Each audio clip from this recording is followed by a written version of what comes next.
Yo, what up, folks? It is time to do some level design. So, as usual, I did a little more level design off stream last night. I think I only got through one set of levels though without you, so you didn't miss much. Today I've started things off with the forest maze where ghouls pop up amongst the trees. What's up, Ink? Good to see you. And so I'm just gonna crank away and make these variants. So the obligatory premise of this one has to be that there are trees surrounding it, and I like this premise. There's a lot I can do with that. So as always, variant A is the original variant. And so that's got the gravestones with the mechanics in place so that the ghouls spawn when you explore this forest. And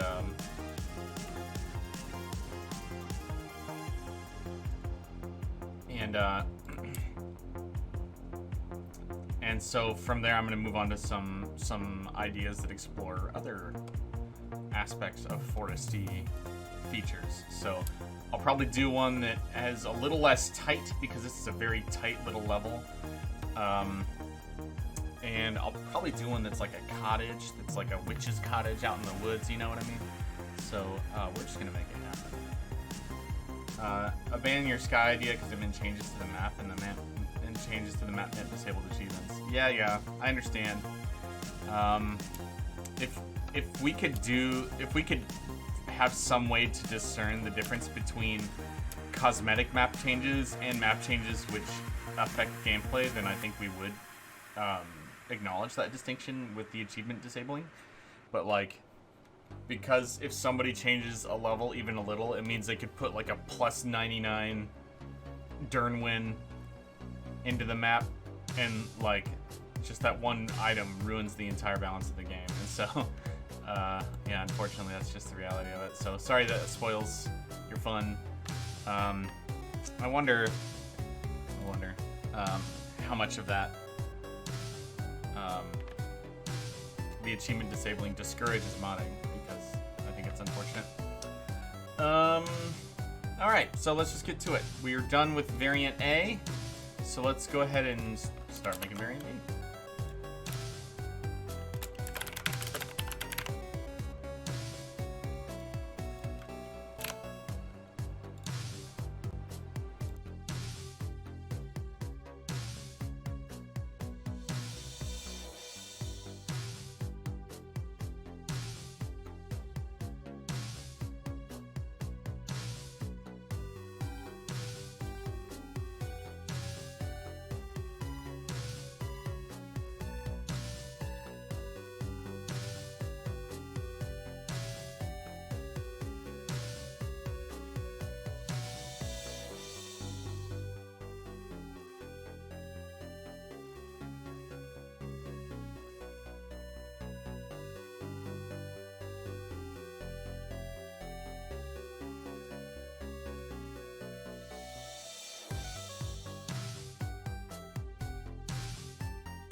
Okay, so part of my mission in this swamp rework is to add more sort of visual and pathing barriers to an otherwise map that is otherwise too open.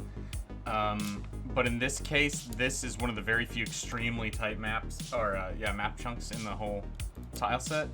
And so my first variant is one that clears it up a little bit to make a nice little like forest grove where somebody's set up a campsite. That's kind of what I'm going for here.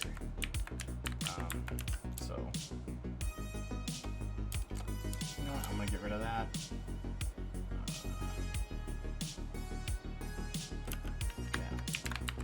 That's good.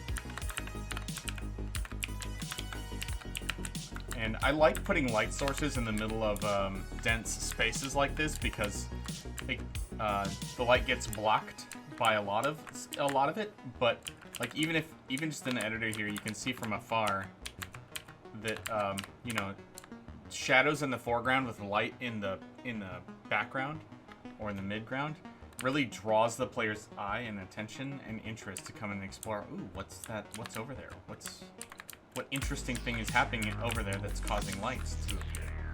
And I'm a big fan of that. So I think this will appeal. So this very simple little map, but that's variant B. Let's move on to variant C.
So as you can see, I've tried to make like a little cottage here.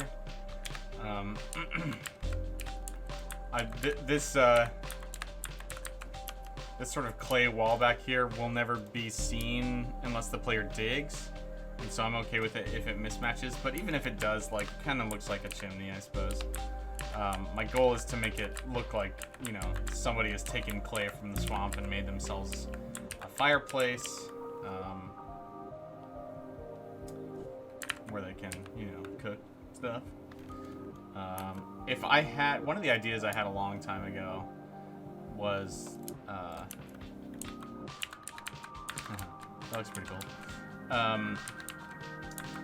Was emplaced crafting stands. So like an alchemy or like a cauldron. If you activated it, then you could bring up the alchemy interface and it would be like an indestructible alembic that anyone could use, and not you, but you wouldn't be able to carry it with you. We don't have that in the game.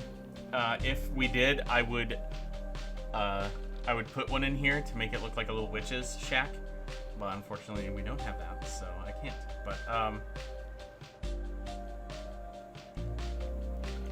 But that's okay. Instead, we'll settle for... You know what? Maybe I'll change this chest so that it is a potions chest. Swamp, swamp, swamp, swamp, swamp. What's up, Wall of Justice? Good to see ya. I'm making a cottage in the forest, okay? That's hiding amongst these trees. And you can go in here and find alchemy stuff. And there's a fireplace, and you're like, oh, who used to live here? I bet they're dead now, lol. So yeah, that is variant C. Can we booby trap it? I mean, we could. What did you have in mind? Like, I could put an arrow trap in it. Or when you enter, I could spawn a goblin, which sounds silly now that I say it. Just like an angry goblin shows up and you're like, get out of my shack! Rah! Or maybe he's like, we can pretend he's in this bed, sleeping. You know, they're short of you speaking. That's hilarious, dude. Okay. You know what?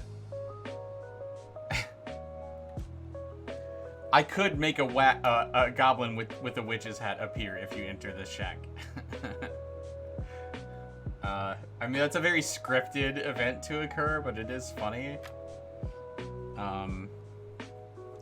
Actually, I couldn't make it with a witch's hat. It would just have to be a random goblin.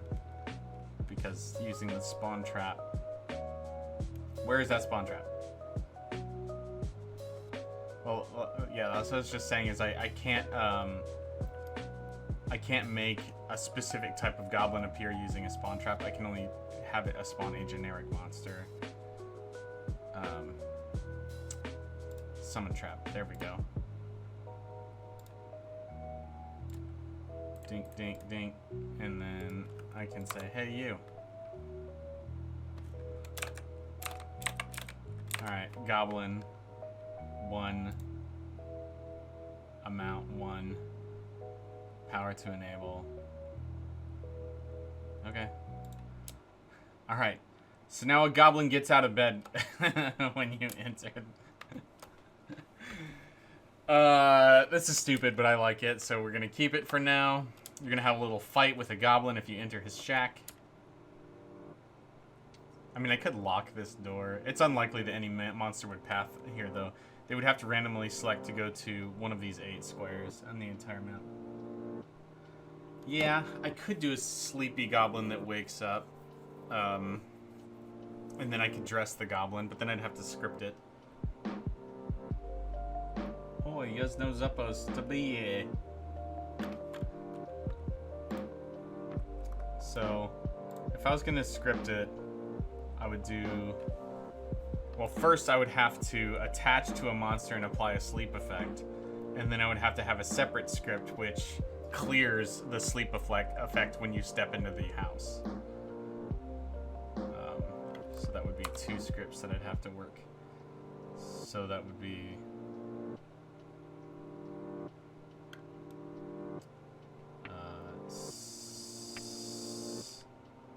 what is it?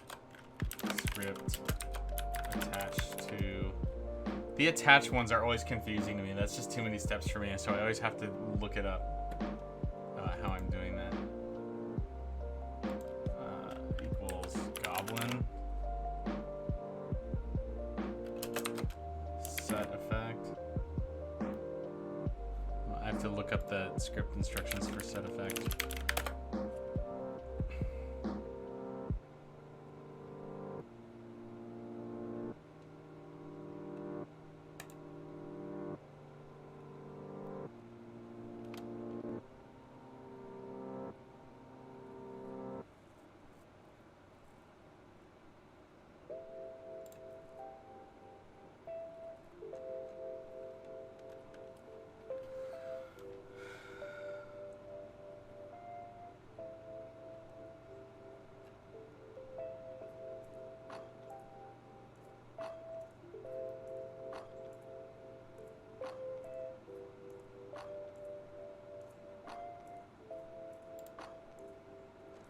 Alright, maybe I can find this in the Steam guide. Get out of here, Steam ads.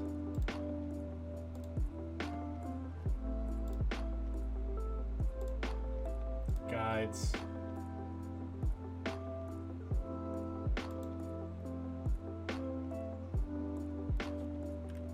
So I don't want to do an attach to.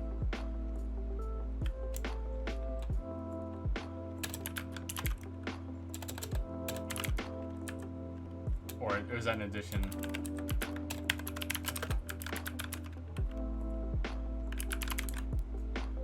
And that would be 4.3.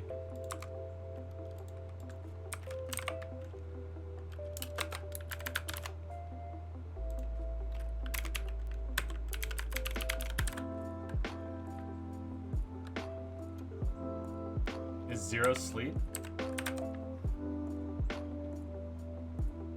Scripting guide, okay. So let's do this. I finally pulled up the guide. Yeah, sleep is 0. And I can type in -1 for, and actually I need to, what is this? I need to power this script if the goblin exists.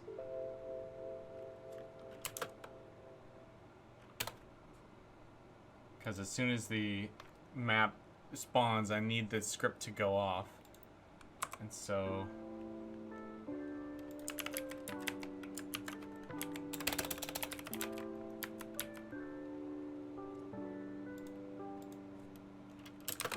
trigger if equals attached. Oh.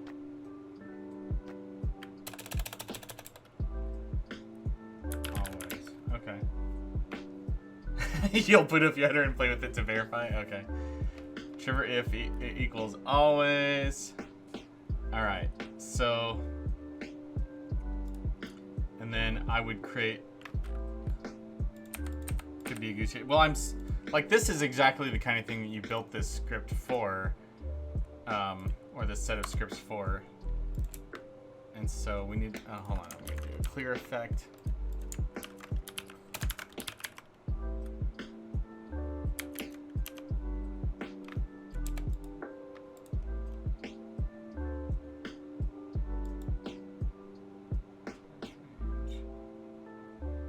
Attached clear effect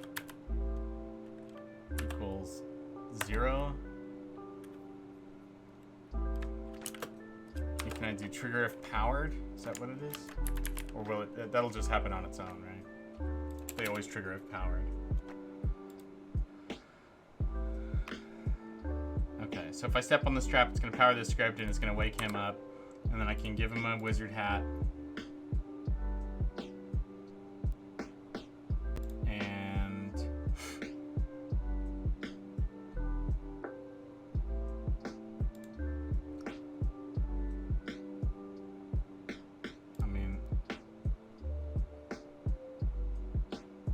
You got a Potato King first try. That's really funny. Yeah, I better disable Potato Kinging him. I'm tempted to give him a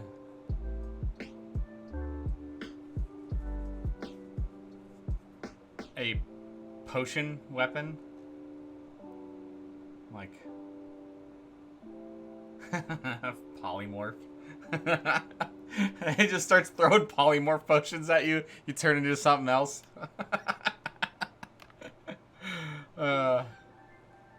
If only he could turn you into like a monster, like you can turn him into.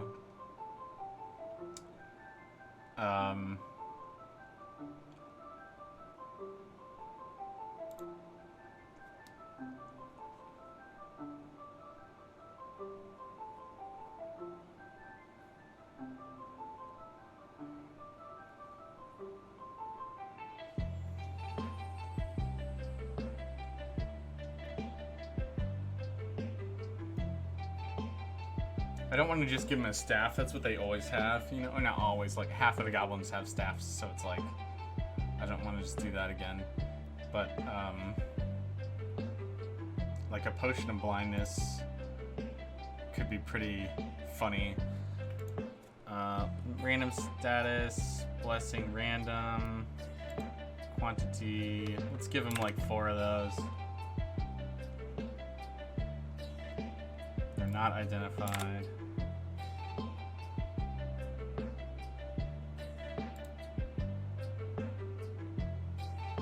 Half of the illiterate goblins have been. Oh, -1 duration is crash. Cool. I won't do that. Okay. So I would do 999.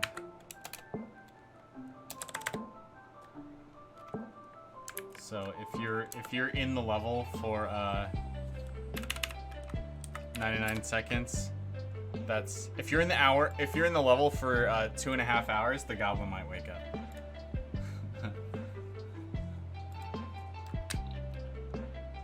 Yeah. Attached to goblin, attached range 4/3, attached clear effect 0. Is that correct, Wall? I think it probably is.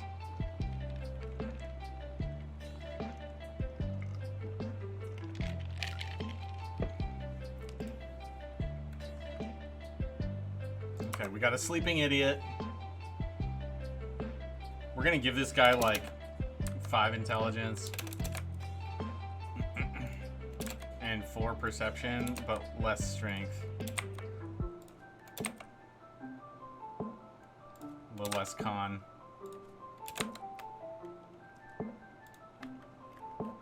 What if I just called him Goblin Hermit? There we go.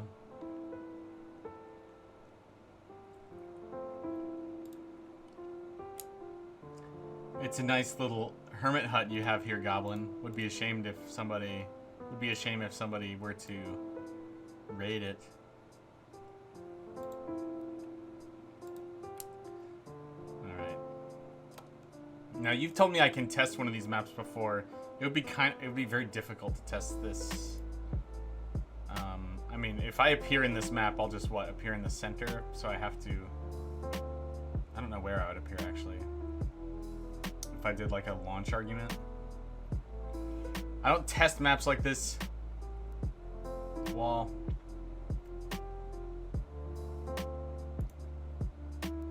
Properties. Launch options. What is the launch option? So I believe there's instructions in the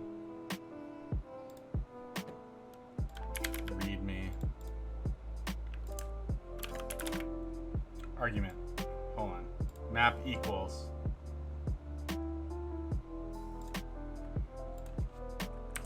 Map equals what? Swamp13c.lmp. Okay. So in theory I can do that. And I might as well put a start point in here. Just for the test. I should appear next to this cool goblin.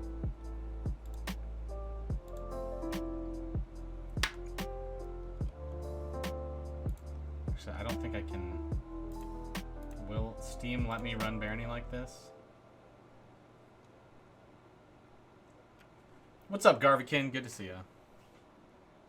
App running. Oh my gosh. So I can't even do a launch argument.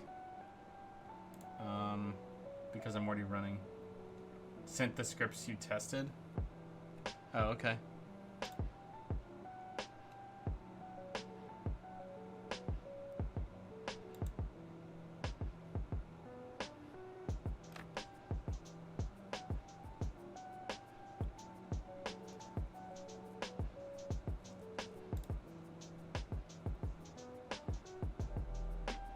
I think that's exactly what I typed out. Well, it's just in a different order. Attach to Goblin. Attach range 4. Well, it's 4-3, not 9-4, but your map is different than mine, I'm sure. Attached set effect 0999. Yes, trigger if always. So yeah, that's what those are the exact things I have. So thank you for testing them. I appreciate that. And then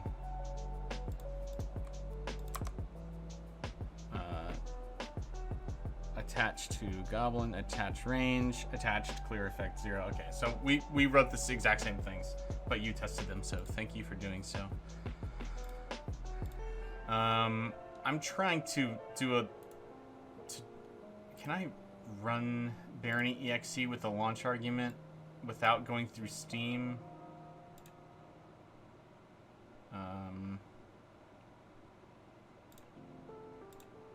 Or do I have to like run a command window? That's probably the best thing to do.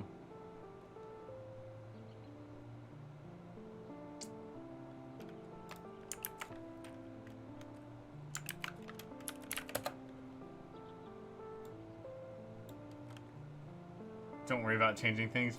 Oh, why? Because it's already... Oh, I see. You mean to be consistent with your script. Yeah. I gotcha. CD. And if I type Barony.exe map equals swamp 13c.lmp. Will that work? Oh, it looks like it's working.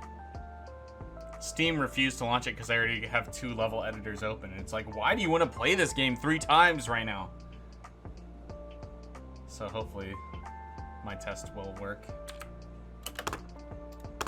Huh, okay, so it didn't load right into the map, so it's not a good sign.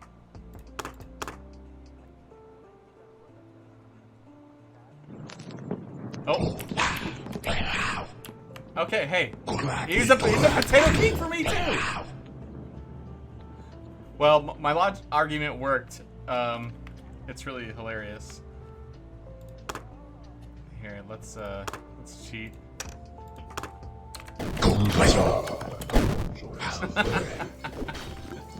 How is it that we got Potato King? Is he maybe on I wonder if on seed 0 or something, if the first goblin is always Potato King. That can't be a coincidence, can it?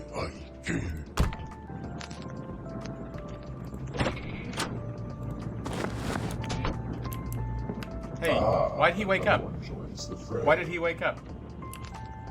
He's not supposed to wake up yet. Oh my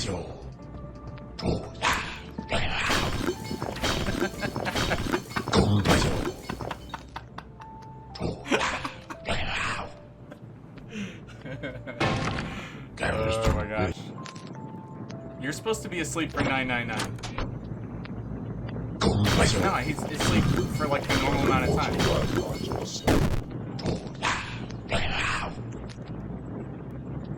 Because I'm certainly not stepping on this tile, which is what it would take.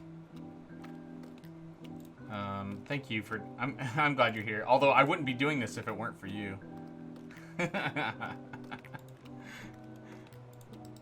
Coming in and telling me to script. How dare you? Oh, let's set effect. Oh, it's a semicolon. It's a semicolon, not a comma. I figured it out, Wall. Okay, save. Restart. Thanks, buddy. Let's see how long he does this for. Someone new. I was just here, dude. right, so we're just gonna wait here for a little over 2.5 hours to see when he wakes up. Just kidding, guys. Just kidding.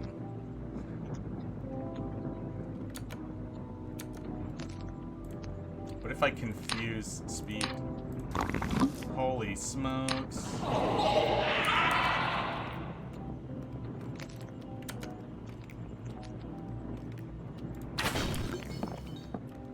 Look, Goblin Hermit.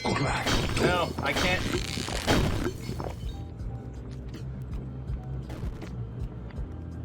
Set a delay of 5 ticks on the sleep script. If he spawns asleep, that'll override his sleep schedule. Oh, okay. So you did mention that before, but I thought what you were saying is that it was automatic. So how do I set the delay? Oh, like message delay, like 50 here.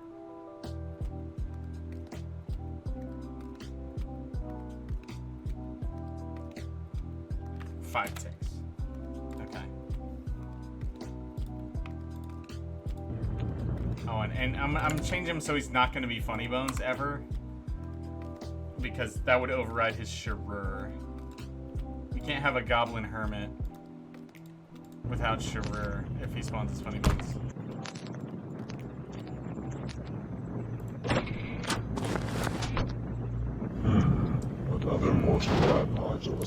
Dude, it's funny how effective this blindness goblin is at just wrecking me.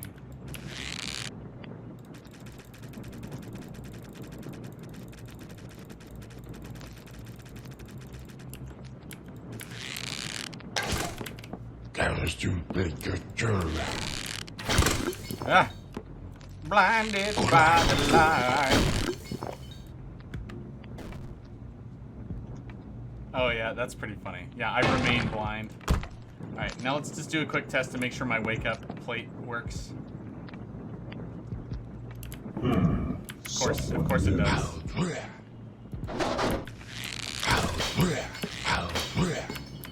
Yes. Waste thy potions.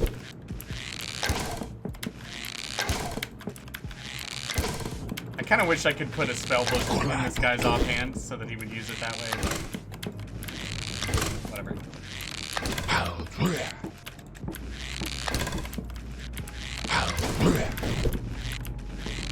Dude, once he breaks down this table, I'm screwed.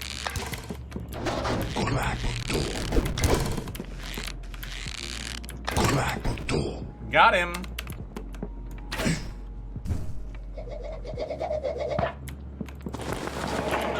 Alright, what's out here?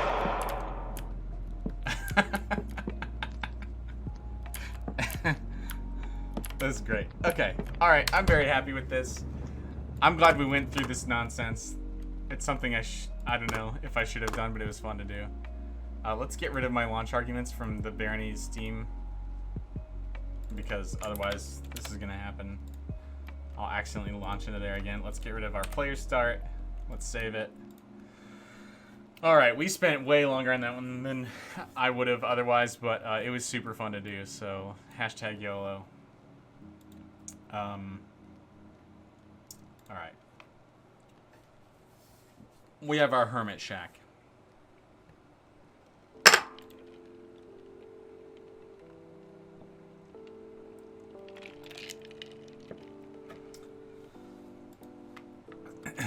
Okay. Is that necessary? Like, I can just not name him and the player can assume he's a hermit.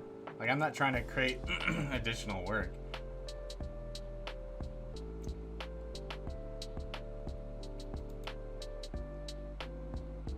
I just did it because I figured no reason not to, but...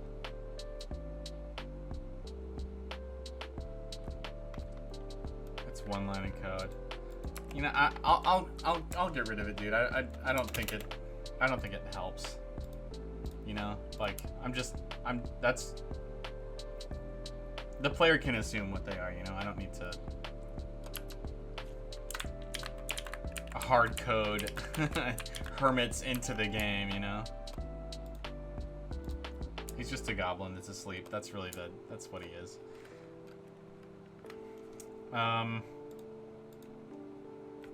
All right. Next.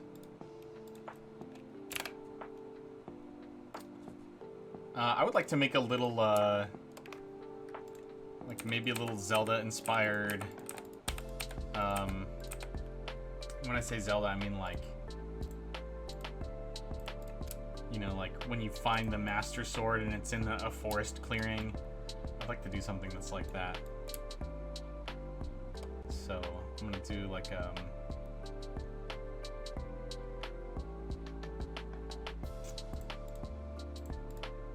little clearing with a fountain in it.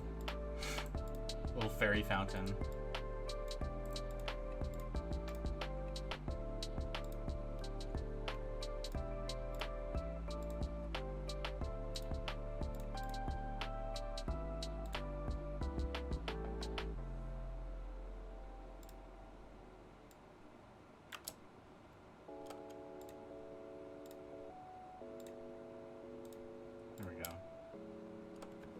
Everybody loves a fairy fountain.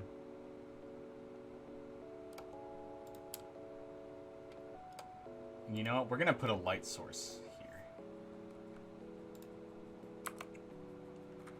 And it's gonna be dim. And it's gonna be always on. And it's gonna flicker. And it's gonna have a 3-tile radius. Hey, well, since you're here and we're hanging casually, one of the things that I've thought of for a while is the fact that I think this is a great game for streamers. Like, people want to stream this game, but often, because of the darkness mechanics, it makes it hard for viewers to see. And I think that actually discourages streamers from streaming it. Like, it certainly has discouraged me and has changed my stream behavior. Like I don't go invisible. I don't use, and I almost always use torches and lanterns because I know it's really hard for viewers to see. And so I just thought I'd mention it, that it might be, you know, if there's some way we could, on a TV mode, to artificially pump up the render light. Yeah, and you mentioned like so that the lowest light is brighter, but I'm not sure that that's the best solution, because then that basically eliminates darkness as a game mechanic. If the darkest it can be is light, then darkness isn't really a game mechanic anymore. And so instead, we could adjust the lighting curve, and I don't know if that's something easy to do without shaders, and I know we don't have shaders. But like if the brights that are near you were brighter and the darks that are darker, the darks that are further away from you are just as dark, then it would just mean like your local radius is always visible. It's just not so dim that you can't see it on a dark TV or a stream. And so like we actually wouldn't be changing how visible the game is in terms of a game mechanics perspective. We'd just be changing it so that if it's expected to be visible, then it's always brightly visible. Does that make sense?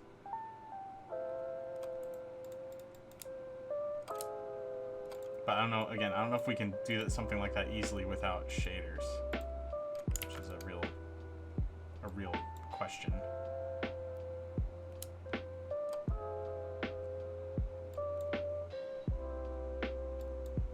And the answer may be that we can't. Either way, the game light can be artificially rendered brighter without the mechanics changing. I see what you're saying. Yeah. And we did talk a little bit too about changing how darkness works, so like the game is darker the deeper you get into the dungeon, so that light remains both a mechanical and a visual quality factor of the game, because I personally am not a fan of how flat the game looks when your perception gets really high. It really just makes the world look less interesting. It means in the level designs, when I use lights to draw attention, that's less effective because lights mean less and less as the game goes on. And I just think all that is a bummer. Like the game does cool lighting, and then we get rid of it with game mechanics. You know what I mean? And I really don't like that. So, the idea of artificially darkening the dungeon as you go, I think would be smart. But that's 2 subjects, so I don't mean to confuse the issue.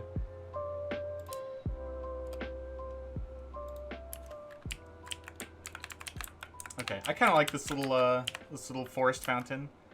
Why don't we call that one good? I'm not sure. Like, because of this, it may look off center, but because it's sitting amongst some trees organically, I think it will look.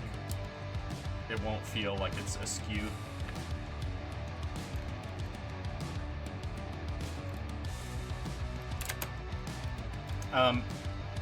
In State of Decay 2, night was a big deal. Like, we wanted the game to feel dangerous at night.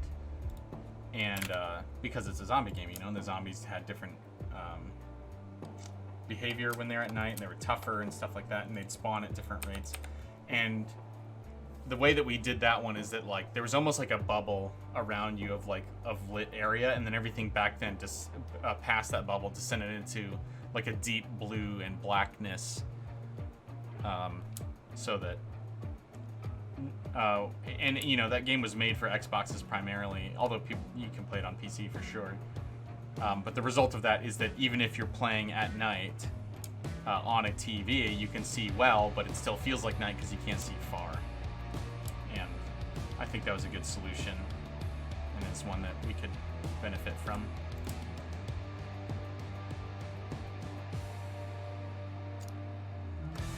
Let's go ahead and put one of these here.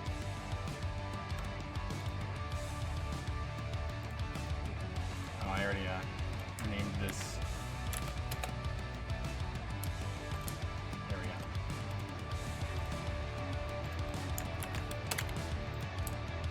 go. All right, and we have E, which is our last challenge here, is to make one more little forest situation.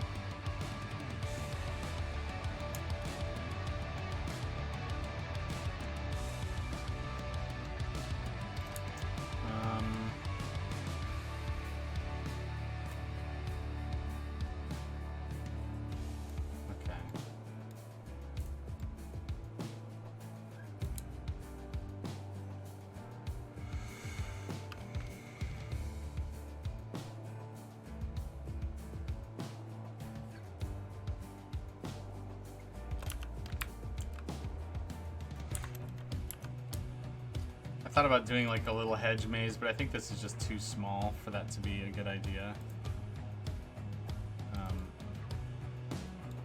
I'll look over at what, 1, 2, 3. That's, we have 1, 2, 3 on the other side. We have 1, 2 up top, 1, 2 on the bottom. So I could.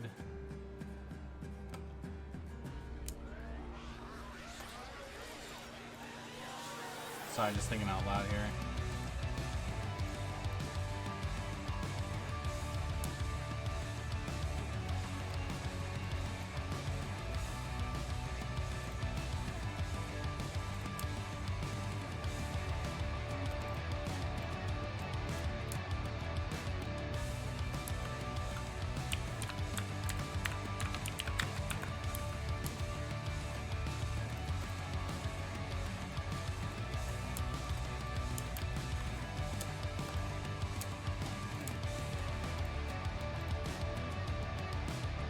Why don't I have like some like noteworthy tree arrangement? Let's do something like that. So like in the 4 corners here.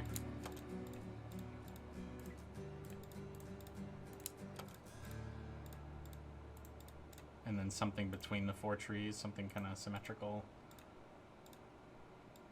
We could do a full canopy, which is something we haven't really done.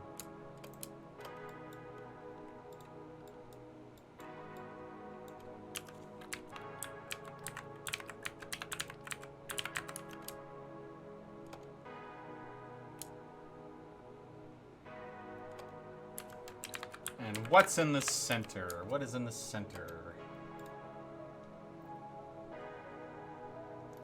I could make a pit. could just make it a clearing and be nothing. Because, you know, with level layouts like this, it doesn't always have to be something.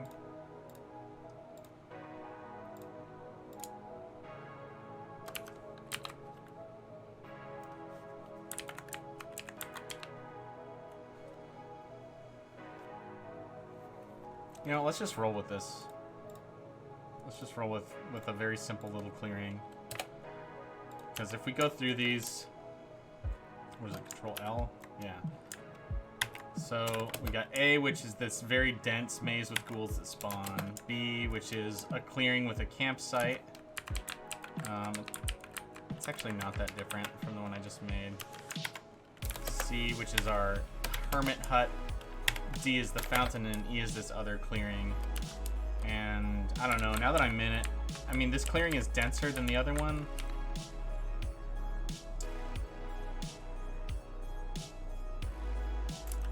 I don't know that it's distinct enough.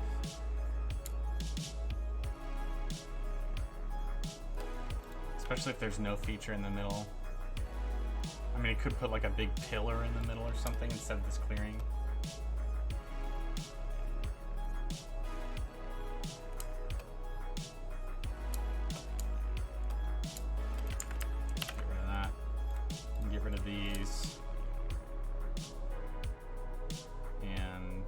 Theory. Yeah, I could just make a big barrier.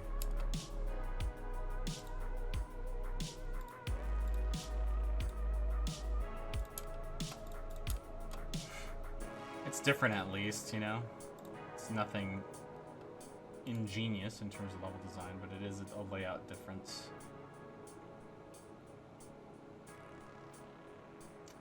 There it is.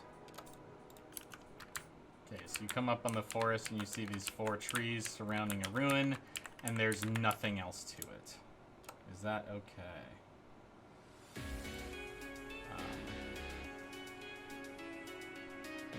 Add a little grass detail to the ground here. We'll make... Why am I...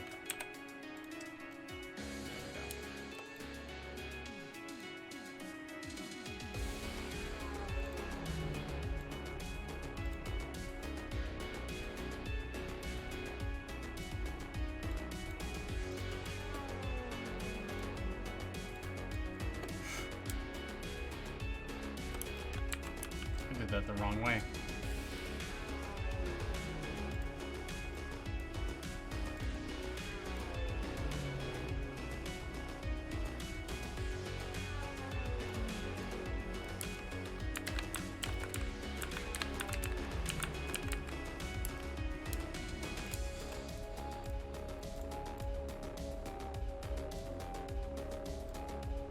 Some light sources.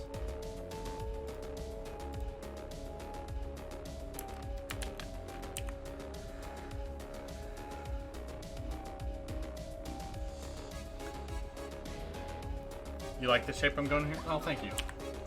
Yeah, it's a nice little noteworthy thing, and I can stuff some like items around, so that there's like a reason to come and find this place.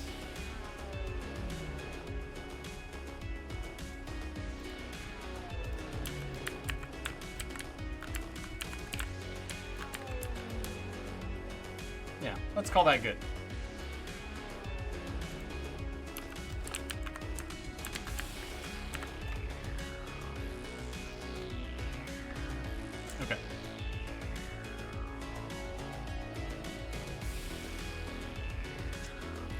Okay. You know what, I just realized I have enough room to do a little bit better on the grass, because I'd actually rather the grass be up against the wall, because there is grass texture on the wall, and I do have enough room to put corners here and here so that it doesn't have a hard cutoff on the grass. So let's see what I've just done right here. Okay, so, I've got to make, I think I've got to make a little square for each one, like that. Like that. just do that.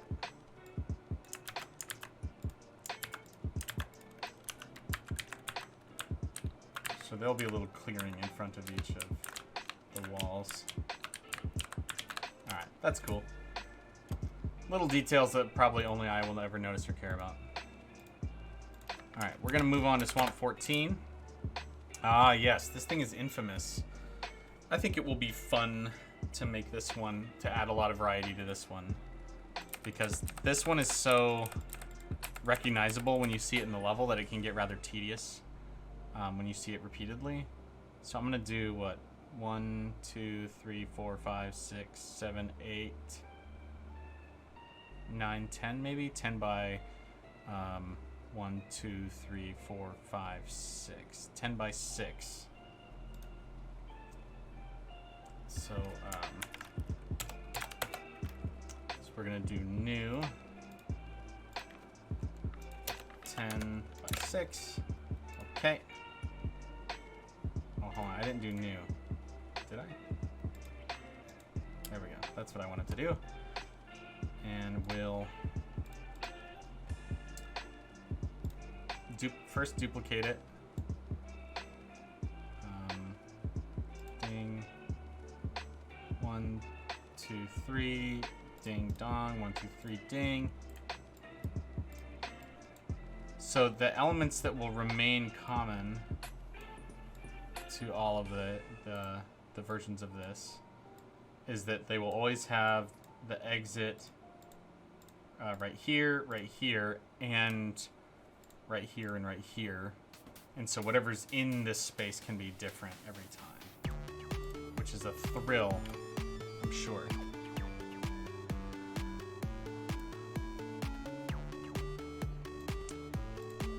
Wall, for what it's worth, what you did on these these icons is pretty good. But I will I'll take a look and see if I can make any polish improvements to them.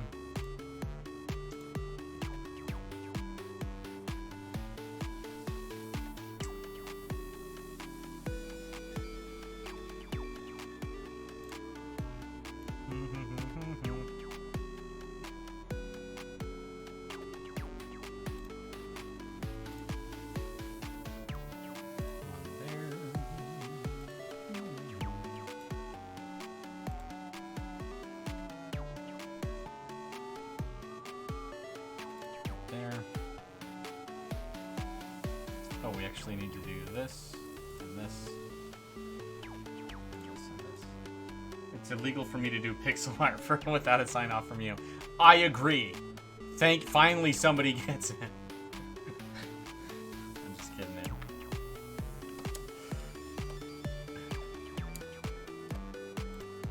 Now, the fact that you're taking the time to do any like shading at all with the gold is like more than I expect from programmer art, so you deserve a kudo. At least one kudo. One of the things I had fun doing while I was at Harebrained Schemes is that I would hand out one kudo. And it's like, it's stingy, and like the first time I said it, one of my colleagues was like, really? One whole kudo? Thanks a lot. And so after that, of course, it had to become a meme where what I did was give out one kudo to people. It's been a while since I thought about that. I really enjoyed my job at Harebrained Schemes. I miss it sometimes. I'm so happy to be working with Turning Wheel, but it's I don't miss it that too often. But I worked with great people there, and the game we were working on was so fun. I'm really excited for when it comes out.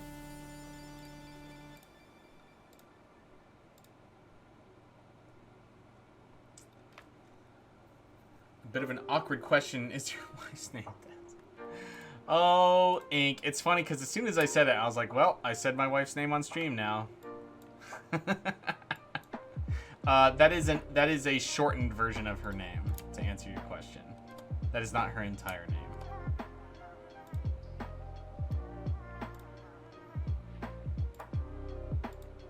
You crack me up, Ink. You really do. You really do. Alright, let's get some... I'm actually going to make some... Like, it's been fun going through all these maps because... Wait a second. Something's wrong here. Something's wrong. 1, 2. It's supposed to be here. It's supposed to be here. You don't have to be sorry, dude. You don't have to be sorry. I guess what I feel is I'm not quite sure why you're interested in the things that you are, the sort of unimportant personal details about the specifics of my life. I guess I'm flattered that you're interested, but that doesn't change that I don't understand why you're interested. But that's okay. That's all right. I'm also like, I am some kind of public-facing person, so this is my lot in life. Even if I'm only public-facing to like 3 people.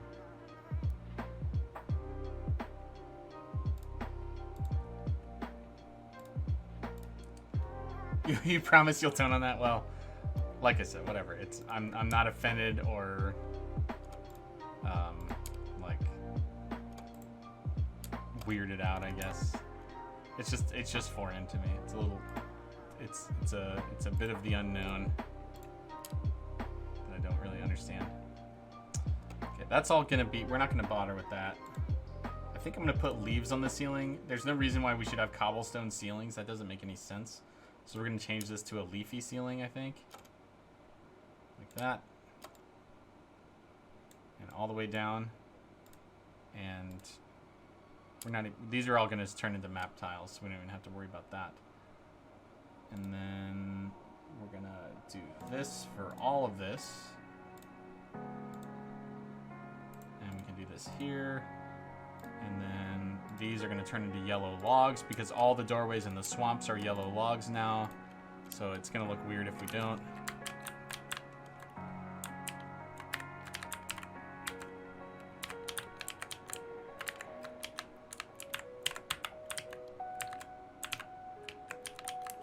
And actually, because of that, we can afford to do these pillars on the sides here, which I was actually wanting to do earlier. And I didn't have a good reason to do it. So now we have a good reason. That's what we have.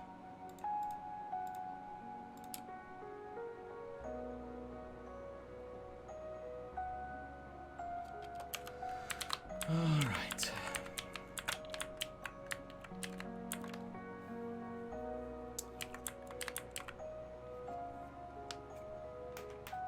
So Sheridan called this level Swamp Cave.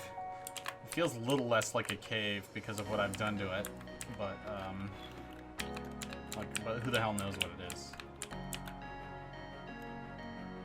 Who's to say?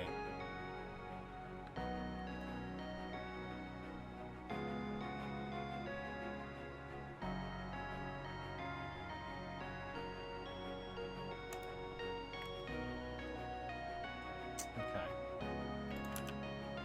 Let's look. Did we replicate everything? Fix everything. I think we did.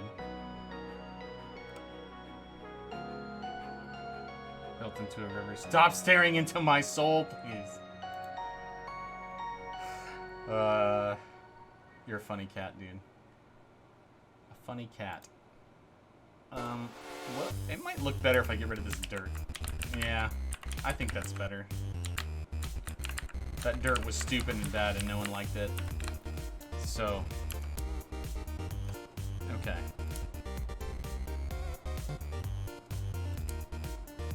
Alright, so now we can...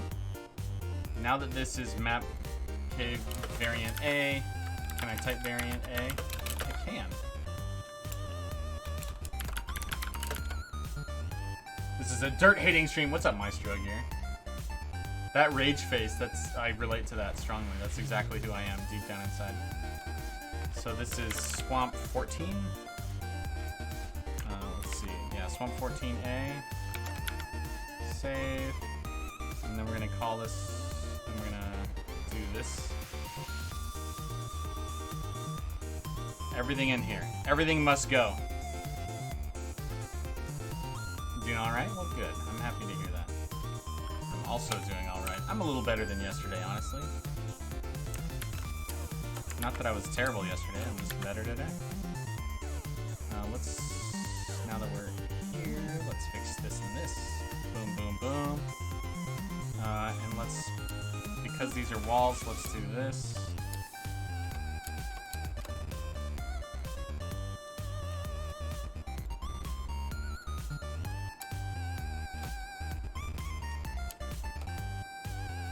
Put some of this here, here, and here.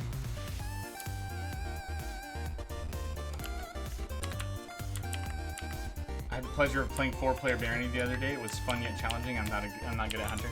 I love the Hunter, dude. I love it. It's one of my favorite classes.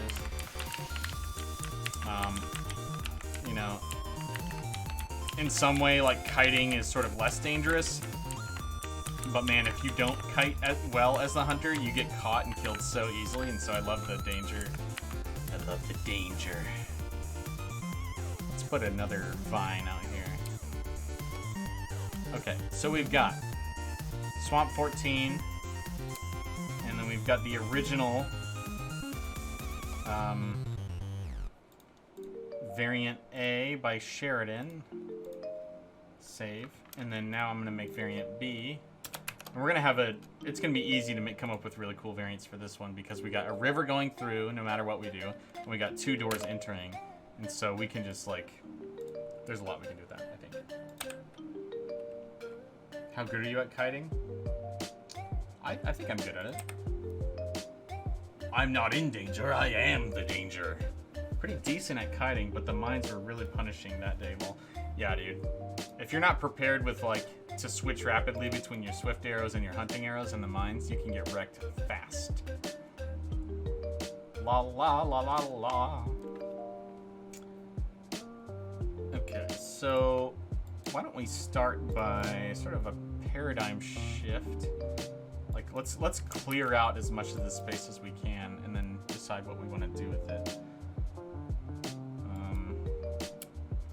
We can change the shape of the river and use that as like a central change, like meaningful difference. So like something like that.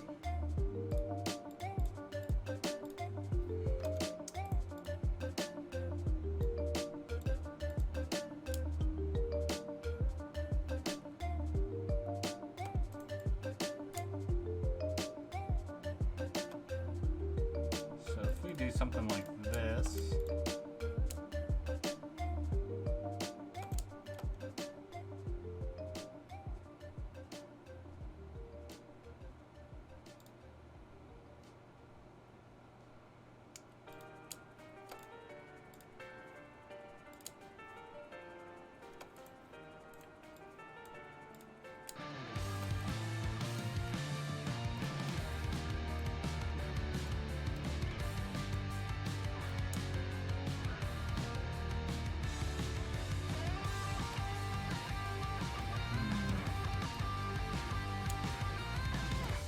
Could put the water all the way out to the edge like this, actually, and extend this island.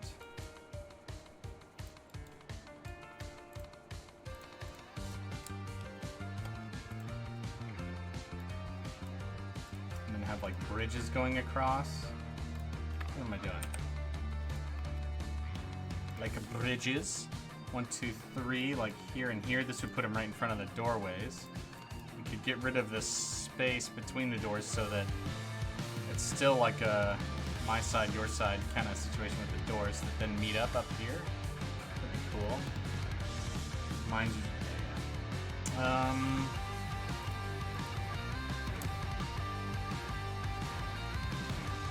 all right, we put that wall there too, so we can just.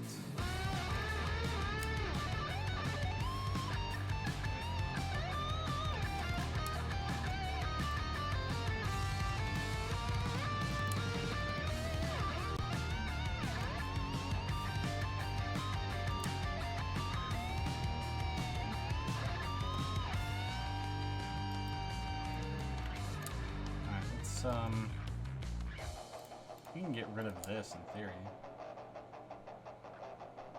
Out of Heroes of Might and Magic factions, which one's my favorite? I'm trying to remember what I played. Like, You know, I enjoyed that game when I was younger, but it's been a long time since I played it, if I'm being honest. And I am, because I really try to be.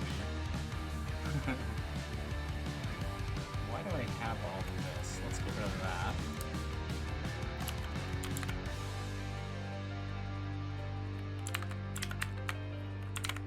Just real quick here, I'm trying to...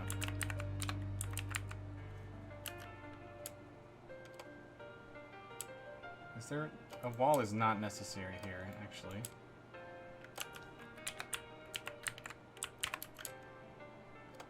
And so a wall's not necessary here either. The only wall I need is the one of justice. Sorry, not sorry. I'm trying to remember, dude. Yeah, I mean, the third game was my favorite.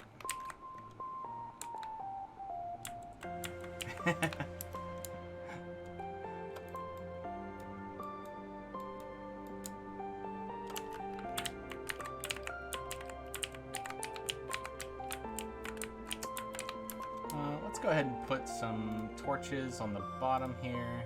Dink donk. And so now just to decide what goes on this platform. Do we put anything on this platform? Do we leave it empty, like the original? Do we put some sinks maybe, like here and here? Like this is our favorite place to get water. And this place looks kind of regal, if I'm being honest. I could put 2 fountains here. It's kind of fun. I mean, I could also do a summon trap and summon a something vile. The third was many people's favorite. In Russia, there is still a big community for it. That's pretty cool.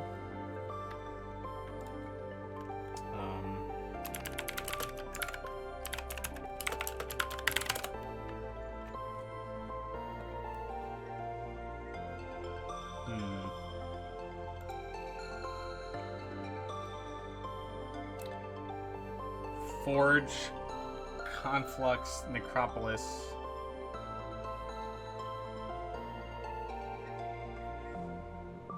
Stronghold.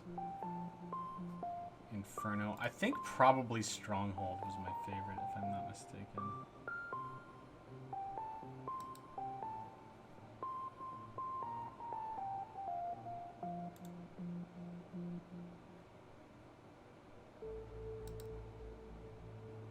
Yeah, I did play the Conflux. That's the one with the wizards, right?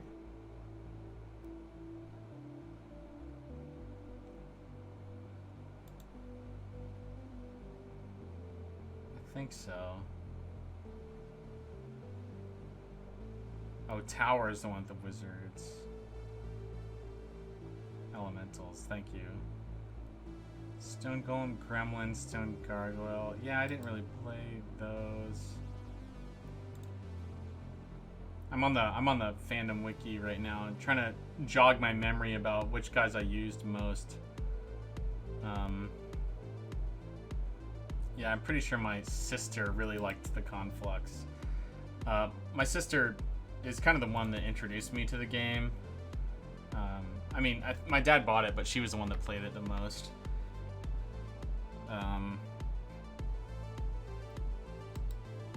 I think I loved the idea of the rampart, but I was so annoyed that the centaurs were a ranged character. Like, you have this big, meaty, muscly horse people, and like all they do is shoot bows and arrows. And it's like, yo, if you picked up a weapon, you would be so strong.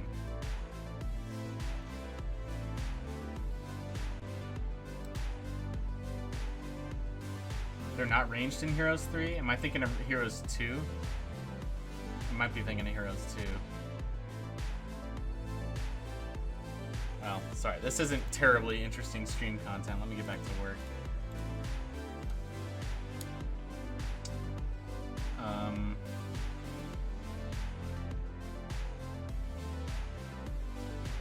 1, 2, 4, and 5 have rings, so everything except for 3.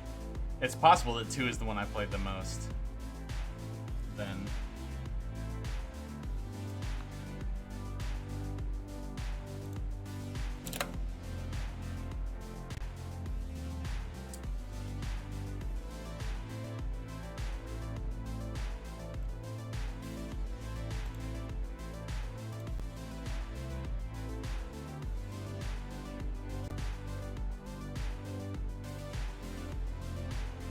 Gosh, these sprites definitely look more familiar to me. The one from Heroes 2. I mean, I do recognize the ones from 3 as well, though. Okay, let's explore this room a little bit. So I'm tempted to do a little what's the word I'm looking for? Like a little trick on the player here, so to like summon a monster or something when you get onto this island. But since fountains already have a chance to spawn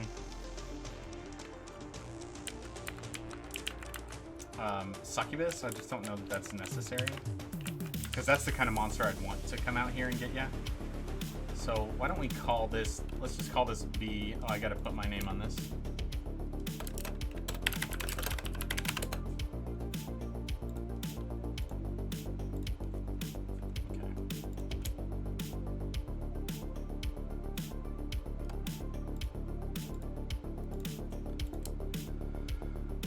Real quick, I'm gonna check 13, C, and make sure there was something I was concerned about here.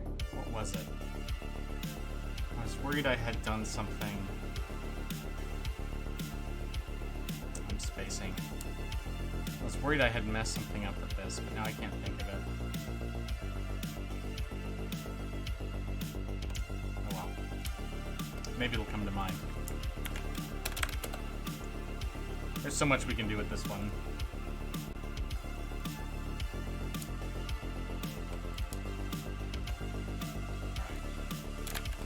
Oh, I know what it was. I wanted to make sure that I disabled, okay, I did disable mini-boss. That's all.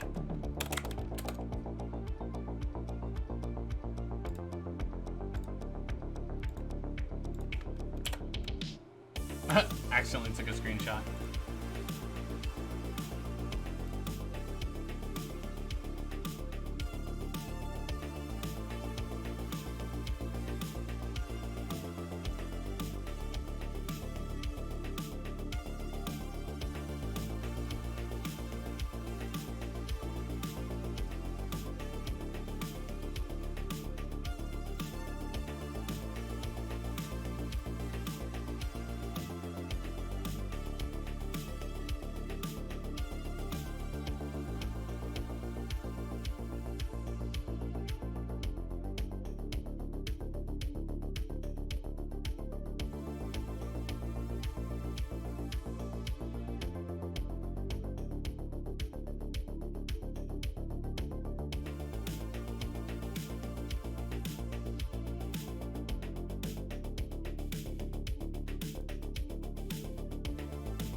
so we've got a little maze to wander through.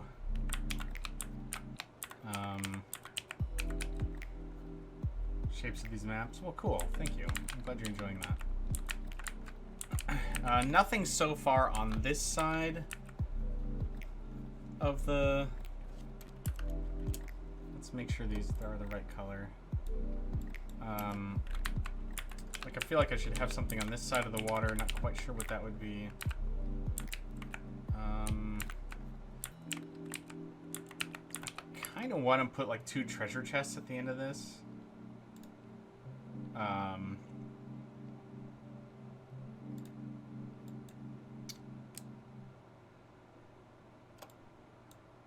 Let's do something like that.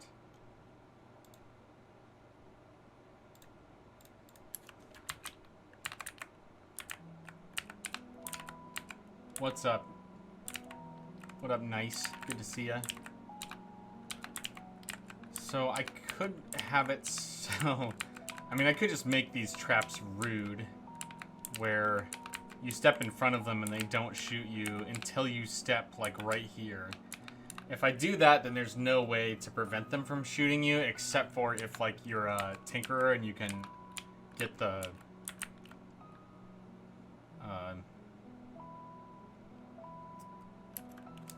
Oh, I could actually set them back. Yeah, I could set them back. Because the doorway is here.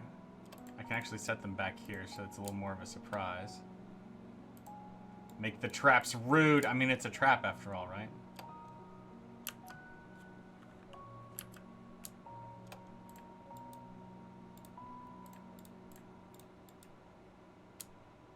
Oh, dude, they're bullies.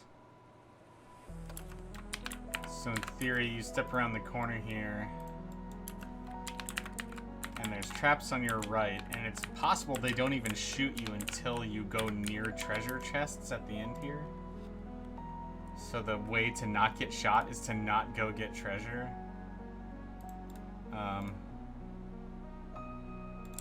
Movie bully traps.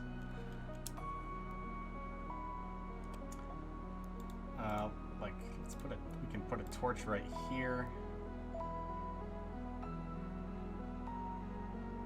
Something like that. And we'll put a ceiling over top these. Like that. These shenanigans won't stop me from walking face first into the arrows to get my loot. Well, good. That's the idea. It's supposed to tempt you.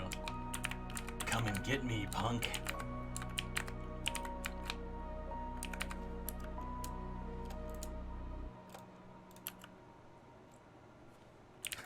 They won't stop me because I have no brain. That's pretty funny. Will it look good if these are up here? That looks pretty good. Let's leave it like that. I mean, I could even put grass on top of the arrow traps. Does that look cool? I mean, nah. I think I like them without grass.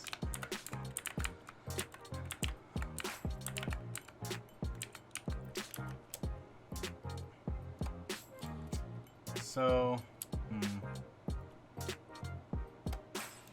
I could warn the player a little better by putting those stones right here. The idea being that, you know, the rock kind of indicates where the trap begins. Like they're pressure plates. They don't need to touch grass. Agreed. All right, let's do this. This is rude, but I guess that's why I like it. Trap, dink, dink, dink, dink. Sprite, dink, dink, dink, dink, dink, dink. So there's one other way that you could avoid getting trapped by this, but you'd have to know how this room works. Yeah, making traps is that simple, dude. So the orange square labeled trap is when something enters that square, it just sends power along the wires, and if the wire touches the trap, then it causes the trap to fire. That's all it is. So let's do like a gold here and an item here.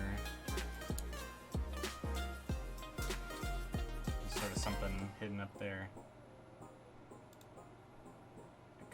I could do water on either side too.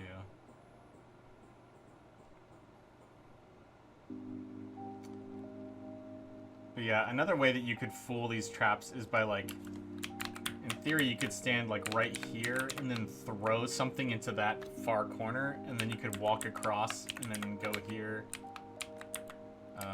Or stand here and then throw into the far corner, and then that would allow you to walk here and here without getting shot. But that would require quite a bit of, like, knowledge of how this trap is set up. You know, maybe I need to give the player a little more benefit of the doubt. Not benefit of the doubt, but a little more clue by putting, like, really obvious pressure plates. Because I'm not really behaving consistently with this trap. The way I have it set up. Like, I'm okay with making things rude, but I'm not okay with making things, like, inconsistent, like breaking the rules of what the players are supposed to expect. So, like, when you come in here and you turn left and you see traps and they're not shooting at you, and you turn right and you see pressure plates, if you don't figure out that you're gonna get arrows shot at you, then I blame you. Whereas if it's not obvious that those are pressure plates, then I blame me. I think that makes sense. I blame me. Let's make this corner grass here, and then side grass here and side grass here. It is obvious. Well, good. Yeah.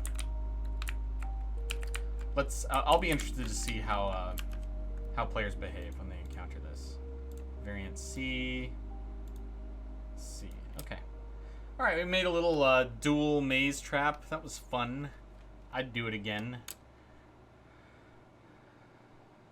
I guess you could also stand on these bridges and throw something onto the arrow traps from the bridges. It might be hard to hit exactly where you want to, but that would be a way to do it. Or you could just, like, use a pickaxe and bust this open and steal your treasure that way, which would be totally valid. All right. Attributes D. Save as D. So I could do, like, the opposite where they're connected here.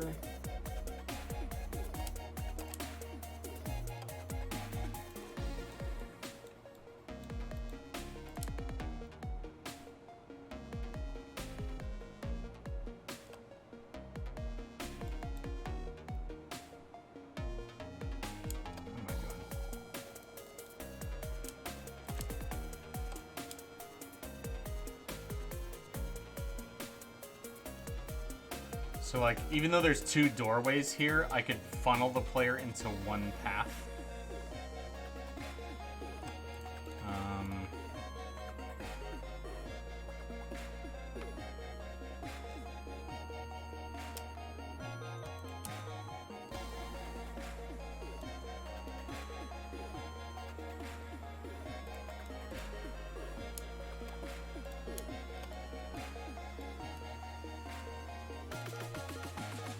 I'm just going to put down some generic dirt here so that I'm not distracted by my previous level design.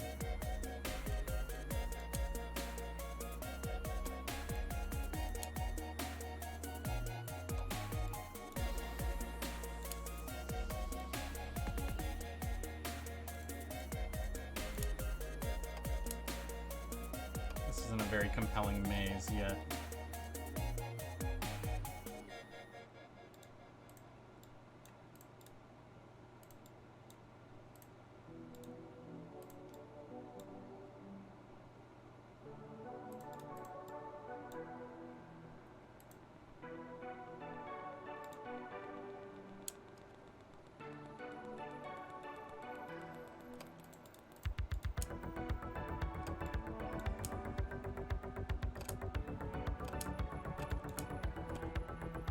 Hello.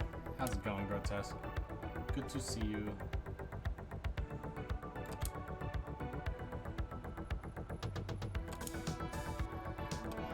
Okay, so this is more of an asymmetrical maze design.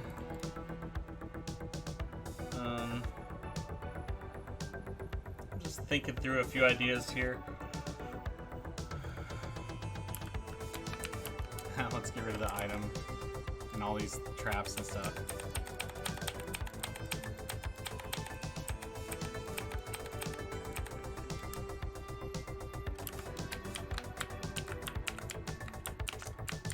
So, I guess in theory, you could enter through the water here, come down this hallway, and pop up near the end of the maze here, if you don't mind swimming. This, I kind of imagine, might be a room where you'd have a little fight.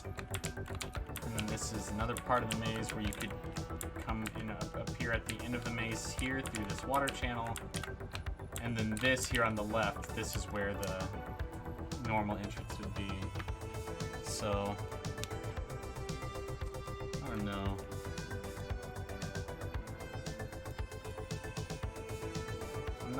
Obviously I'm not 100% sure about this plan. I could do something like this and this, so that there's no way in outside of, like, I could just make this an arena and you get in here and there's like 3 ghouls or something, and inside this room there's a lever that will open the exit gates, so the only way to get through the water path is to open the gates first, something like that.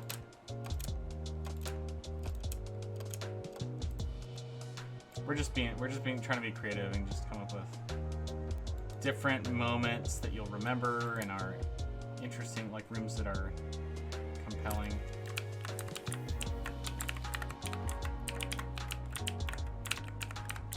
So come in here, like a little shrine. Although, but to what end? We've already done fountains, we've already done treasure. Like, is just a little fight enough? Are we cool with just a little fight?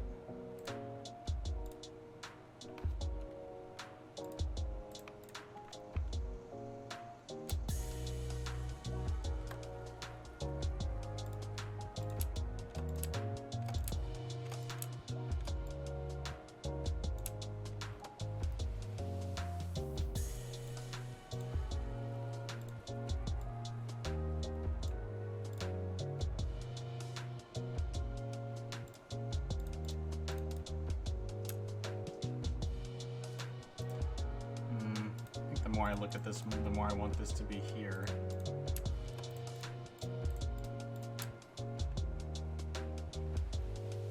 And then I can put the headstones in a corner.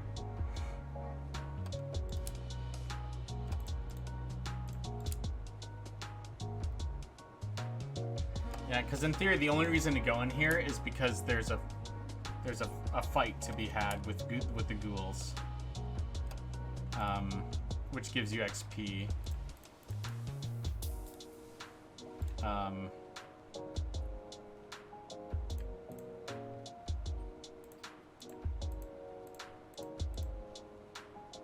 Free XP!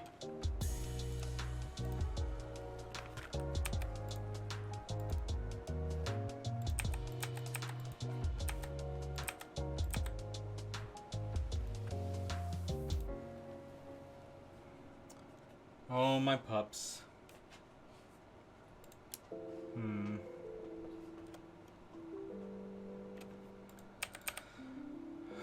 Sorry, my puppy came in the room. She might need to go let me out real quick here. I know, sweetie. I know. I don't know if you can see her. There you are, sweetie. Oh, I moved. Come on. Come on. Say hi. Good girl.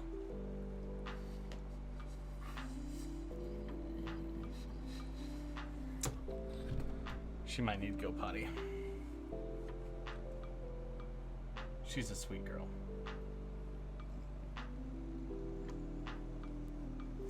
Yeah, I mean, I do like the idea of the fight in here. I guess the only thing that has me hesitating is that,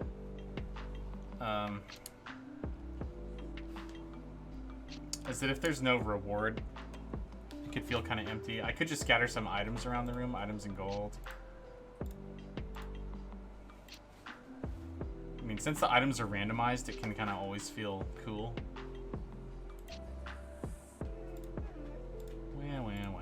I got whiny dogs. I would also kind of like to have a lever that is what lets you get out of here. But if these traps activate the,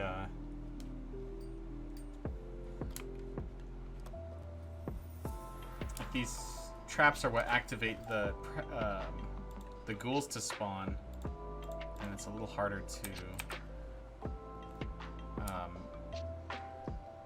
fit in the trigger space I need for levers. So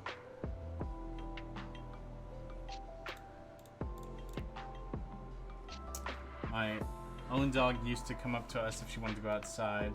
Oh, if it wanted to go outside. Now it's just chilling. When it's time, I just dress up and call him. Sometimes he's in no mood to go outside and he's growling. However, it must be taken outside to do his stuff. Yeah, dogs can get pretty picky about that, can't they?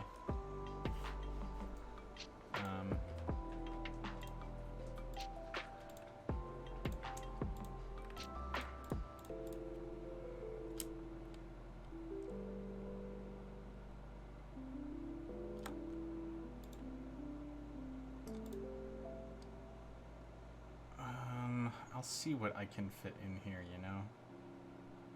Maybe I can change the arrangement of the headstones to make this so it's less of a struggle for me, because I'm struggling. I could do something like this, and then I can put a lever in the corner, or in this corner.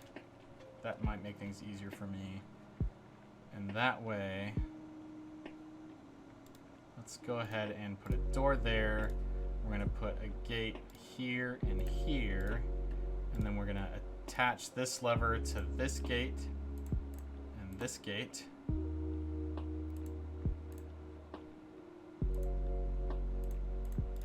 And then we can put a trap here and here, which then share power to all of the headstones, which will then cause all of the ghouls to rise without opening the gates. And so you have to pull the lever in order to open the gates. Now, if you pull the lever, that will cause this one ghoul to rise. But the only way that you can sneak in here is if you bust through this wall and pull that lever, and then you'll just get one ghoul. But then if you leave either here or here, the ghouls are going to rise anyway. So I'm okay with this lever causing this ghoul to rise here, because it's unlikely it'll happen, and if it does happen, it's just like, it's a little strange, but it's not like it affects anything. That might have sounded like weird. The other thing I could do is I could get rid of this wall right here, because it's not serving any purpose, so I could add another little something over here. Like I could put the gold here.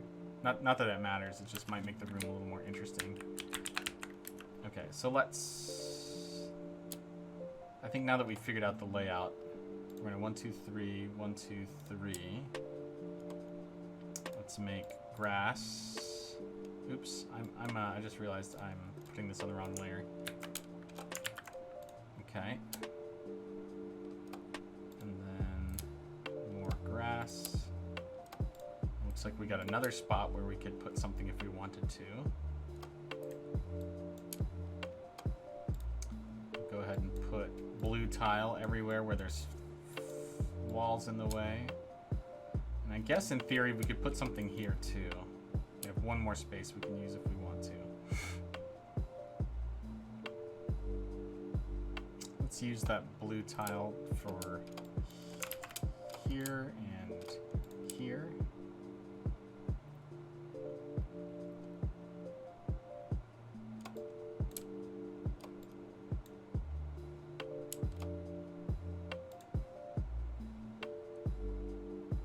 Having to visualize that all this is like, it's a lot to hold in my head. But I think luckily I'm made for it.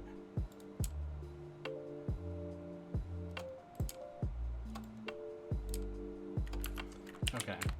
So we pop in the door, or we pop in this door. Either way, they both lead me the same direction down this hallway.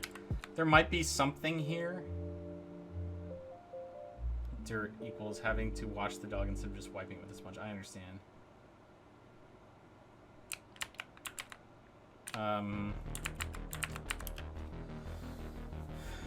Like I could just put like a pit here. Not that a pit does anything.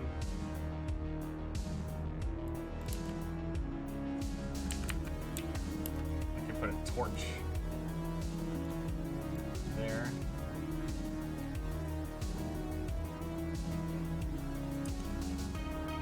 I guess I could have a... Nah, let's not do that. I was going to say I could have a lever open just this, but I don't see any point to that, really.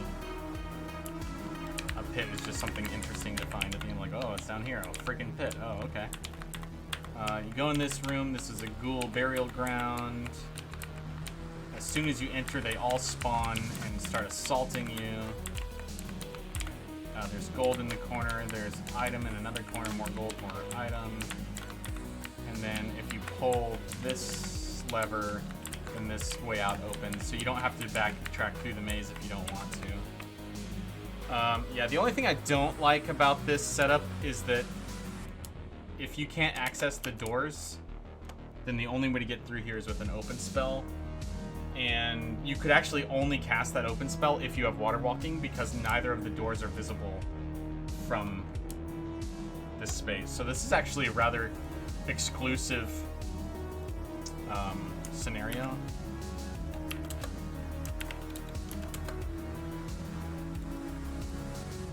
That you have to approach this one from the south. And that's like... it's just unusual. I'm not doing that much. I could put like a lever down here that opens... because if you view this... oops, let's open 14. If you look at this, this is just a dead end for the water. And so on this side, I could make it a pit.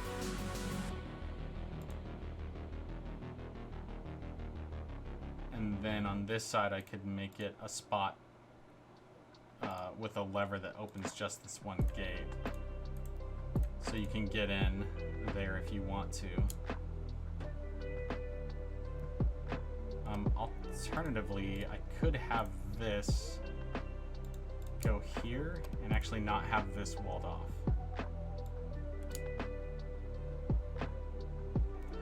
So the only way that you could not access this would be from the north, if we did it that way. I actually kind of like that. So let's go back through here. Okay, so if you swim around this side, then you get to the main entrance. You can't get out that way unless you've gone through this side, and you can open this gate and get in, which then lets you get into the same ghoul fight. And then if you exit out this way, you can either go back to the beginning or you can escape out the path. Yeah, I mean, this is a complicated little dungeon, but with a lot of entrances, but I think it should be interesting. So let's just, you know, hopefully we get a chance to play test it and we can see how effective that is. All right, so I think the last variant of this should be a lot simpler. All of these have been really complicated, except for, so this fountain one wasn't, but 2 fountains is a pretty big reward. So let's once again start from this sort of scratch situation. But you know what, I didn't put any, I only put like 1 torch in that whole place. So let's quick save this as variant E. We'll open D back up. And I don't have any light anywhere, so I could put 1 more torch right here and 1 more torch right here. Actually, I also didn't decorate these walls. And I think I'm fine with the rest being dark. Let's do a quick decor pass on the walls. Any good place for pillars? That's a good place for a pillar. That's a good place for a pillar. That's a good place for a pillar, and that's a good place for a pillar. And we're gonna actually, let's make this pillar wet.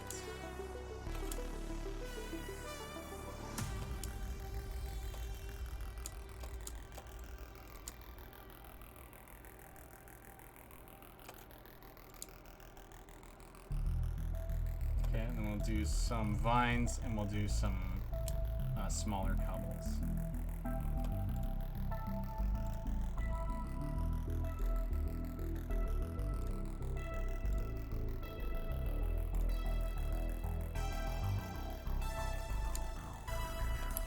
Alright. You know, it's the little things. Dude, imagine one of these guys spawning as Coral Grimes in that tight little fighting space.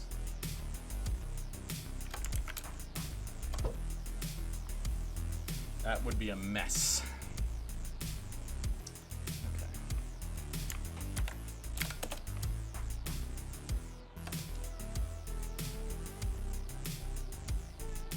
Okay. So we could do something just like an island here.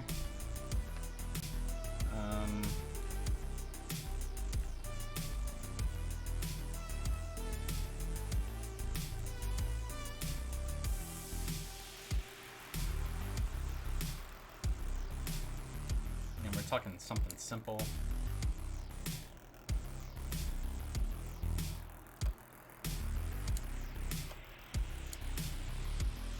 Kind of like the idea of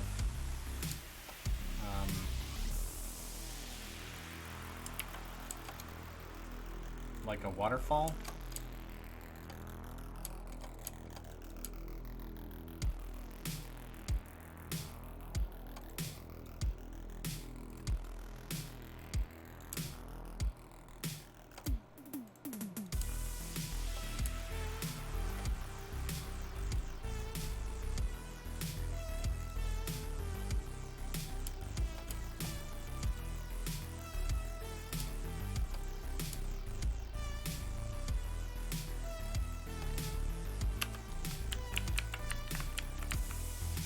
So if you came into this room, you would see the water streaming in on that side. We could actually get rid of this upper level, so it would look like the water was coming from somewhere else, which might be kind of cool.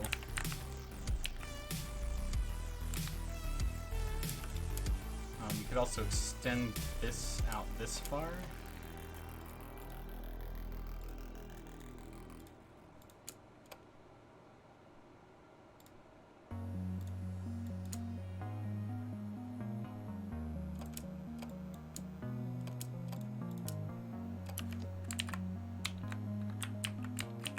So if you were over here, you would actually see 2 layers of waterfall. That would be kind of neat.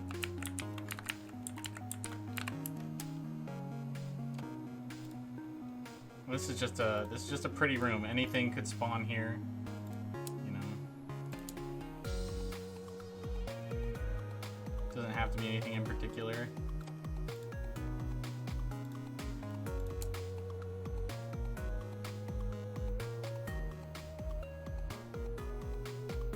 Go ahead and put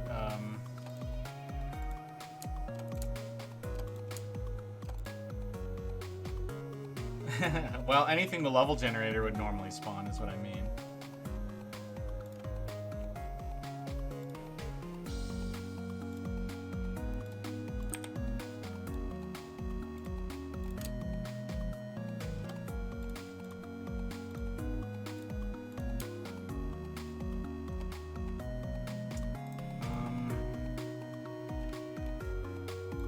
Also extend this space out if we wanted to. I mean, by default, nothing would spawn here, right? So you would enter, you know, either here or here. You'd come in, you'd see a wall, you'd see water going around. And it's just like a simple open room. Maybe there'd be monsters, maybe there'd be a treasure chest, maybe there'd be a fountain, maybe there'd be items, gold, sinks, whatever, or there could be nothing. Yeah, Unfortunately, a pack of cigar-smoking demons and mafia outfits won't spawn there because I haven't made those yet. So, sorry.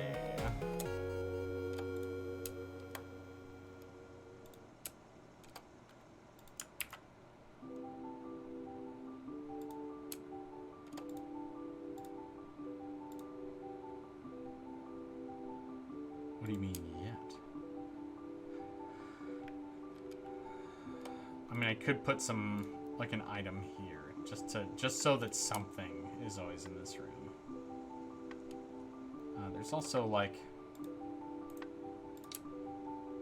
there's no way to get over there except for to cross water, so having something there is kind of rewarding. Yeah, I think I like having a room that is rather uncomplicated compared to the rest. I've been going pretty heavy on Swamp 14. Swamp 15 is just a freaking tree. Okay. I'm gonna take a quick break. I'm gonna let my dogs out, hit the restroom, maybe get a snack, refill my water, and so I will see you all in just a short minute. Thanks for hanging out with me. I've really enjoyed the stream so far today. And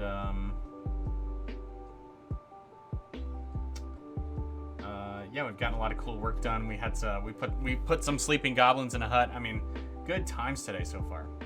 Yeah, I'll catch you guys in a minute.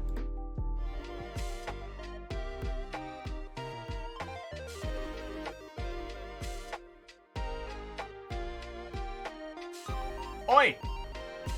What's up, homies? I'm back.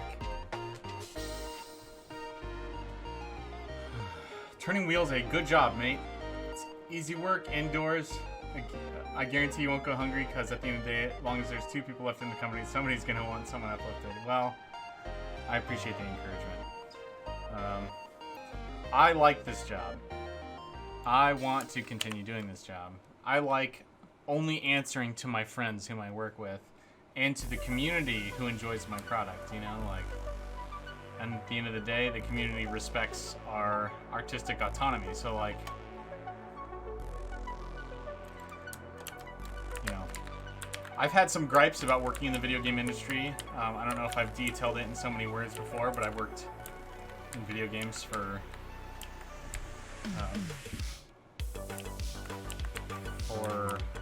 I guess, what is, wow, I guess I'm hitting 18 years? No, 17 years in the game industry earlier this year, so I'm a little over 17 years. And it's had ups and downs, you know. I love it, like I wouldn't do anything else. But yeah, it can be a frustrating job sometimes, if only because when you're working for a bigger company, it's so close to being a perfect job, you know? There's so much about it that is a lot of fun and really cool, and you work with good people. But then there's just little things that can really drag it down. And the only things that can drag down working with Turning Wheel are the kinds of things that will always be present no matter who you're working with. Like, as long as you're working with human beings, you're going to have some challenges. And so, because, you know, that's just what it is. There's cooperating with someone else always means there's going to be some kind of conflict from time to time. Of course, not having a ton of money is its own kind of problem to have, I guess. But as long as we have enough to get by, I think it's as good as it can get. I love it.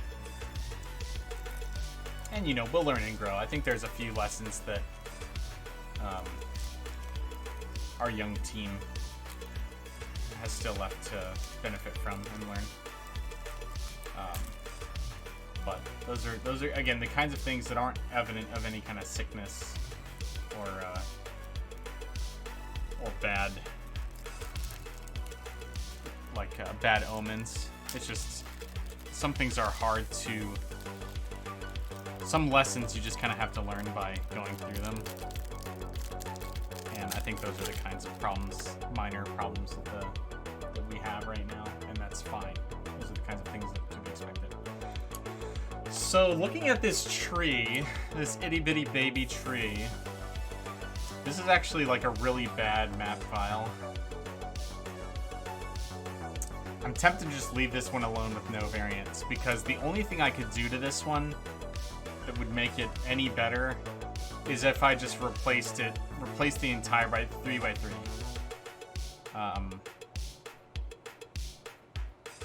Or maybe I could just like I could change the core, like the central conceit of this tree map and make it like 3x6 or something. But like the big problem with this is that I can't replace this because it's got a tree canopy on top. So that tree canopy has to come from somewhere. And if I get rid of the tree in the middle, then it comes from nowhere. And so what I'm left with is like I could replace a 2x6 or a 2x2, but then it's still got the canopy. I think I'm just gonna leave this one alone. And if it spawns a lot, we'll see. The good thing about this little 3x3 is that if there's an empty space in the map, you know, a tree can spawn there. And it's the swamp, so it's okay if trees are everywhere.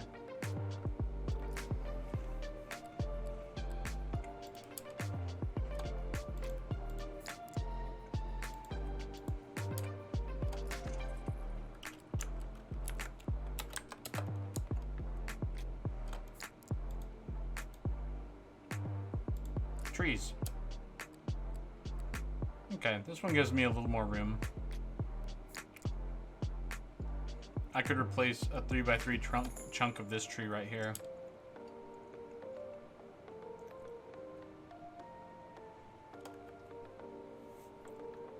Let's do that.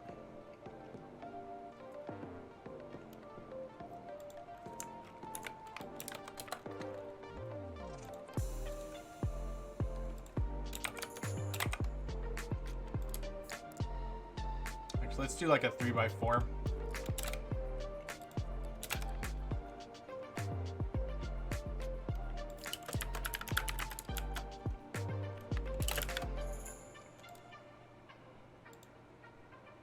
So we know we need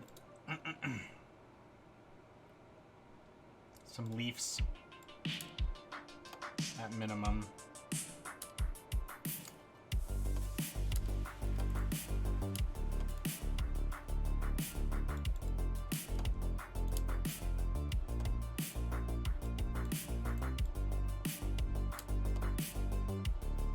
And this one has a trunk right here.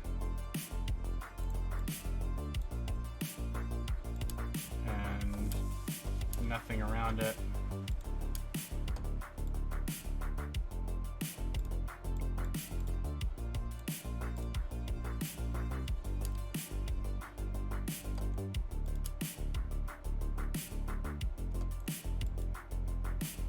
What am I doing wrong with this?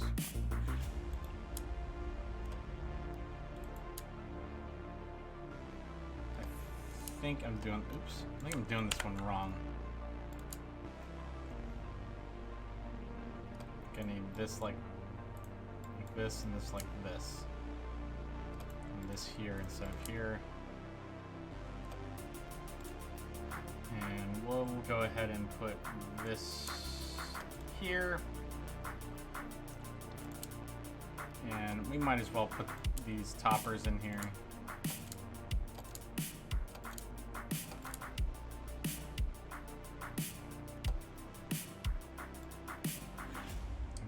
Dirt underneath the trees. And these are really unnecessary additions, but I'll know.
So this trees map, it's literally just 4 trees on a patch of grass.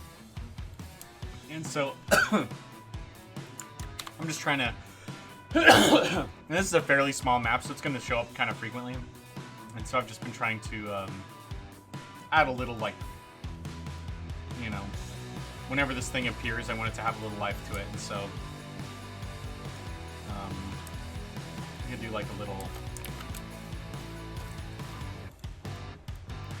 I could do a 4x4 like that, or I could do a something like this.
What's up, Tucker's Torment? I am one of the small team that works on Barony. I joined the team right when it launched, and it launched with programmer art, really. And so I joined the team to redo all of the game's art, which released in 2016, the Cursed Edition, relaunched with all of my art in it. And then I worked on the Blessed Edition with Wall of Justice, who's a programmer that joined the team from Australia. And so we added 50% more content to the game. And then in 2019, he and I worked together to create the Legends and Pariahs and Myths and Outcasts DLCs. And so now him and Sheridan, the original creator, and I, along with Matthew, our pixel artist, have worked on creating the pixel art overhaul for all of the UI, and I've done all the UI redesign in you know, all the UI redesign planning, and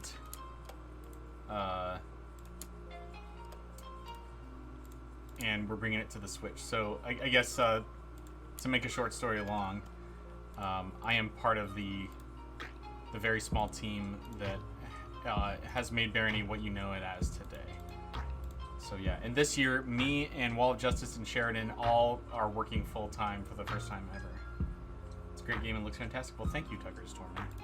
You know, it's only because we have this, you know, pixelated and voxel art style that an individual artist like me can, you know, basically single-handedly redo all the art. So I've done AAA art in my game art career, but this is both a lot faster and a lot more fun for me. So I'm happy with what we've been able to put together.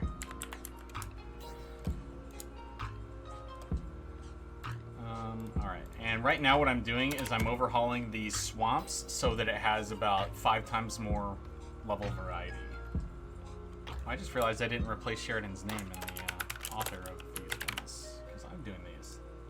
These are mine. Let's save. E.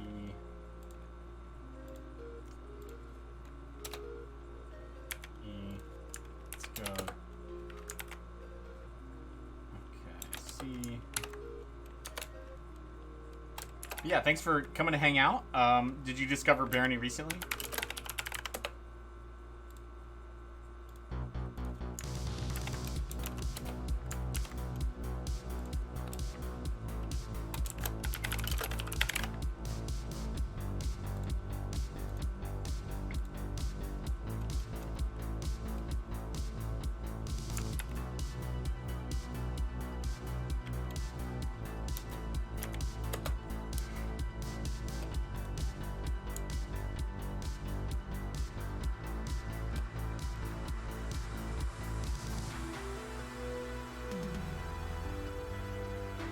had it for a year or two, but I've been binge playing it recently. Well, awesome.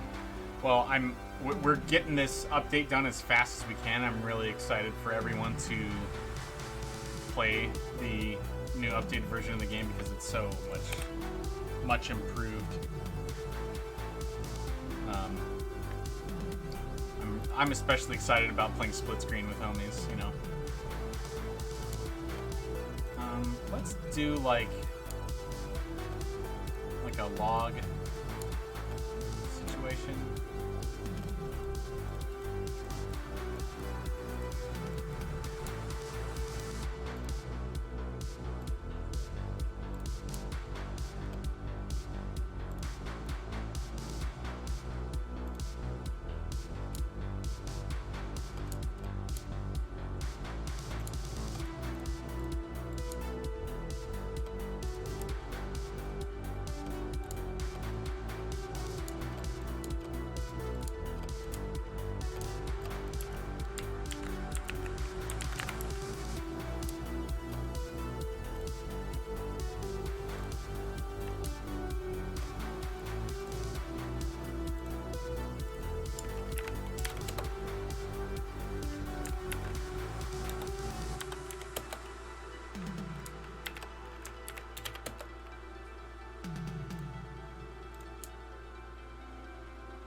I think I'm just gonna let this one lone pole sit here next to the forest. I could put like a goblin trap at the, you know, on the top of it to make it look like some sort of totem. I'm not a big fan of that.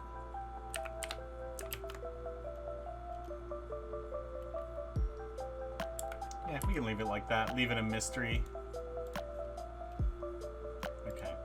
Alright, so we've done the variants for level 16.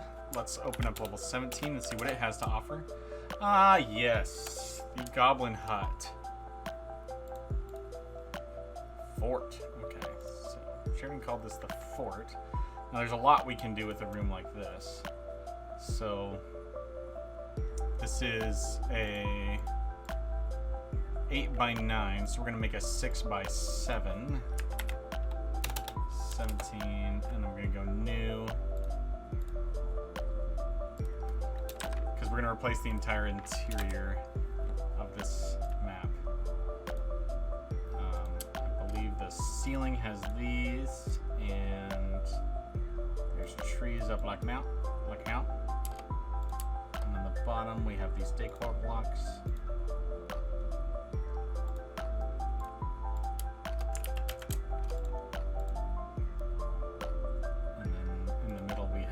Tree trunks.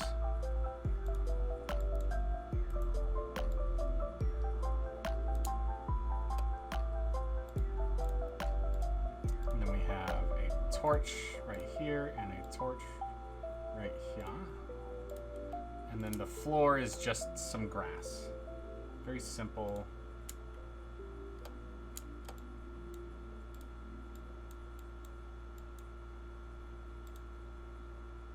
And dirt, of course. So let's go ahead and fill it in with dirt. Some Rizox, as we call them.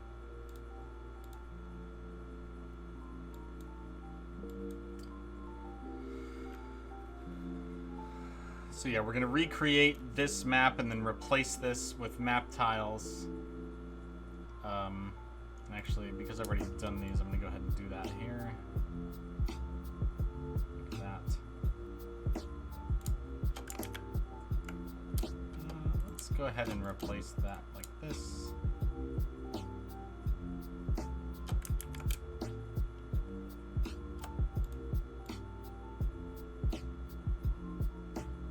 Because we're only keeping the bottom floor for reference now, we can get rid of the torches. And then we're going to move on to figuring out what else can live in this room. I'm guessing we'll have some pits, maybe a pool, maybe do a proper furnished goblin house. We'll do all those things.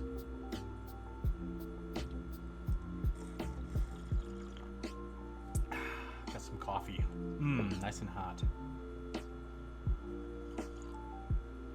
You know, don't hate me for saying it. Or hate me, you know, whatever.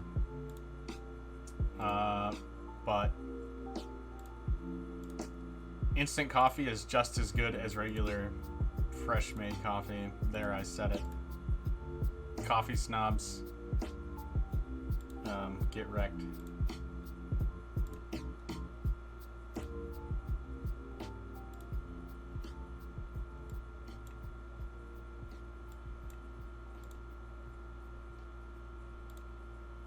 Hey, Tucker's Torment knows what's up. So are you a instant coffee enjoyer? I didn't expect to find allies.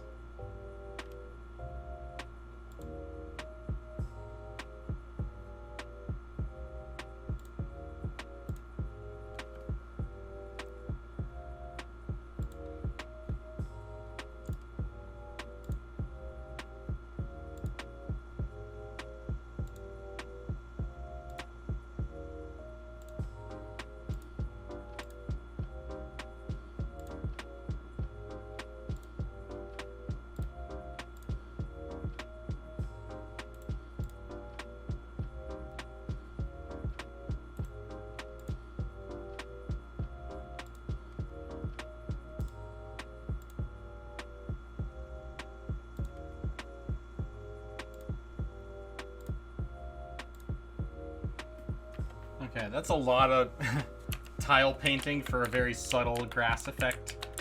That is just fine. We do what we gotta do. You enjoy instant more than any other variety. Well, that's awesome. So I shop at Aldi often. That's not the only grocery store I shop at. But they have a good deal on the Nescafe instant coffee. I like it much better than the store brand that I get at Kroger. And at the Kroger ones, they instant coffee is really flavorless. Like, almost unsettling how flavorless it is. I'm like, am I even drinking coffee? It tastes like mild dirt water, you know what I mean? And that doesn't... I'm not that picky, so that doesn't offend me, but it doesn't taste like coffee, and so it's a little unsettling. But the Nescafe is perfect. It doesn't taste like the burnt Starbucks flavor where it tastes like burnt popcorn. It's just a nice, robust coffee. Nescafe. If you have a brand a different brand recommendation, I will try it out. I'm not even kidding.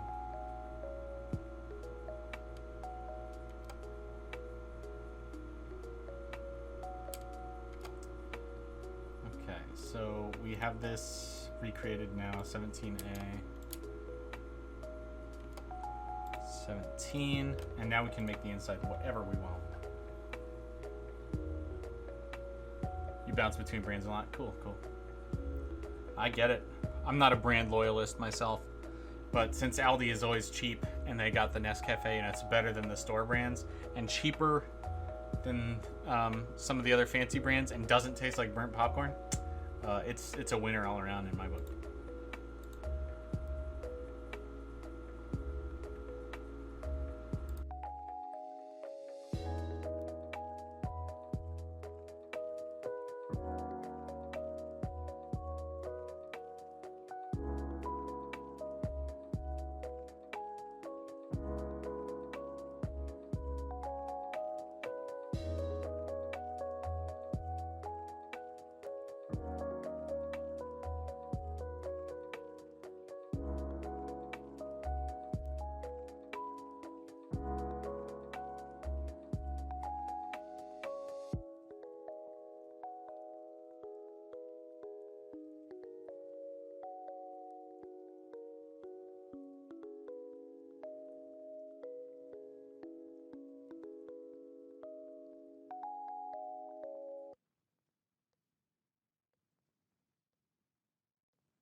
Okay, so in take 2 on this fortress, you declared this to be the worst song in this playlist. Hold on a second. Yeah, there's nothing to this song. Let's go get rid of it. So,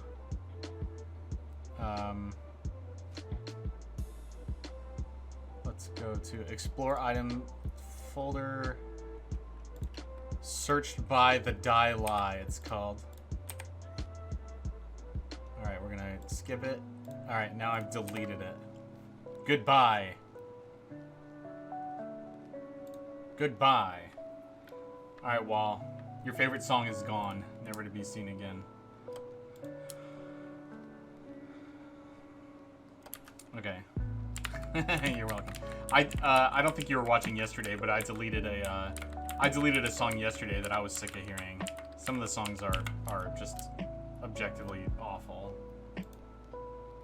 And to be fair, like, I think because this stuff was made for YouTubers, a lot of it's intended to be like just banal background noise for when they're like talking at the camera, like that kind of crap.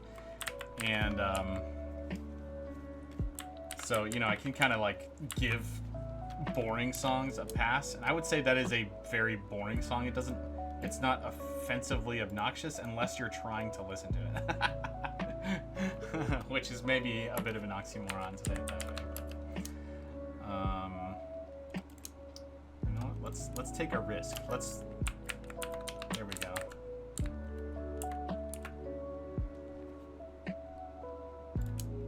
There's gonna be logs back there. Actually, I kind of like how this looked with the roof on it. Let's keep the roof on it. Alright, so we got ourselves a nice little nice little goblin 2-room house here. We got a kitchen and a bunk room. This is variant B, file save as variant B, good. And I had another idea for a different kind of fortress room while I was making this one that uses gates. So we're gonna build another room with gates in it. Did I set my name properly? I did. Good boy. All right, map C.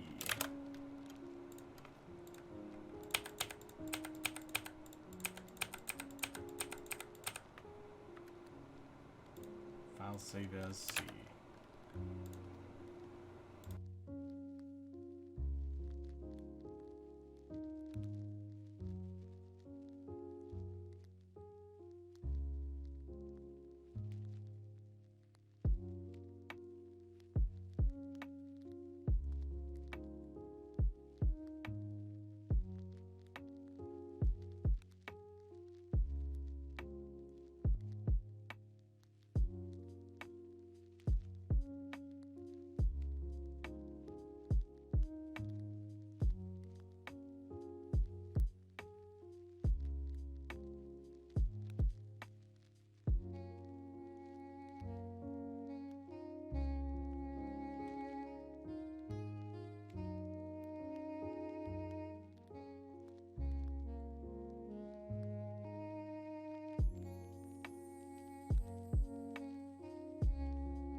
It's a national holiday for me, which means I get to stock some level design. What's up, listener? Good to see you. Yeah, stock some level design, homie. I'm working on the Goblin Fortress. This is the second of the new variants I put in here. I wanted to put in a lever-operated gate. And inside, I haven't quite decided what should be in there. But I have decided that it should be something, so that's a start, right?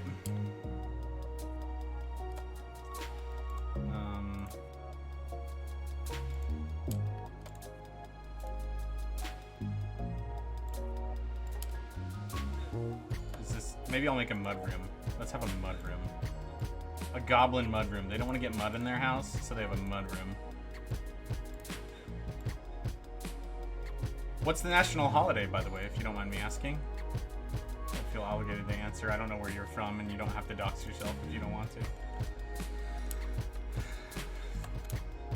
It's fun to call it doxing.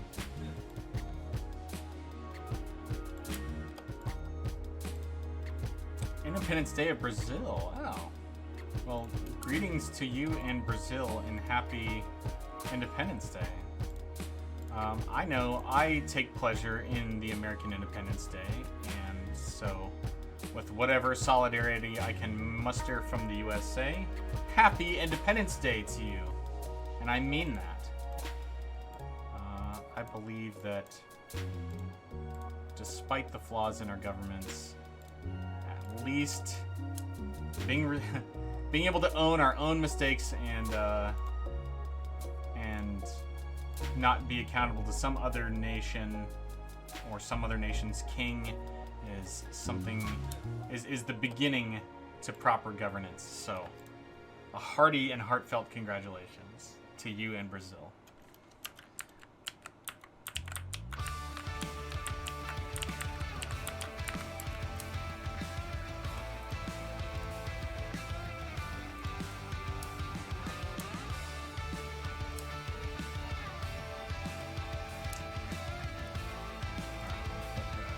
Table in this corner.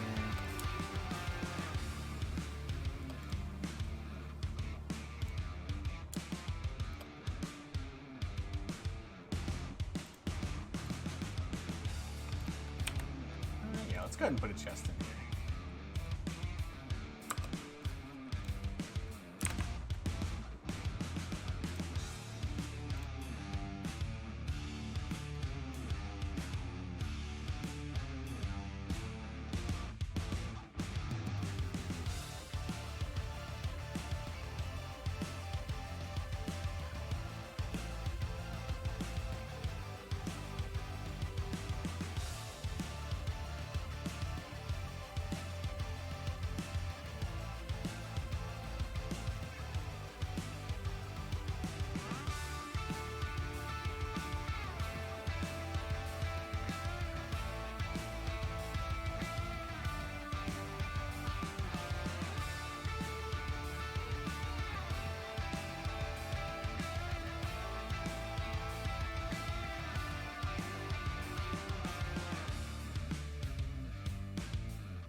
Alright, I put 2 goblins in this fort, in this locked gate room. The only way to open it, unless you have an open or digging spell, is to pull this handsome little lever here. I put a fish on a ceramic tile in front of the fire, implying that maybe somebody was trying to cook it. Of course they're goblins, so it's getting a random condition, so it might be awful. You head in here, and we get a nice tall room with a chest, some gobos. Let's go ahead and make sure these guys are never, you know who, the Potato King. And they're guarding a chest, an item, and some gold, and they can have a torch. Let's give you guys a torch down here, over top of your item. And so now we have a nice little challenge fortress.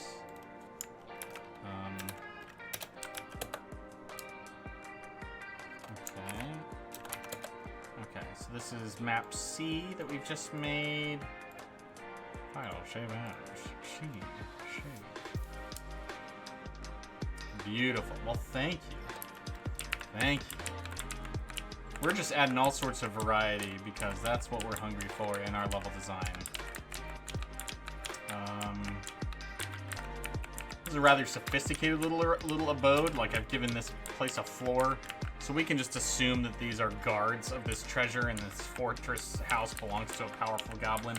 Maybe the Potato King himself. Maybe not.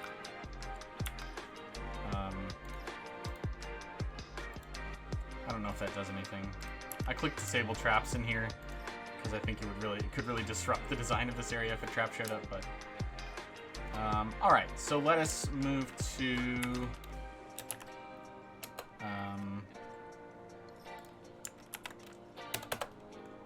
D.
All right, cheers, Wall. Thanks for hanging out. It was fun, and you were helpful, and you gave me ideas that were too much work, but I did them anyway because it was fun. So, thanks for hanging. I'll see you around, man.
If you don't mind me asking, is there a possibility of some rudimentary cooking being included, maybe based in alchemy?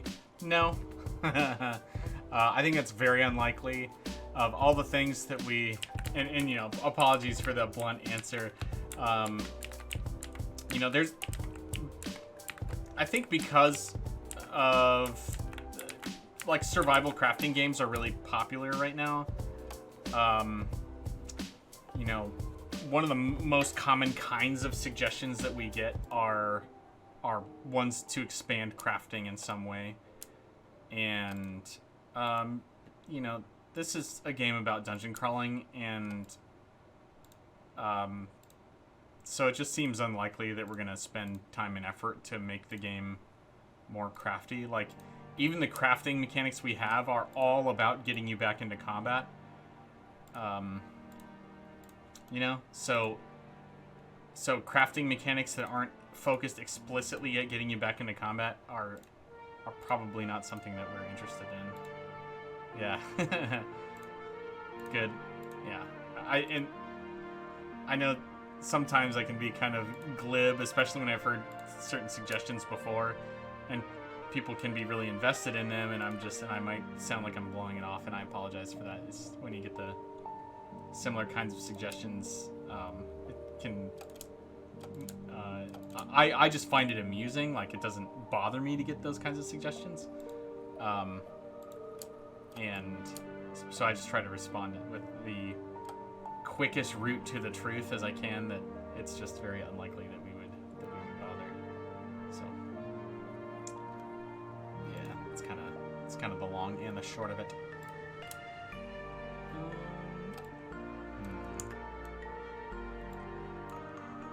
Completely understand. Well, thank you. And anytime anyone has an idea, like, all I am is grateful that somebody's spending their time and energy to, like, share their creativity and their interests with us. So, you know, thanks for. I hope never feel shy about speaking up about your ideas or thoughts. Okay, so we have a little 4-room break apart here. I don't think I want to put doors. I don't know. I could put doors on, like, maybe these two. Or, I've already done, like, a horizontal split. Let's do a vertical split.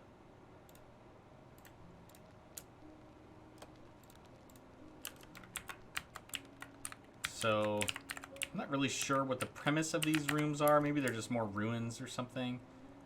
But I think I'd kind of leave them. I'd like to leave them blank, like rather bland like this.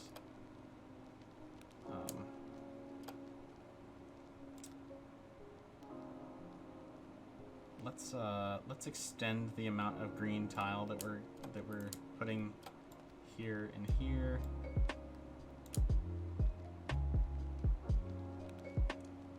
And let's light up one side thoroughly. This side can have the lights.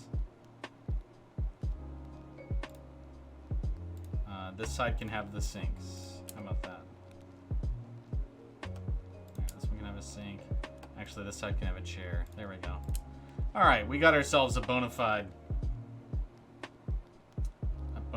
pair of rooms. I wonder if putting these torches and sinks here actually prevented this from being able to spawn anything else. Why don't I move this here just in case having this 3x3 allows for the potential of something else spawning here. Alright. D. So we got C. Okay.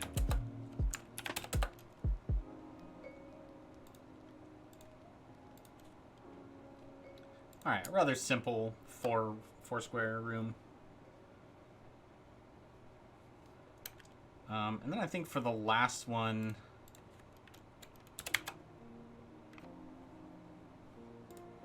maybe we'll do something with a pool in it. Or how about a fountain? Let's think about that.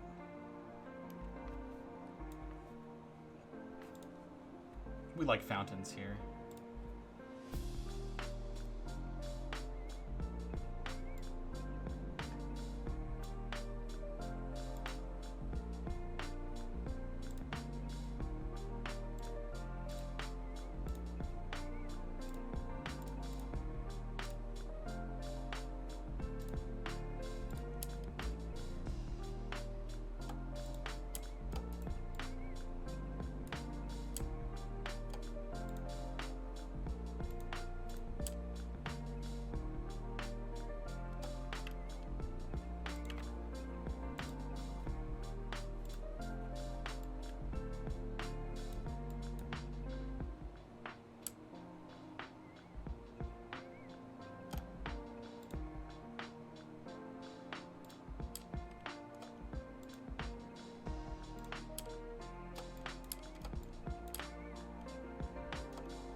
That's a really long, narrow hallway. I feel like I shouldn't do that. I can just get rid of this wall.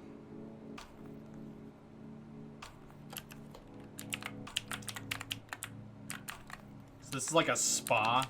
We got a goblin spa here, guys.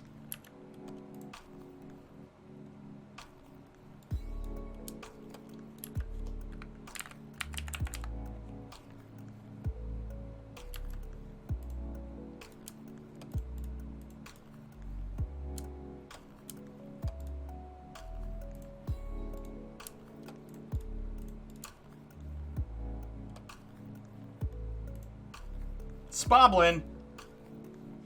Tucker, that was a good pun. It's so good that I regret I didn't think of it. As a dad, I'm jealous of your dad joke.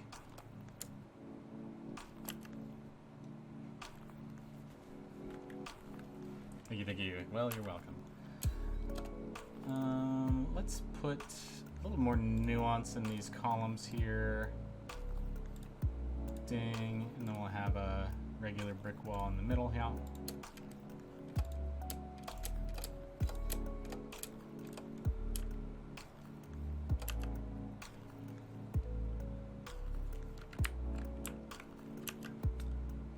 Or we just do a central column. That'll probably look better. Okay, so we got the clean, pristine fountain, spoblin. So this is just like a big open spa room. Why don't we can put another chair like right here. We can hide some gold in the wall in case anybody wants to dig. Give them a little hidden reward. Make that feel enclosed, make this feel enclosed. Actually, let's do it here and here as well. Alright, so you walk in, and on the left you've got a chair, and you've got your spa, you can walk around.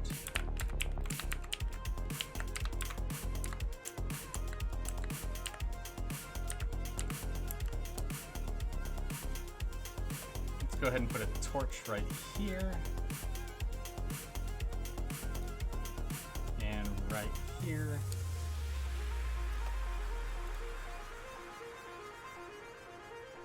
And like this and like that and like Let's do a path all the way around.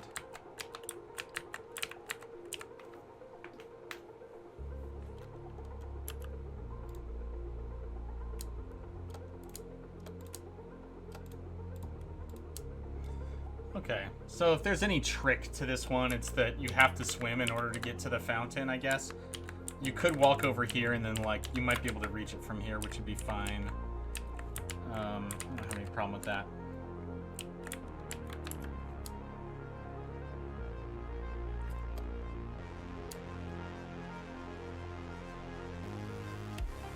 I'm kind of tempted to narrow this up like that so that there's a likelihood that something else could spawn in here just by having more open space. The level generator really prefers open space for spawning things, and so if I have it too cluttered, I'm basically saying that this room will always look the same and nothing cool will ever spawn in it. And well, that can be tempting because then as a game designer I get to just like have only what I want spawn in here.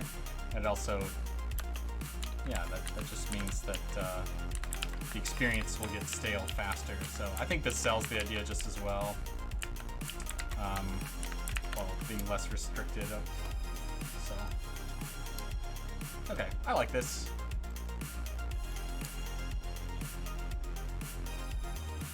Basically got one 3x3 space that stuff can spawn in.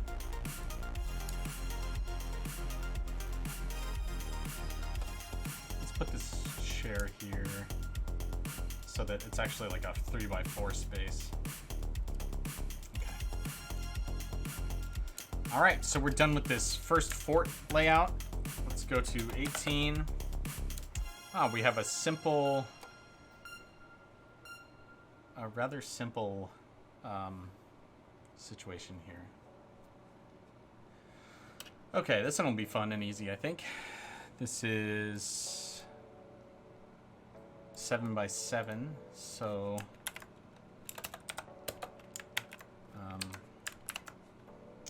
let's do new.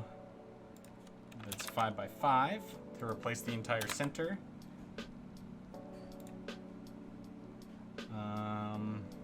Alright, before we get going on this one, I'm going to take a quick break. I will be right back, folks. Thanks for hanging with me.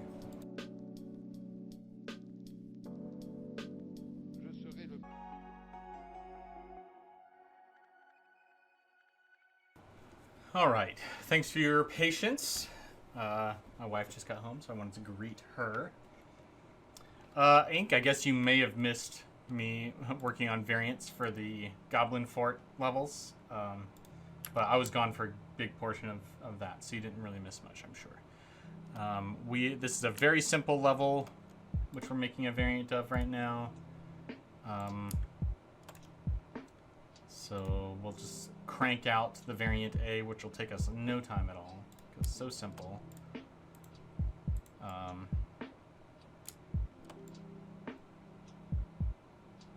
And then I like these ones because there's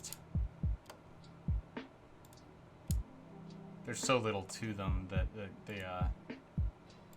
that I can add a lot of meaningful variety without a lot of work. And it's the kind of variety that players, or well, I should say that I will notice when I'm playing. And so that'll tell me that the level design work was effective. You know, that's exciting. Okay, so now we put the torches on there, and then we're effectively done with variant 1. Of course, I am always pressing the wrong button. There we go.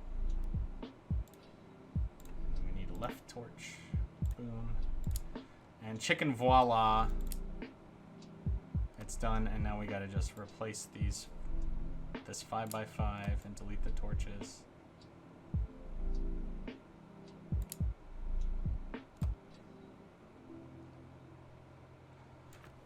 And we're done.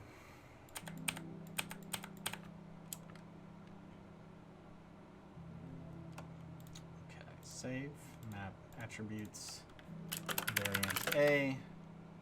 Okay, file save as. Swamp, what was this, 18? Control O. Swamp 18A. Boom. Next.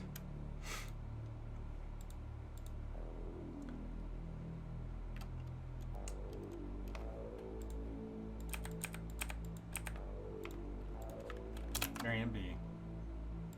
This is a great candidate for making an actual trap out of this, where we just flip where the goblin face is.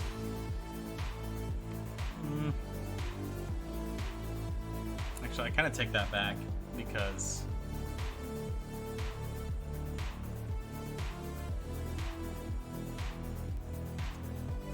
this is only a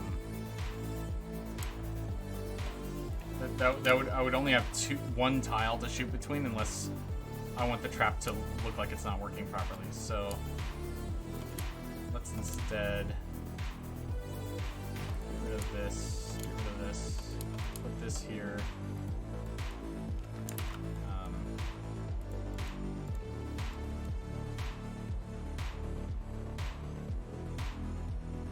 We can have this.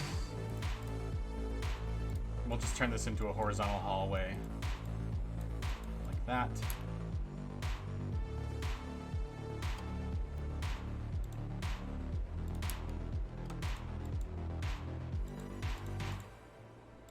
So we at least have a 3 square space where a trap can happen.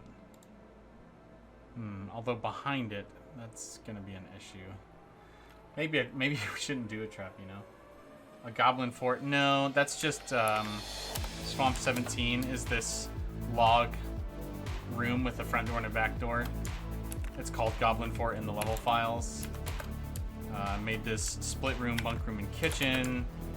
This one with a treasure room. And then this sort of 4 room. And then I made the Goblin Spa, or the Spoblin, as Tucker his Torment called it. So now we're on to this one, which is called Clearing. And one thing I could do is I could extend this like that, which would allow me to make this trap without really losing anything. And I'm tempted to do that just because it lets me do a little more, and I'm greedy, so let's do it.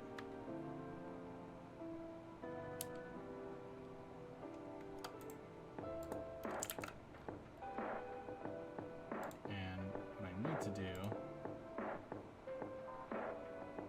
is move everything down 1.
I need to extend this one by 1 height as well, because I have cheated.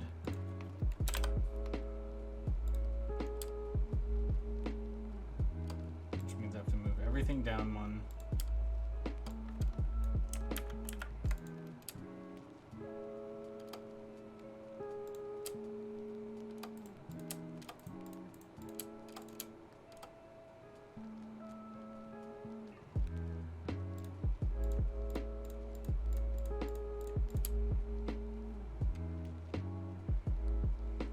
Okay, that's correct.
Imagine something like a Titan in Barony. Not Doom Titan, the Heroes of Might and Magic Titan, and then shoots lightning and is human-like and... Dennis! Strong bad reference. I remember the Titans from Heroes of Might and Magic. What was that? The mountain guys that have Titans? Yeah. Yep. Strong bed's pretty cool. I've decided to make like a white fortress, a white stone fortress in the swamp here. I'm not sure what I'm gonna put in it though. It has to be like a regular door because I don't have room to do any sort of gate mechanics. I could make this room like one tile smaller and then have a openable gate.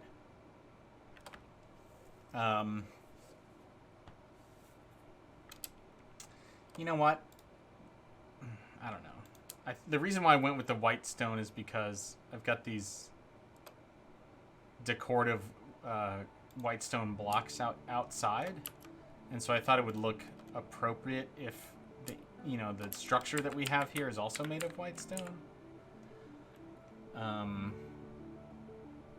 not like 100% sold on it, but I guess like I feel like this is the choice I have, you know.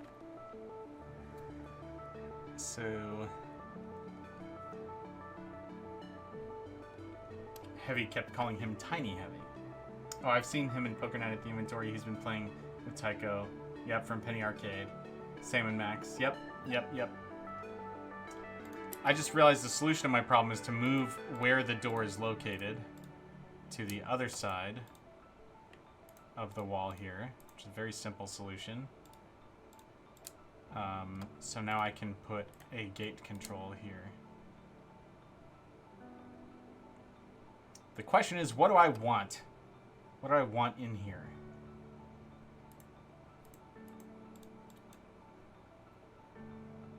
The door is not a door.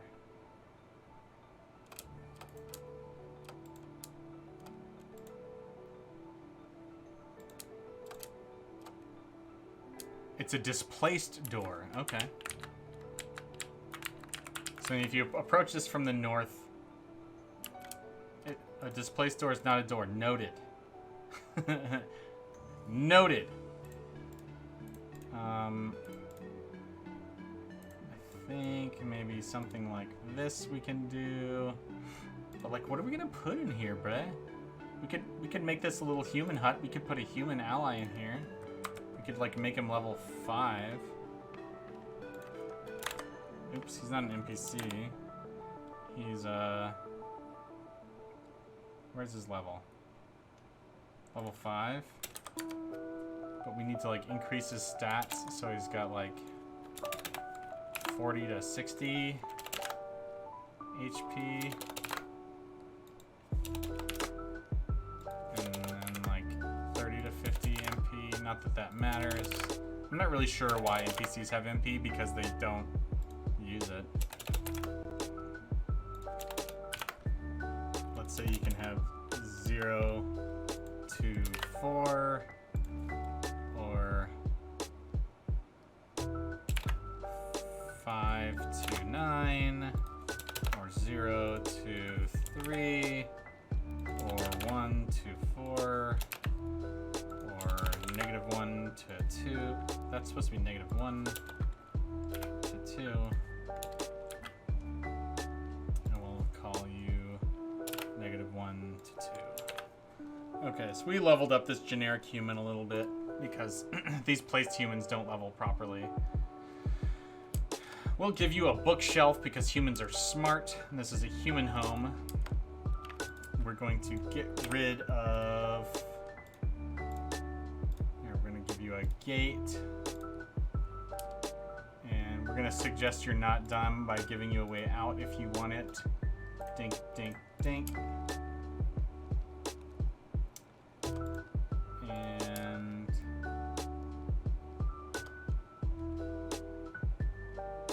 losing brain cells from eating too much. I didn't know you could lose brain cells from eating too much. That's pretty dramatic, Bray.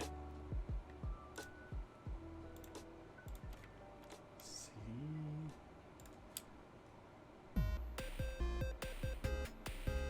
Alright. And in houses, we often have, like... What am I doing? Sprite. Chair. Bed.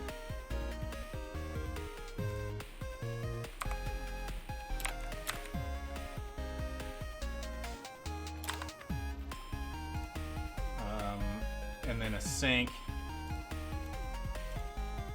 You don't have a lot of space in there, little guy, but that's okay. This is your home is your castle.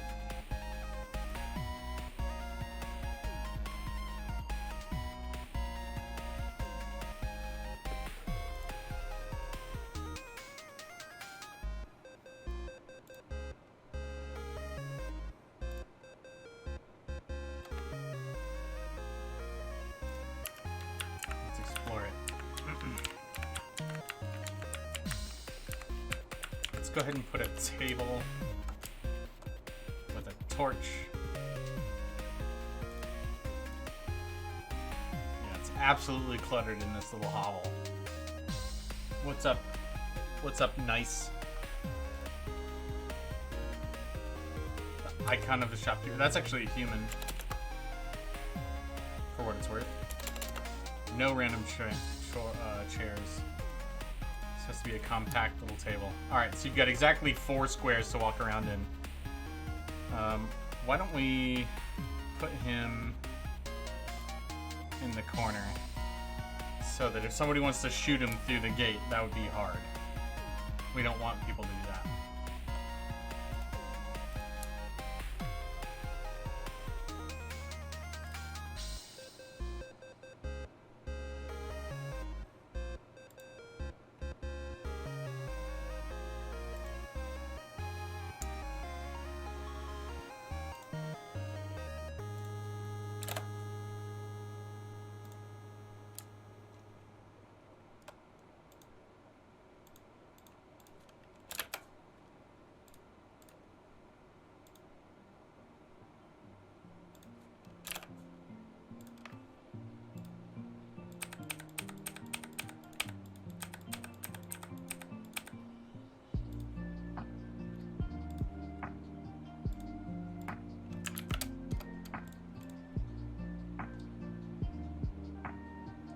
I'll have them back someday. Oh, the brain cells. Got it.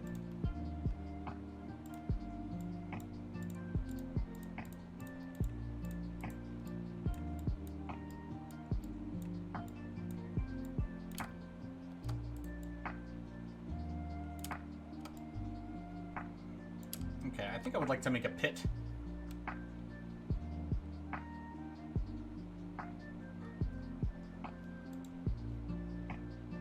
You are quite a character there. Ink.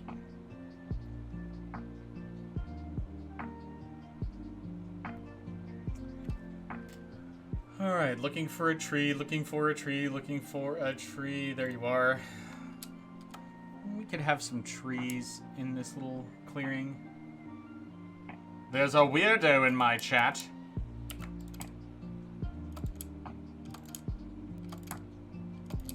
So we can turn this clearing into a little forested area.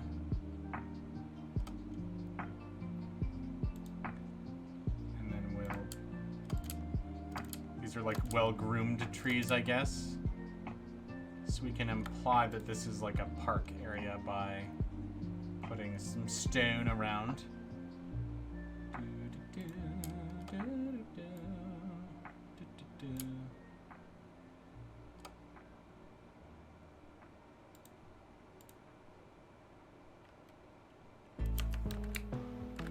That's kind of nice. I like that.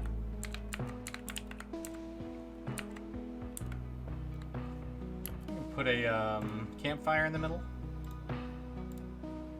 And let's put one of these tiles.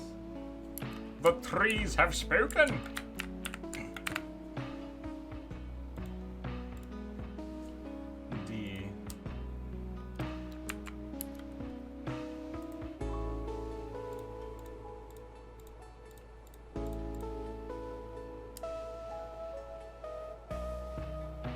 You're not trees. We are ants. Treebeard.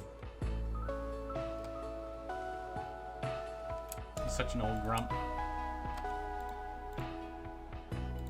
Okay. Alright, one more variant to do. I've been tempted to do a pit. I don't know that there's any logical reason to do a pit. And so I'm having a hard time justifying that. This would be a nice place for like a fountain plaza. I have several of those already, but like, do we care about that redundancy? Maybe we're okay with that. Like if I did something like this, not really that sleepy. I slept pretty good last night.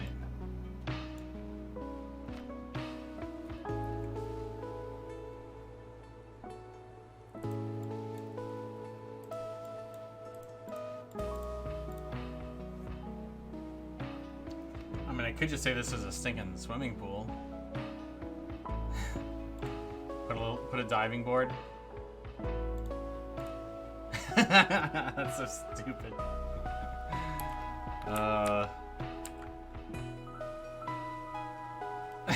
I mean, I like this because it's dumb. I don't know if that's okay. Is it okay to like this because it's dumb? Put a little bush right here, a little bush.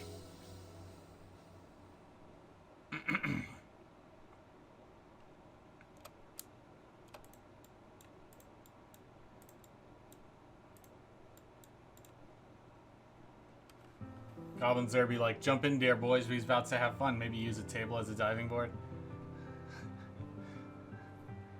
I mean, a table might sell it better. It's just like, it's such a dumb idea. I mean, I thought of it, so it's my fault.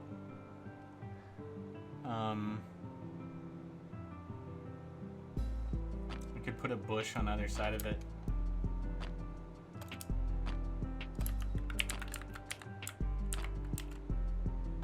Looks a little less ridiculous with some bushes. Let's put like 2 decor blocks on one end, and then put a torch. Dumb is good, dumber is fine. Dumbest is getting the X.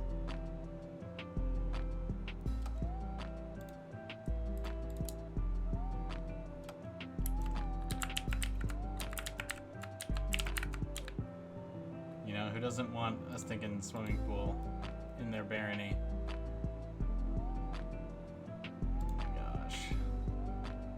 Even as I'm making it, I'm like, this is too stupid. What am I thinking?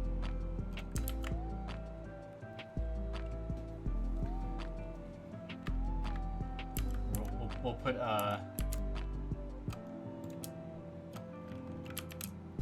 like an item, like somebody left their stuff near the pool. There you go. We got some items. All right. I can name one person, Barony, who's basically too much of a grouch to like anything nice. I know who you're thinking of. I know who you're thinking of. All right.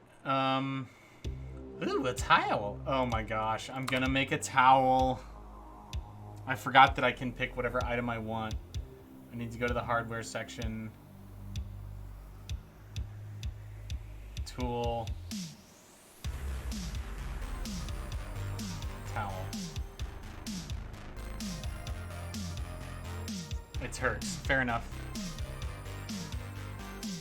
Are there other pool items other than an amulet of Olympic swimming? I don't want boots of water walking. Those, but guaranteeing both of those would be silly. I don't know. Maybe Olympic swimming would be funny. Let's look for amulet.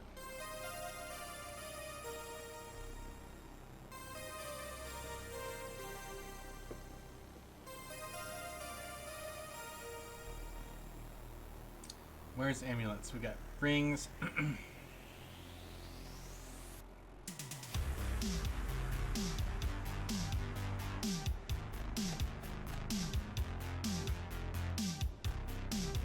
Spellbook. Potion. Artifact. Spellbook.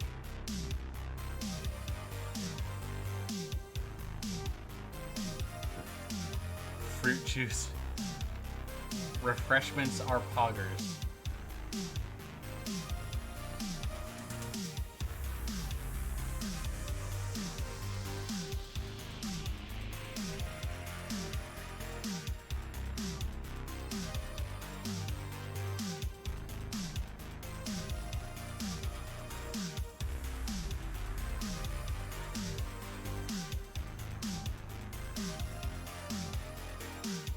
Amulet, water breathing. There we go. Gosh, it's dumb.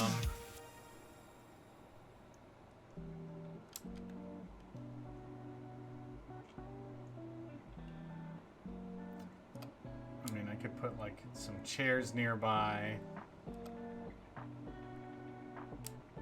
That's the same thing as Olympic swimming.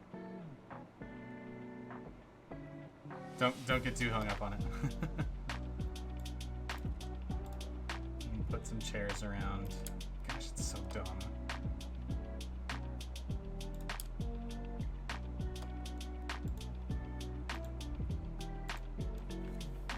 Well, I mean, in the game it is.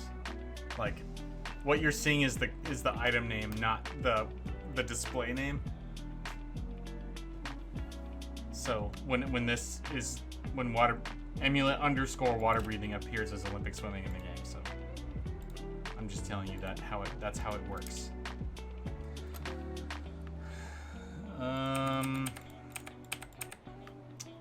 Let's do one more with this little space because I'd like to make a little hedge maze. I'll save as F.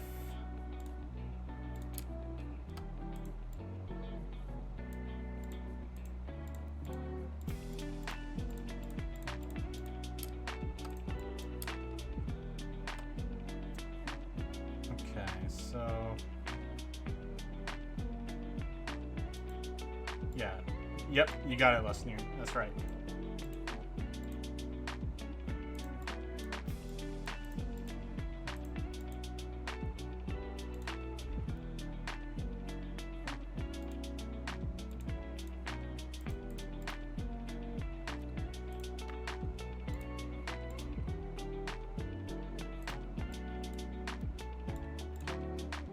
It's not much of a maze. It's pretty small.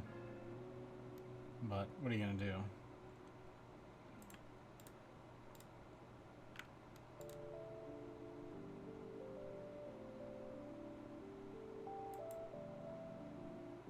I could put the entrance to the side, give me a little more room.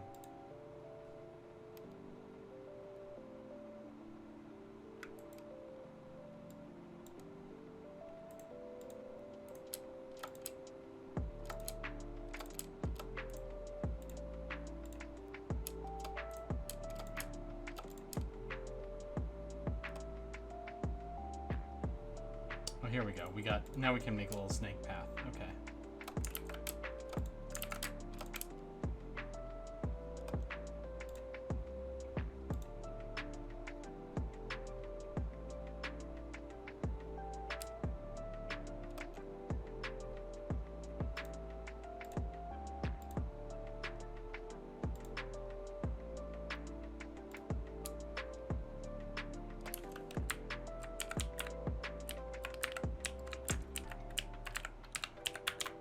Okay.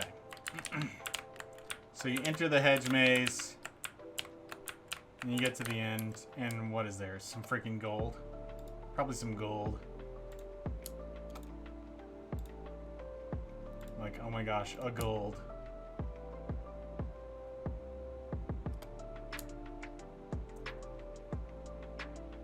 One of the things we could do, and I've done this before, is I could put one water tile here, so that way I can put a slime in here that can't escape.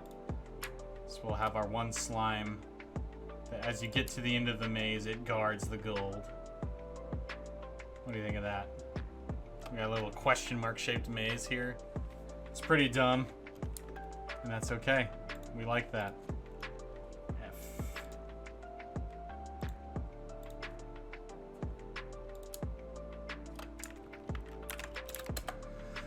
Alright, we got a freaking swimming pool because we're stupid.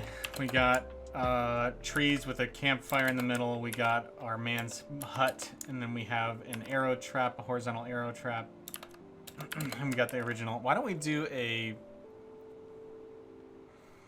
was gonna say, why don't we do a vertical arrow trap? Let's do... Yeah, why not? Why not? Why not?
This isn't great.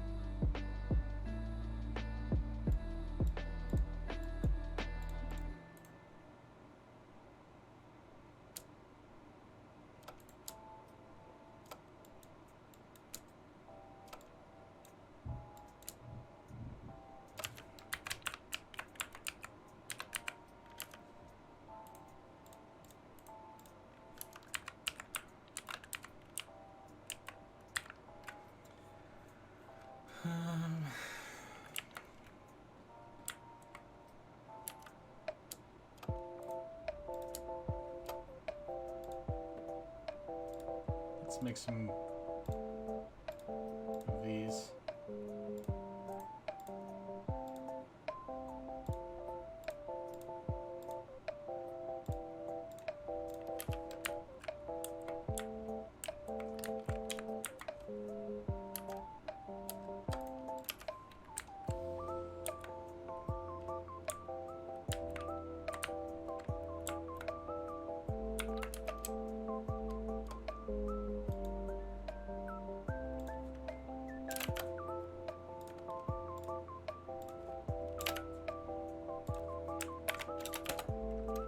Okay, so we got our hedge maze as F. We got the vertical hallway trap as G. We got the horizontal hallway trap as B.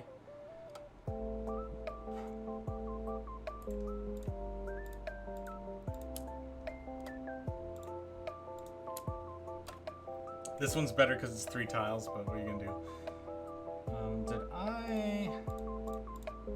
I do have a torch there. I'll put a consummate torch in on this one. Oh, here we go. I already had one, but it was facing the wrong way. So let's put one facing the correct way right here. Okay. we've done enough on this clearing. Let's move on to Swamp 19. We have the 4-way boulder roller. Okay.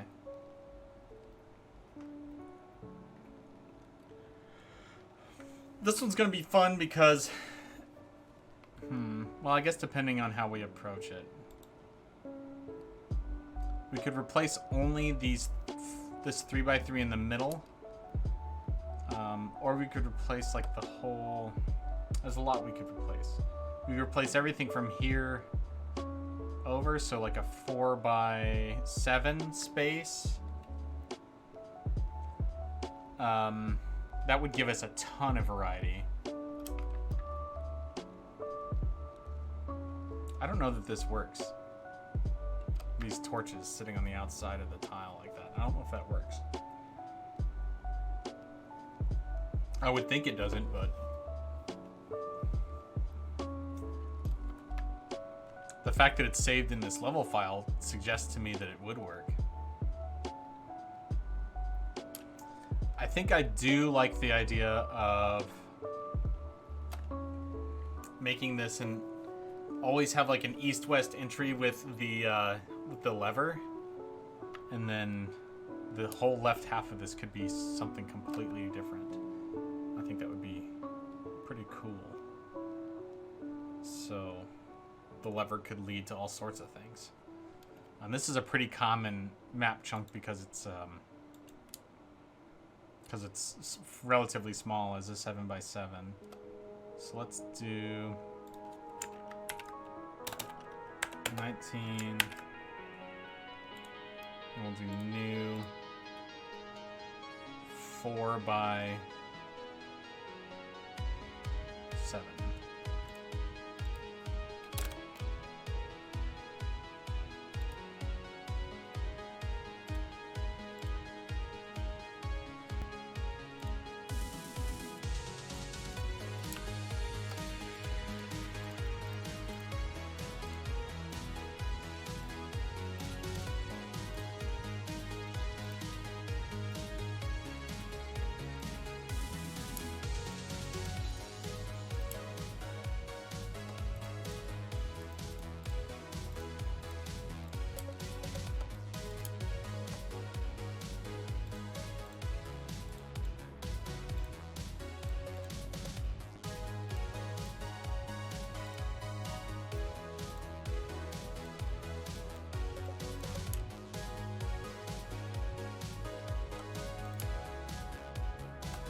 Is this going to be something of a jail cell?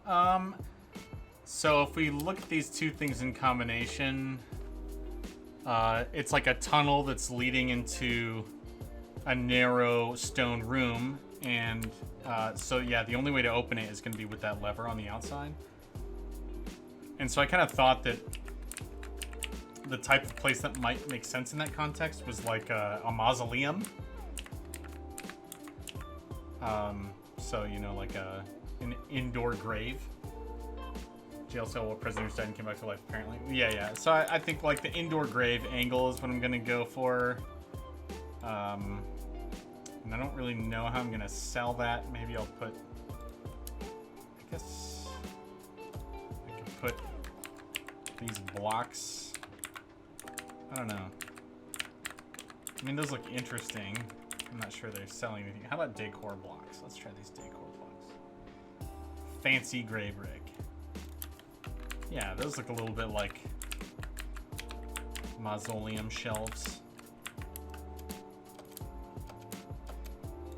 Something like so.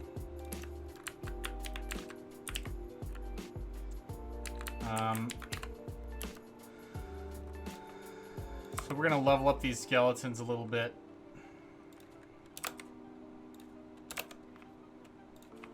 Like I did the other human. Just make them slightly more difficult.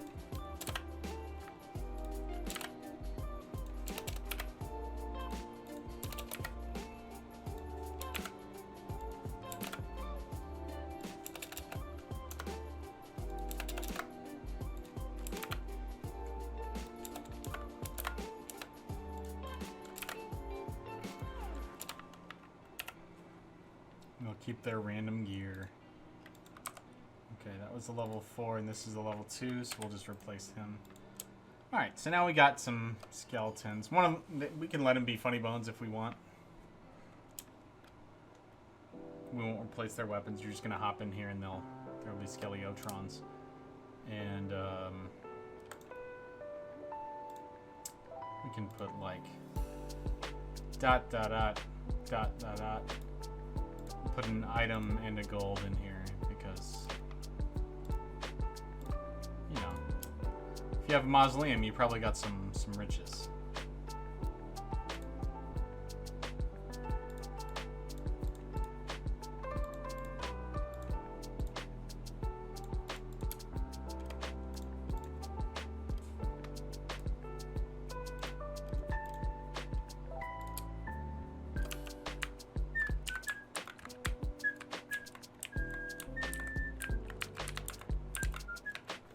Have you ever been to a mausoleum?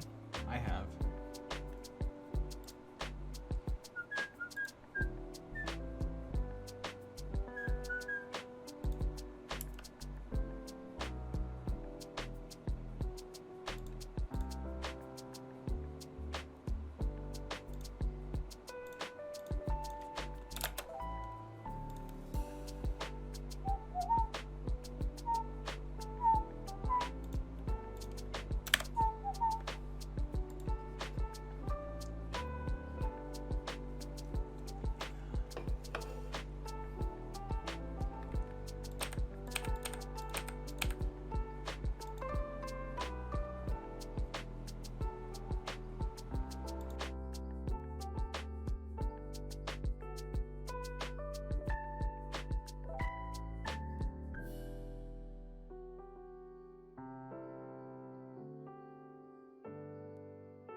Okay, so the objective has been to try to turn, you know, this very specific plus sign shaped hallway that always drops 4 boulders into something a little more universal that feels different every time you see it. So I've got a dead-end mausoleum with some treasure in it. I've got, you know, just a little kind of a closed-off room that if you pull the lever, it opens up a way out to the west. And then I've got this one that, similar to that previous one, except for it opens to the northwest. And you know what? Why don't we put a sink in here? You know, just like something happened. Something exists in this room. So now we're gonna work on E, which is in theory the last one, and maybe I'll do an outdoor one.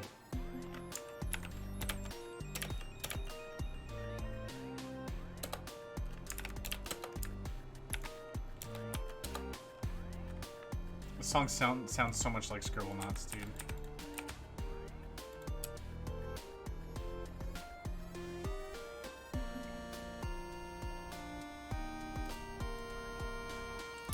So the one thing we have to do to commit to this is that this hallway kind of has to lead to something, and we have to use this. This is a requirement I'm setting on myself. We have to use this power source of the lever for something. Otherwise, we end up with a lever that doesn't do anything. And how boring is that? Quite boring indeed, you might say. I might say that.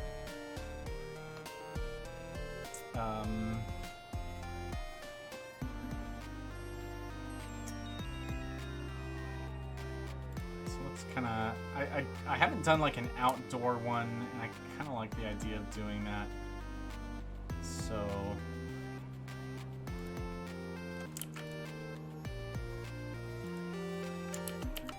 if we did something like this...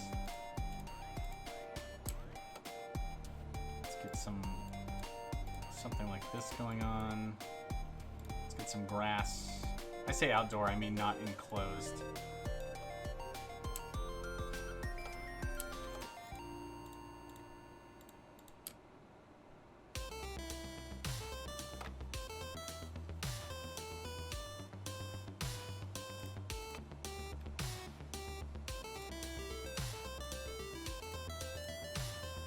I don't really like this song either.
Just another enclosed space. I can't be doing like that.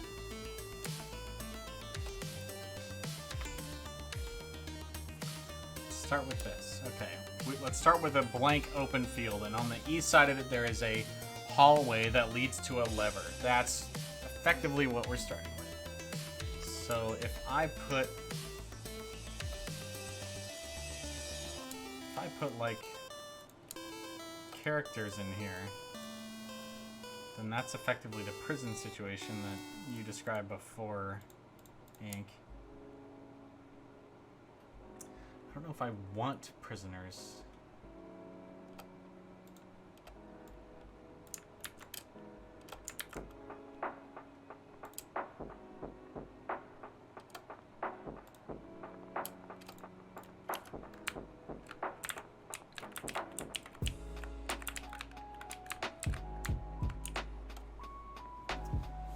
don't know.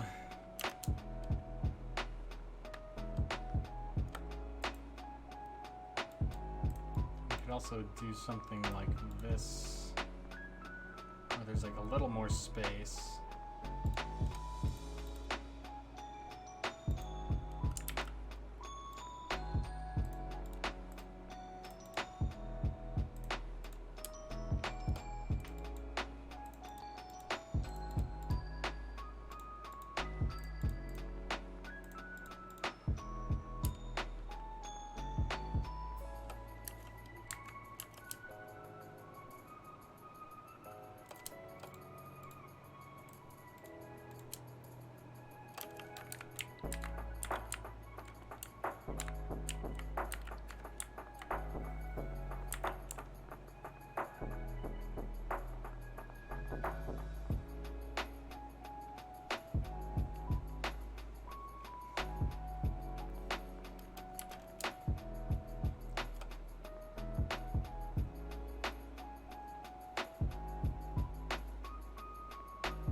To mix it up, I could make the top left corner of this like a pond.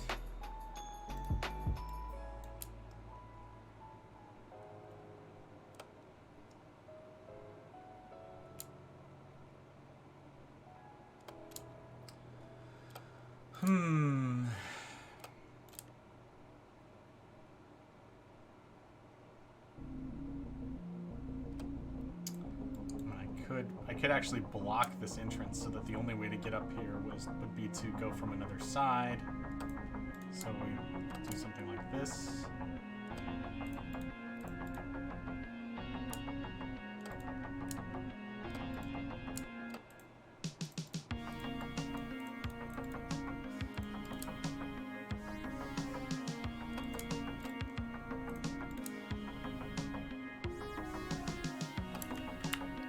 Might be onto something now. So you press the lever and open up like maybe a trap room or something.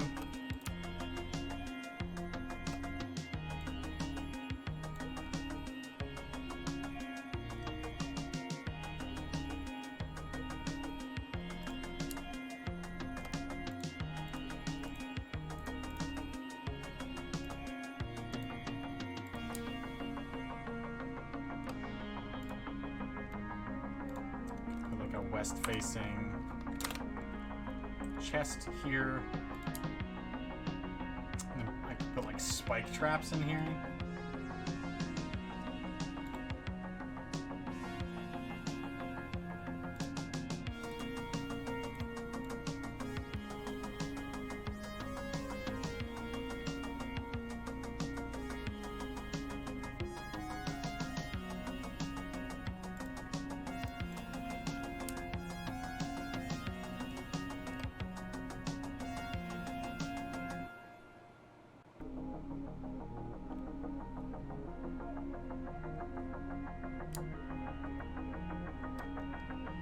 Oh, I don't know.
Theory, you could go in here.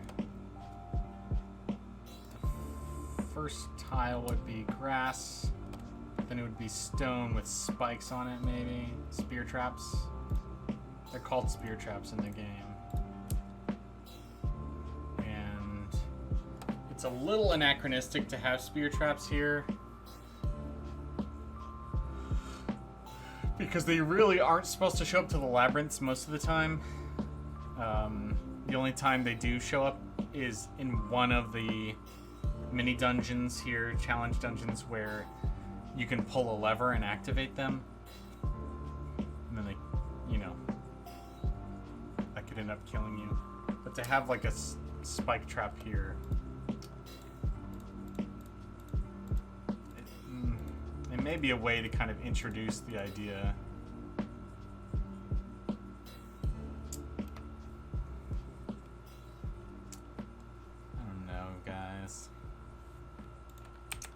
I could simplify by having it just the one spear trap.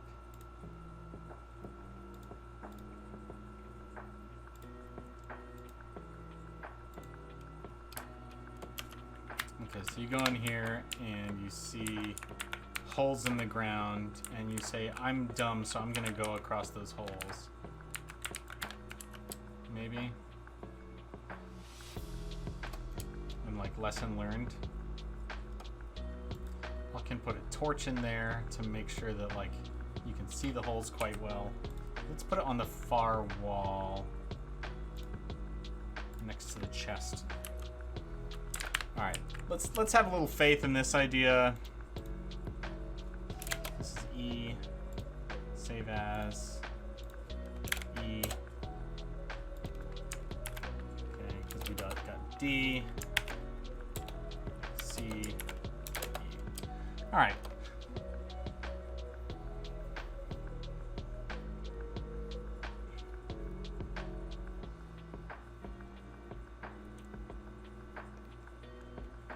You know, it's like this little water patch here is kind of useless.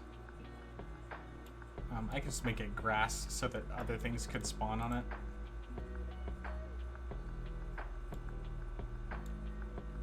I don't know that it helps at all. Be water. It's gonna feel more outdoorsy if it's not. We'll put a tree in the corner.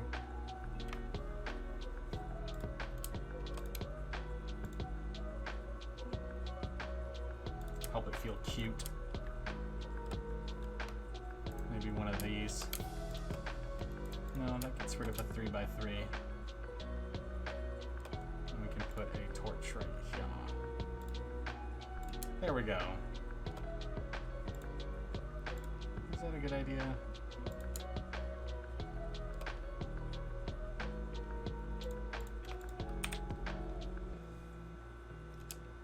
Okay. Alright, we'll call that good. And I think we're finally on to 20. Alright, this little chestnut, little walled-in fort, what is it called? Temple. Oh,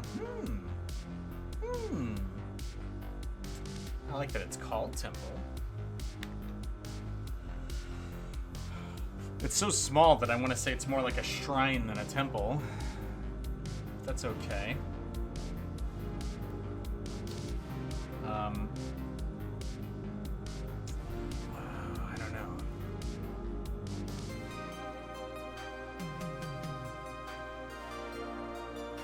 Once again, we can take the entire interior and muck about with it by making a new 9x9.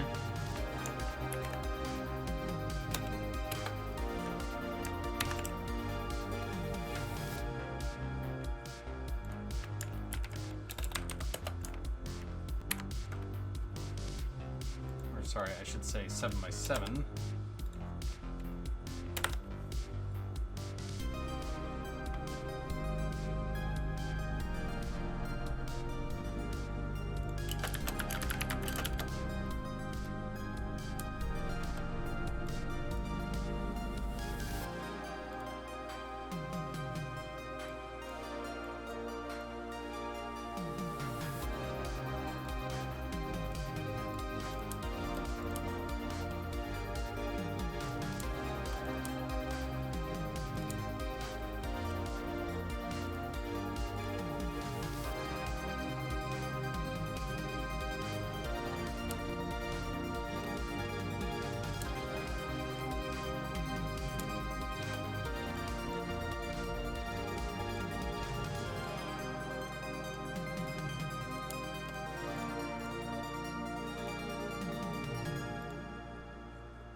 You just beat the game for the first time ever. Wow, Tucker's Torment. Congratulations. That's an exciting moment, dude. Happy for you. I remember the first time I beat the game, I was quite excited, quite proud of myself.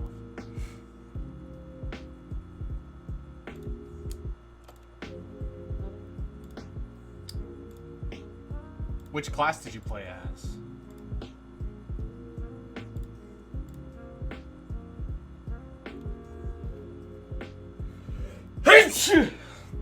Excuse me.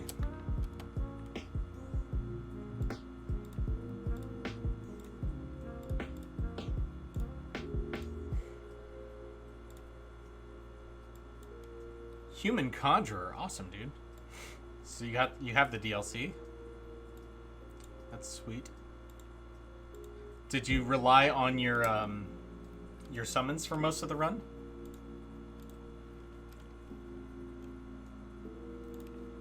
Yep, awesome, dude.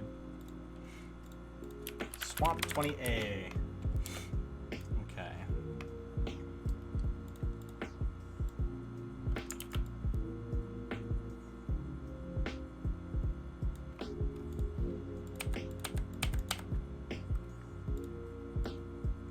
That's really cool.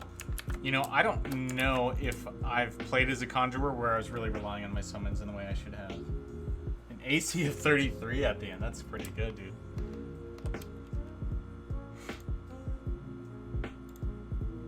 Wait a second. We need to make this a little bigger. Like that.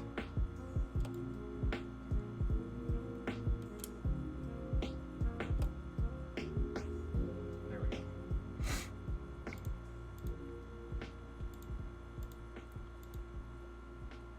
$42, holy cannoli, dude. Did you, was that without your, crystal shield equipped or something? Some blessed crystal shield, perhaps?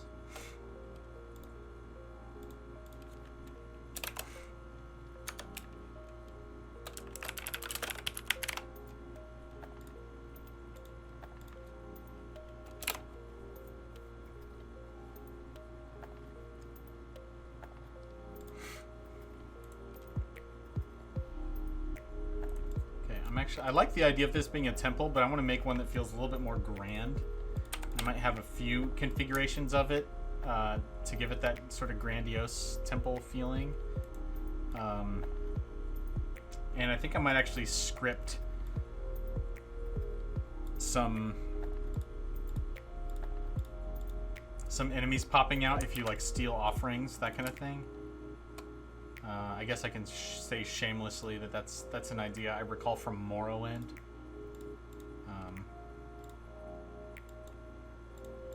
Which is a very memorable game.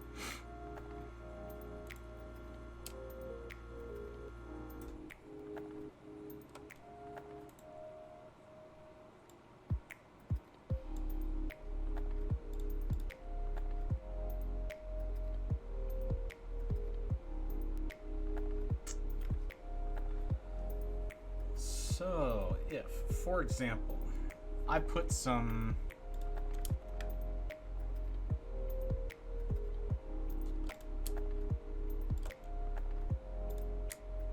like a table in between these two things, and then put a pressure plate on it. Well, actually, I wouldn't use a pressure plate.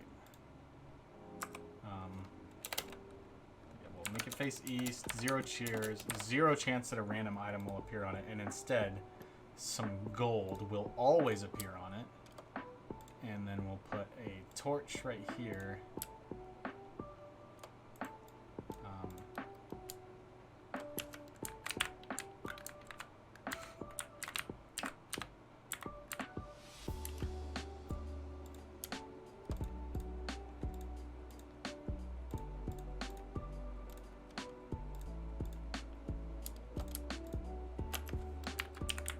Have something that looks kind of like an altar, you know?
get rid of that torch.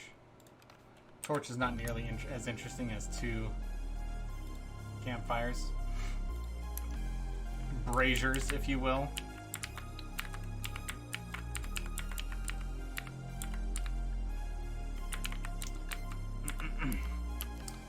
Alright, this is a good start. I'm gonna save this. I need to take a quick bathroom break. Save as B. And I will be right back, folks. Enjoy the music while I'm gone.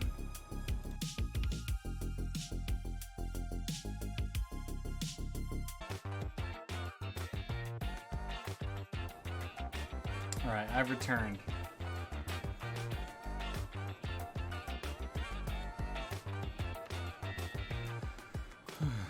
Okay.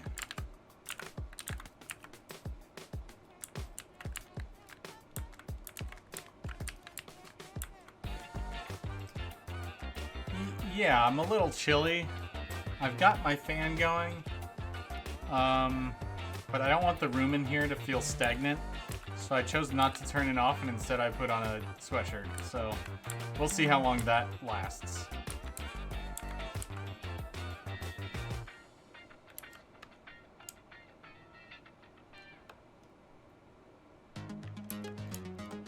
I'm gonna look at the scripting guide real quick. Because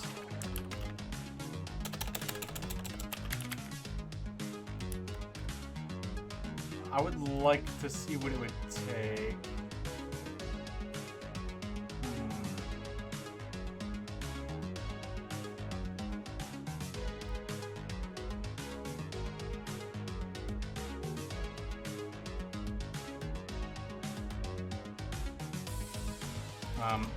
I believe I can detect when an item is no longer in the map and then use that to power something. And I need to refresh my knowledge on that a bit.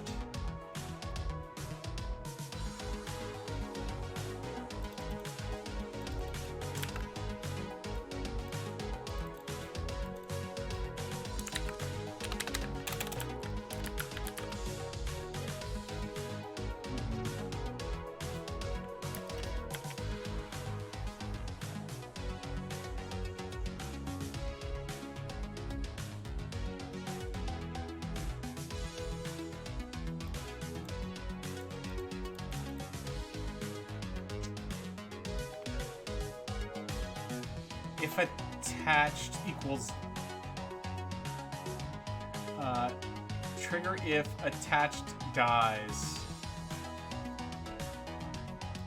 Okay, so let's try this. We're gonna do an Indiana Jones boulder where if the player picks up the gold, then a boulder will drop down on the table and come this way. That's what we're gonna do. And so we're gonna have a text script, and we'll call it script trigger if equals, well, actually first we'll do attached to equals items.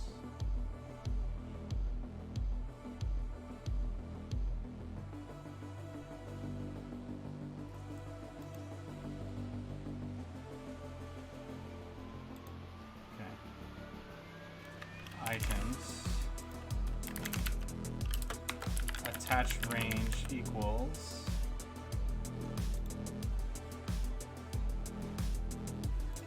That is 3, 1.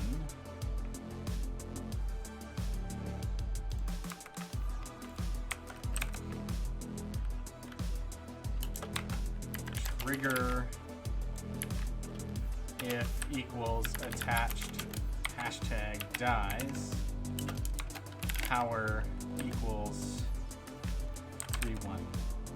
So what this script basically says is I'm attaching to the item on the table, which actually I don't know if that counts as, if gold counts as an item. That's sort of an unknown here. Items.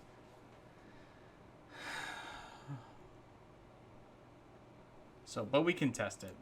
If it'll only work on an actual item and gold doesn't count, then I may just put like a gem on there instead. And that would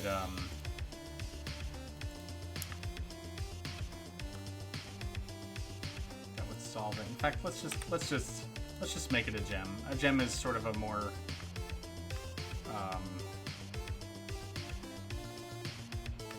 like evocative item anyway, rather than a sack, despite what Indiana Jones would tell you. So let's do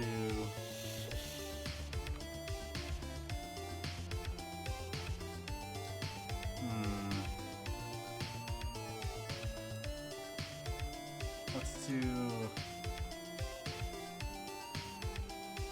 an aquamarine maybe.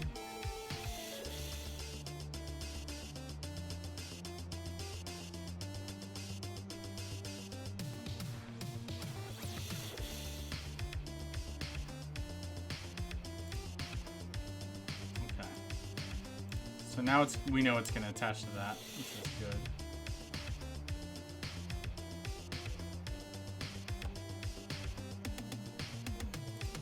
And I'm tempted to throw like a bunch of chairs in the way to make it like harder to escape.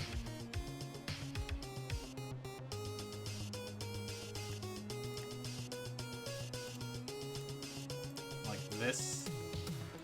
And then maybe even put some like pits here. And then put like a bridge here.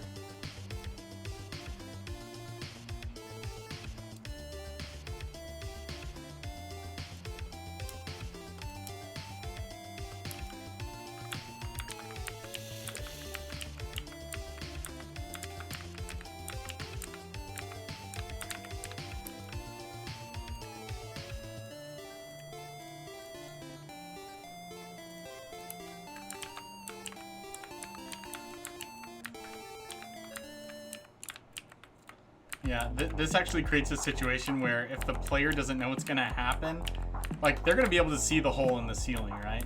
So they might be able to deduce what's going to happen. But if they don't realize what's going to happen, they have to run away from the boulder and run around the corner. Or they might be kind of dumb and try to weasel around the chairs and end up getting stuck and smashed by the boulder. All of which is great. I'm excited about that. So... have I ever heard of the Motorhead group? I guess not. I guess I have not heard of that. And now I need to find a map that has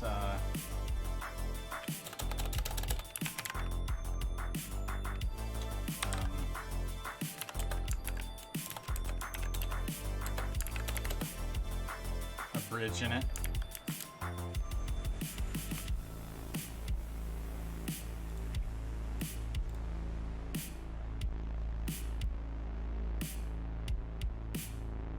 The stream is immaculate. What's up, Yelf? Good to see you again.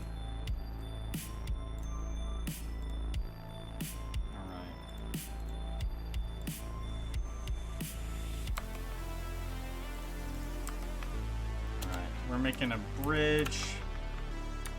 Facing, let's make it face north. There we go. Okay, so now what we've got is a bridge suspended over a pit, and when you pick up the gem, a boulder will spawn and chase you down this row of chairs unless you broke them ahead of time so that you don't get smashed. I'm pretty pleased with that little scenario. Makes me giggle. And I hope I get to watch players die. No offense.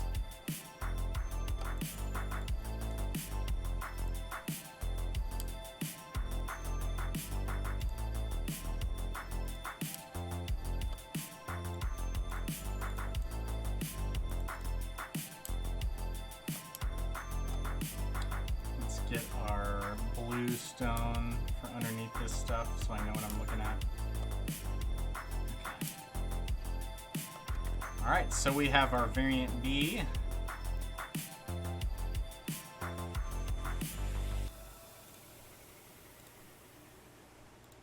Save as B. Okay.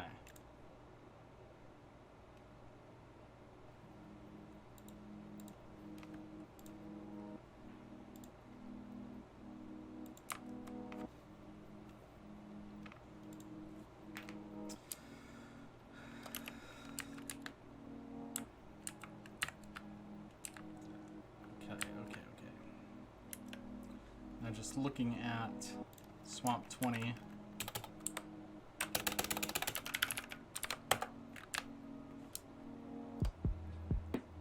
This is going to feel like a pretty enclosed space, but it's a little bit more open air, a little less claustrophobic than the previous version, except for all these chairs.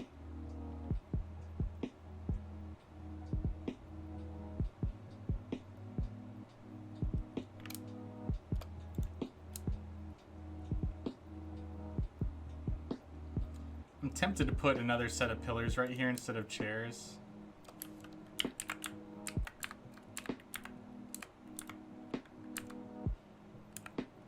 Although I feel like that runs contrary to the design of like an altar. You want people to be able to see it from a fair distance. So I'm gonna let it be and just go ahead and work on temple variant C. Save as.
Okay. Compared to the last one, this is extremely simple.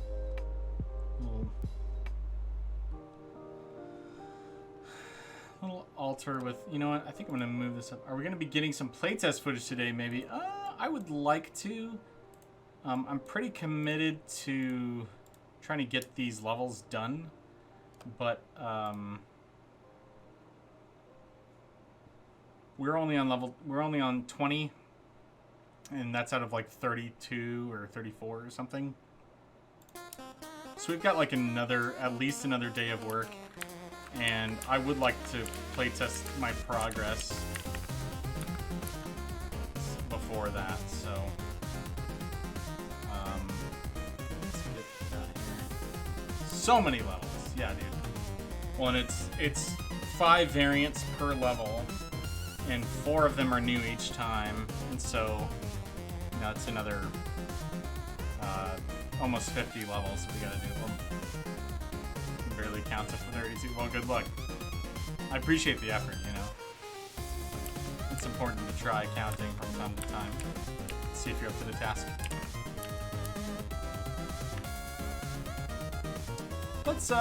Let's put some trees in this shrine. We like a shrine. Dun, dun, dun, dun, dun.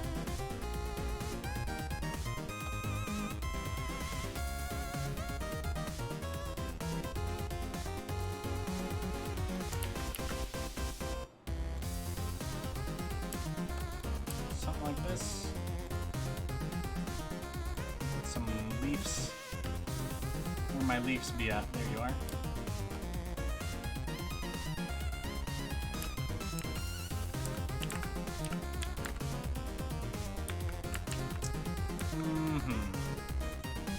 Putting those trees there actually prevented me from being able to get in here.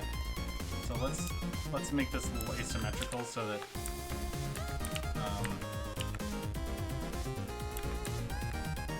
that actually just made it worse.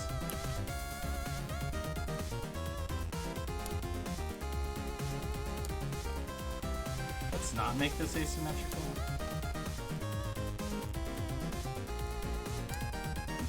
In fact, let's make this perfectly symmetrical.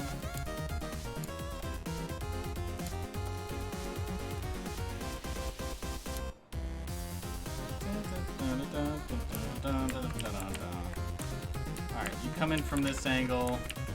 You see you're in a beautiful pond zone. You don't want to go swimming, so you weasel around to the left. And you can get to the fountain, which is your prize. You're here for the fountain. Let's not pretend that you're not. We all know you are. Let's make this one just a bush. They don't all need to be a big old tree. You know what I mean?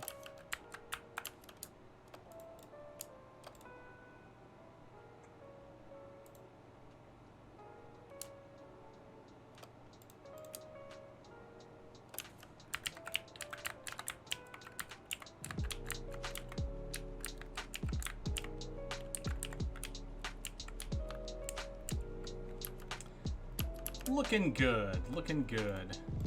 And this is variant C, so we'll go ahead and save that. Let's mark the places where the trees are with dirt, the rocky dirt. Boom.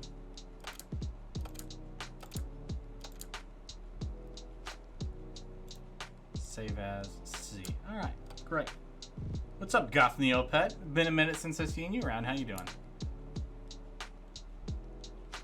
It is a party out here. IMHO. LOL.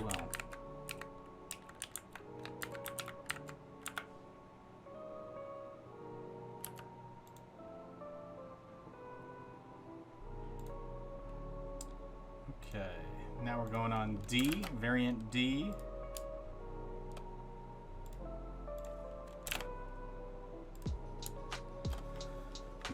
Doom, doom, doom.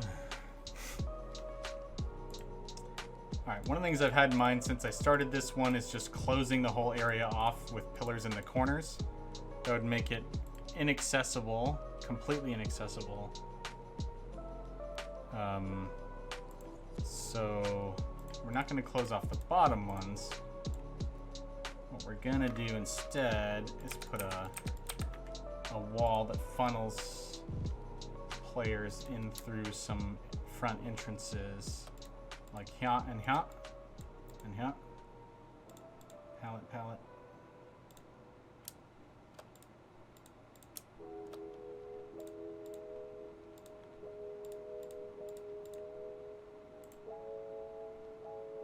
I kind of want to leave that tree there.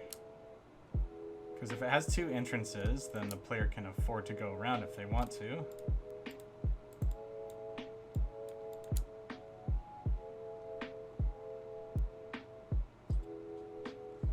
One of the other things I could do, I could, yeah, why don't I do that? Why don't I make this a, you enter this one from the top, because the other ones enter from the bottom, which is, I don't want to bias all of them towards bottom entry, because from first person perspective, it's just,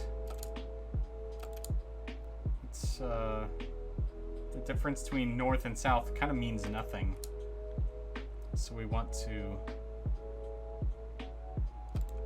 you know, not bias the player to always approaching things from the north. There's no reason to encourage that.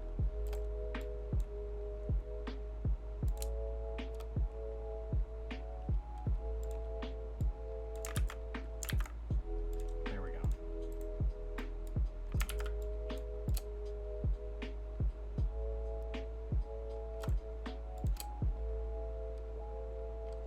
Okay.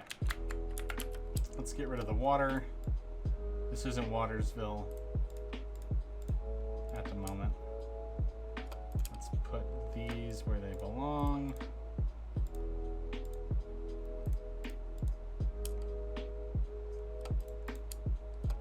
And then just grass up the rest of this. Okay, so in theory, this whole area down here, this sort of like bowl-shaped space, there's no way in or out of that space. You have to come in through these doorways. And just to add a little drama, I can add levers to these doorways so that you have to open these doors manually, which is always fun. It also lets me put some enemies in here if I want to, which I do want to, I think. So, you enter, and this is the space you see. What kind of space is it? What excitement awaits our player?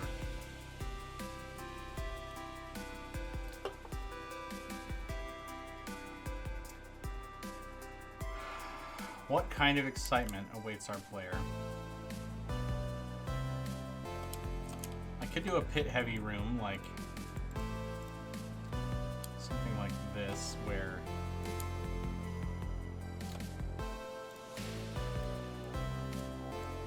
all this is pits, and there's like some dramatic fight that occurs here.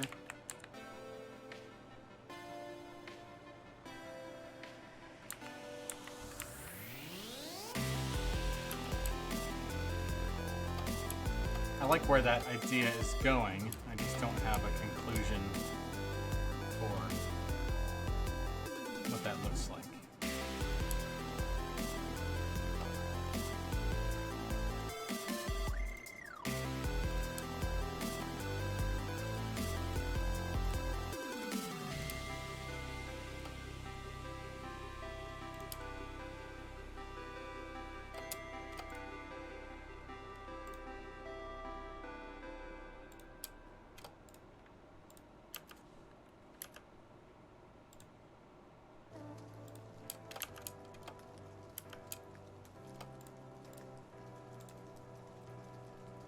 Fancy brick, we're here for you.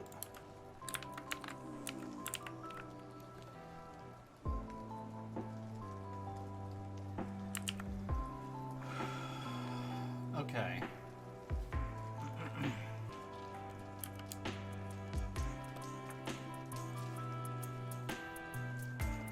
So I could put traps so that if the player enters this space, an astonishing 9 people. Yes, thank you.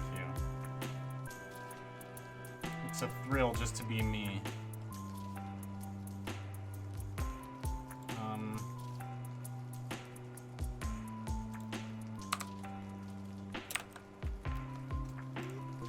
Put a chest up here.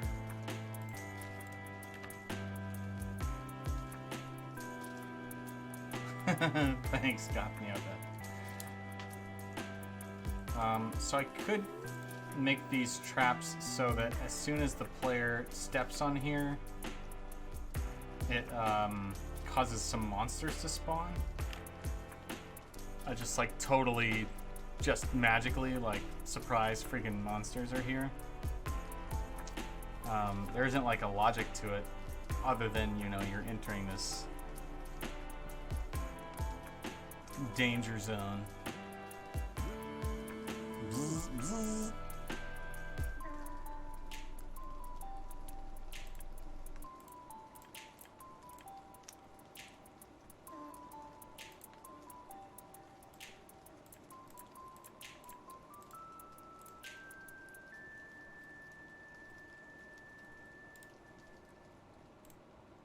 Is that a is that sunglasses for the danger zone?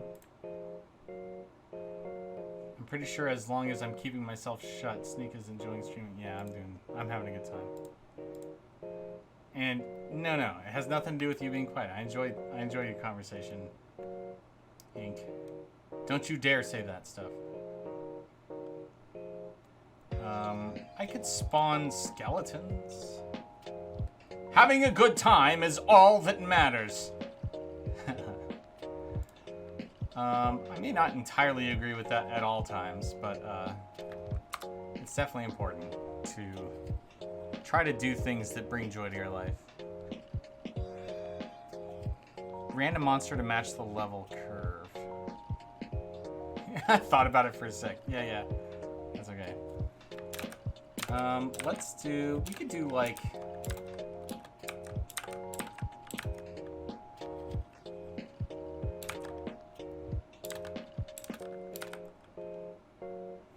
Spiders. It's kind of hard to justify spiders. Skeletons. I walked into another quoting. That's really funny. I kind of want to just bombard the player with a bunch of skeletons.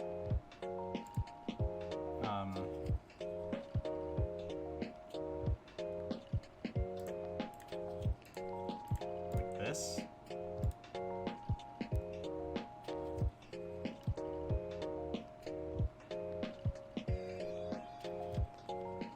I could make these gravestone spawns so it's more ghouls again.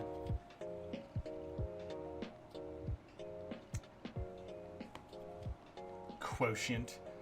We talking about division now all of a sudden? I want to put a gravestone down, but I'm afraid that I won't be able to control the spawning as well. Where's my gravestone sprite? There it is. Yeah.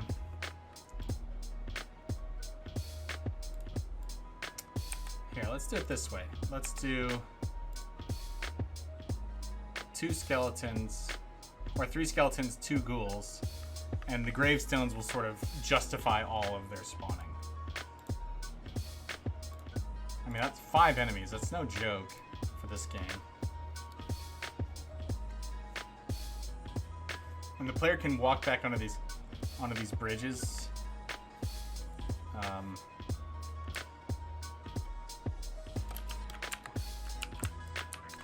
And have like a choke point. So as long as they're not dumb, this isn't an insane challenge. And you know, sometimes it's okay if the player's dumb. That means they just die. Rip lol. Division is 10 out of 10. We'll do that again. It's funny because in this context, 10 out of 10 just means 1. I like it. Okay, let's see. C, D. Genius. D. Okay, I mean... Alright, now we need to go to B. We're going to steal our bridge info sprite. I'm not memorizing this. It's impossible. Nobody can tell me that it's possible to memorize the number 1180 and negative 56, which is what I'm referencing every time I do this.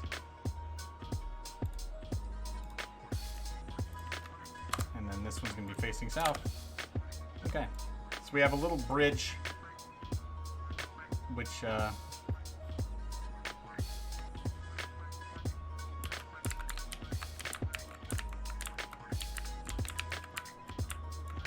this chest will be sitting on, which I kind of like the idea that it's going to look fun.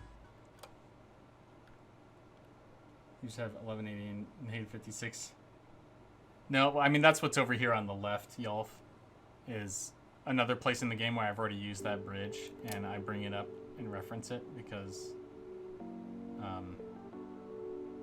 viewing it in any other way would be so boring. Should I have another chest in here? Let's do another chest in here. can do another chest right here. I'll have it facing south. So if you fight these 2 ghouls and 3 skeletons, you get 2 chests. Holy cannoli, you changed your chat color. It didn't work, says who? It looks like it worked to me. Yeah. Okay. Well, that's a fun little dungeon. Alright. Let's do E. That would be our last variant for this quote-unquote temple. Did we have... Let's see that we have the correct... Yeah, let's go ahead and make sure that these under blocks here are blue. Blue stone.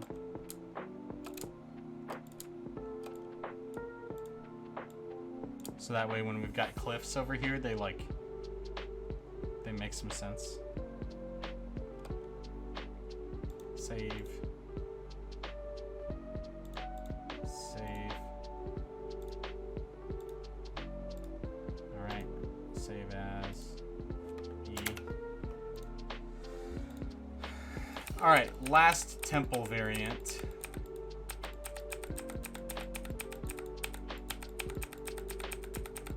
We've got one that's water heavy, we've got a boulder trap, we've got a skeleton and ghoul situation with treasure.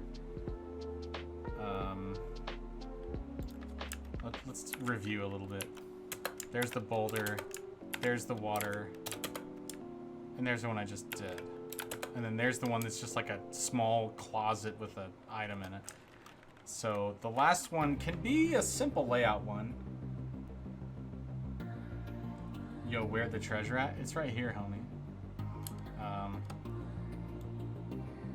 Here, I'll show you again because it's so rad to look at.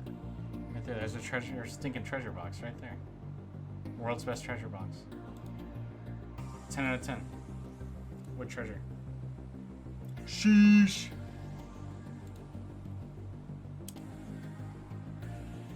All the cool kids are saying sheesh. Maybe we'll do an east-west hallway thing, because we haven't done that yet. Yeah, bro, I'm cool with a K. All the cool kids say cool with a K.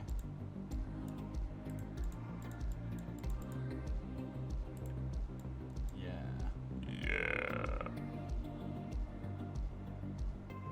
I know, right?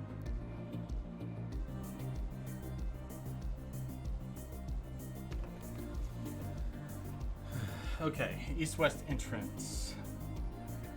Your ears enjoyed that. The super deep croaky zone.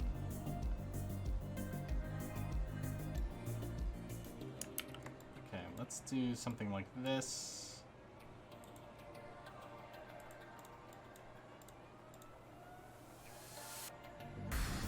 Alright, we're gonna do doors here, here, here, and wait, here, here, here, and nope. They have to be right on the inside here.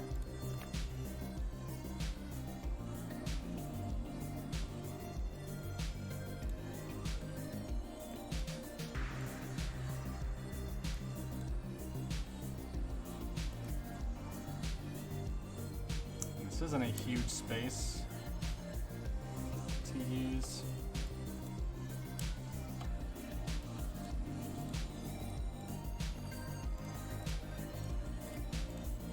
So ironically, to get an east-west path here, I have to put northwest walls. I mean, I guess it's not that ironic. It just requires you using your brain a little bit, which is not something I was doing at the time when I first thought about it.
Is this dumb, boring, stupid, and bad? Maybe.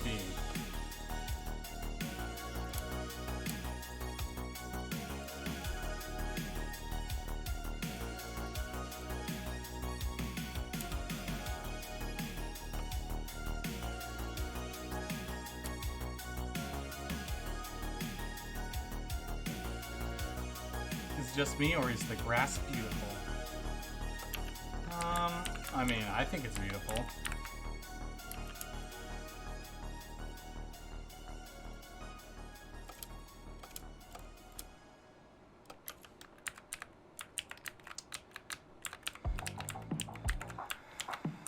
Okay, so in theory, this can just be a simple pass-through with no features to speak of if we want. We can make the interior of these like, or one of these dirt, I guess.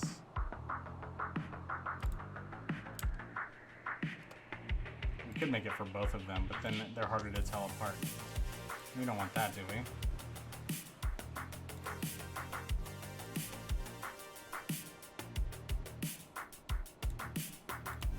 Nah, bruh. This is the highlight of your day.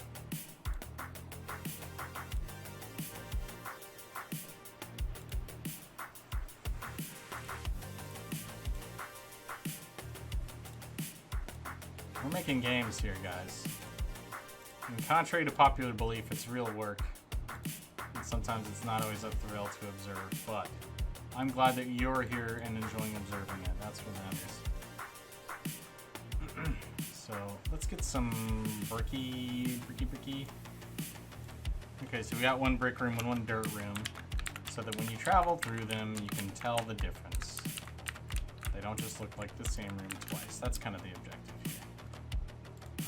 Let's split a torch. Excuse me. Oh, did I need that Control E? Yeah, I did. Let's put a torch there, and we'll put a torch here. And we'll just let the level generator do with that as it wishes. As it wills. Dome, dome, dome. Dome. Okay, that was E. Can keep traps on that one. Save as E. Actually, that reminds me, I'm gonna go disable special mobs on these. Actually, no, these are... I don't think there's a way to disable those from being a special mob. Yeah, that's okay. Hopefully they just aren't special mobs. Problem solved. Okay. So, we have some pretty basic rooms.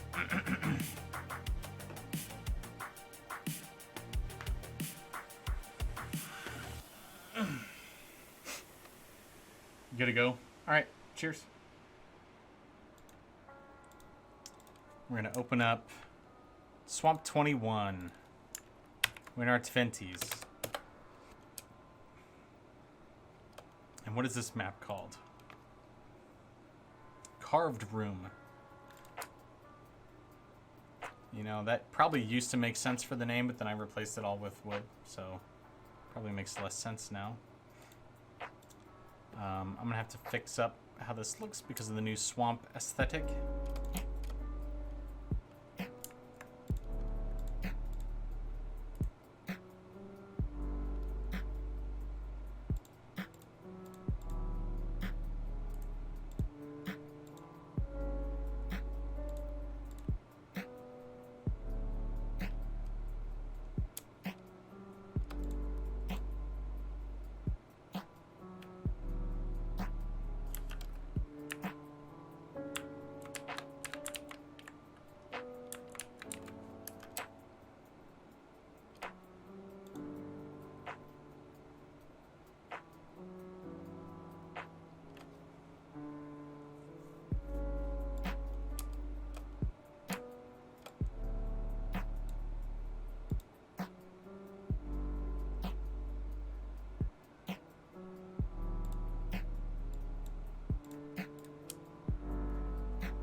I think this is obviously a 1, 2, 3, 4, 5, 6, 7, a 3x7 replacement situation. Let's use these foundation blocks.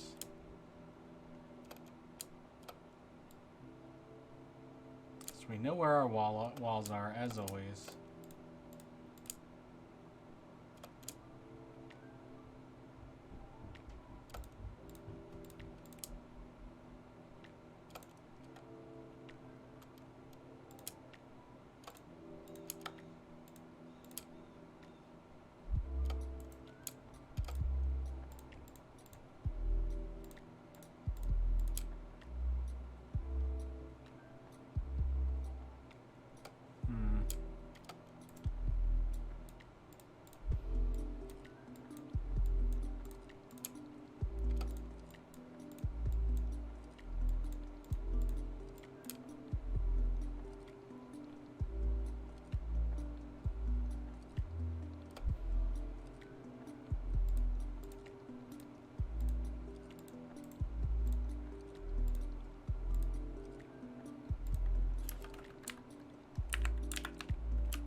That's good.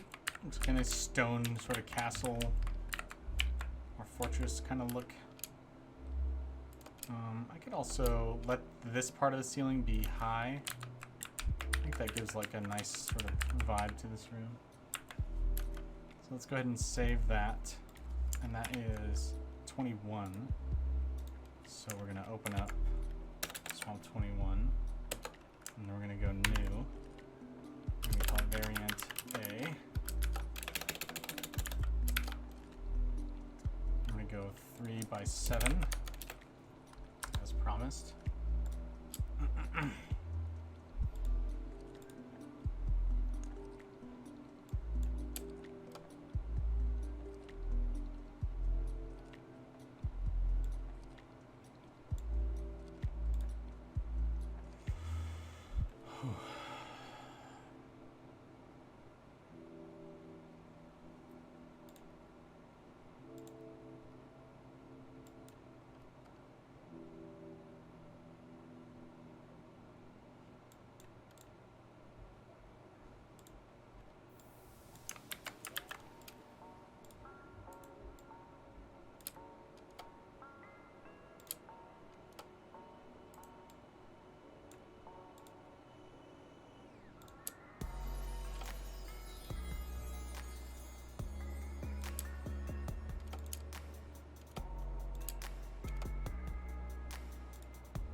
Okay, we got ourselves a little variant here.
Shax! Hey, what's up?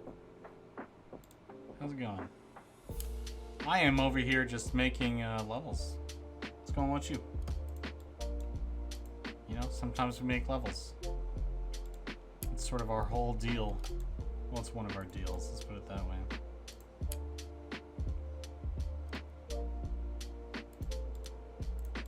It's certainly what we're doing today, I'll tell you that much.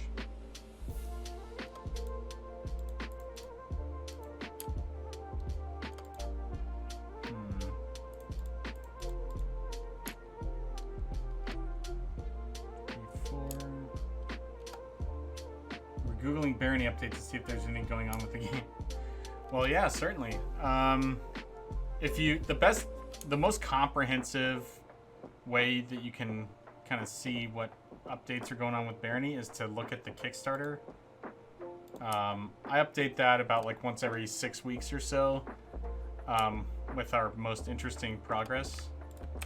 It takes a long time to kind of compile everything that we've done into one space, and so it can take a while to update, so I don't go out of my way to update it all the time. Like, I'd rather be working on the game than updating a Kickstarter, you know what I mean? But the Kickstarter, we posted what, 32 updates talking about our progress with porting the game. You absolutely love the game. Well, good, thank you, I'm glad you do. I love working on it, so we have something in common. I also love playing it. If I didn't love playing it, I don't think I would love working on it as much as I do. Yeah, no problem. If you want to link to the Kickstarter, let me know. I can link you. But yeah, like I said, there's 32 updates, and so you can see some of the latest. Right now, I'm taking a few days off of trailer work because right now we're getting very close to release, and so I need to be making trailers for our Nintendo Switch release. But okay, cool, awesome. But I get kind of burnt out on doing that trailer work, because I'm a game designer and game artist. Like, making marketing materials isn't exactly why I got into this, and so I get kind of burnt out doing that work, and so I'm taking a break from doing trailer work so that I can actually make some levels. This is interesting. Sorry, I'm kind of throwing together some ideas for what this room shape, some variants of this room shape.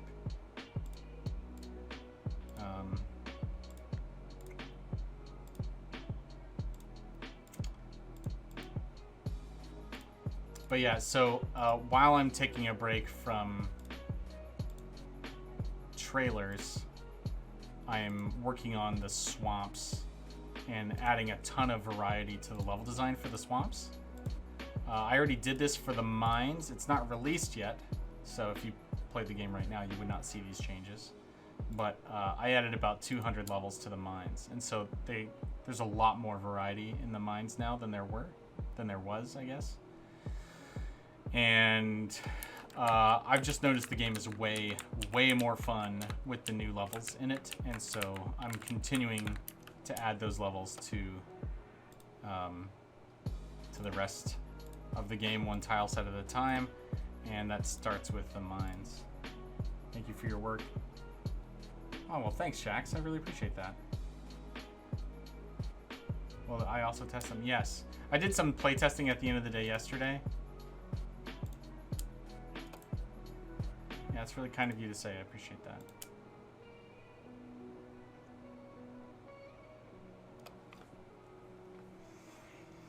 All right, so this is a simple variant of this room that just that has some hallways that you can go and find some items at the end of. Nothing really life-changing, but something to explore and discover, which is, you know, that's what level design is all about. Or at least it's part about that. So we're going to make map variant C.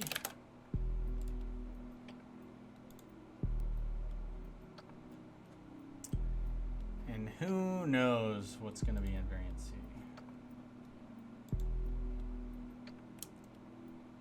could put like a... I was gonna say like a bridge scaffold situation in there.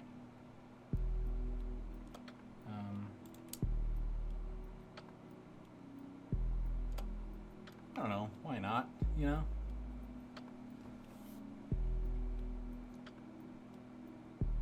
I'm hesitating a little bit if it's not obvious.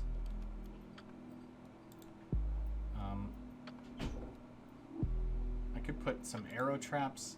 One of the things about the arrow traps that I'm hesitating on is that, like, monsters will run into them. And that's fun and all, but it also means that part of the, you know, like, if a trap kills a monster, that means a player has done nothing.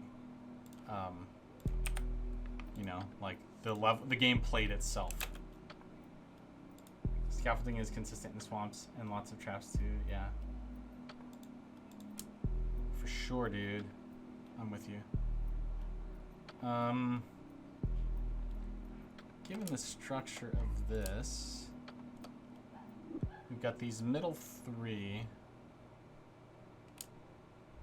And I could put some doorways here and here. It'd be really narrow, but I could put some like cells.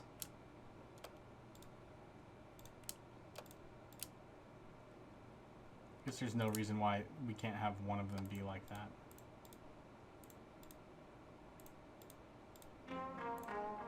One of the rooms, I mean.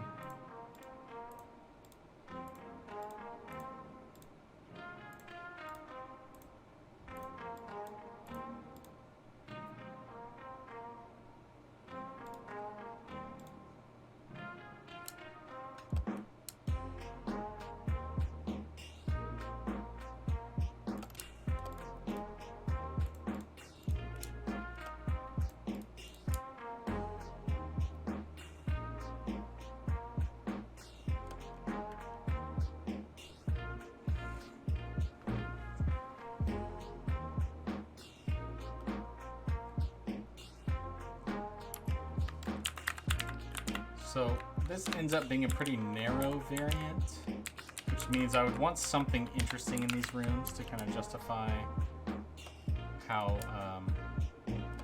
sort of claustrophobic it is. And, you know, it's a, like, you want to find, you don't want it to just be a maze that's hard to navigate, right? That's boring.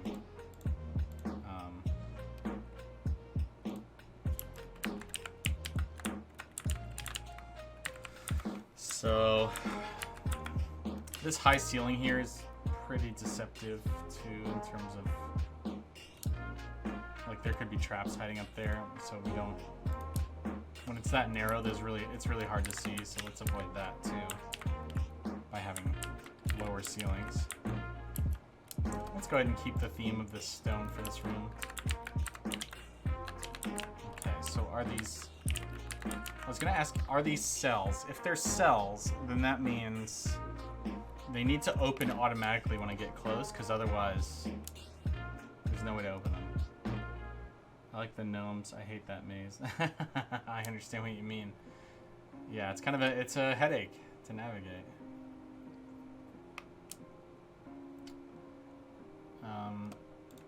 So we could do some beds. Table and some beds. I mean, that's, we can just keep it simple.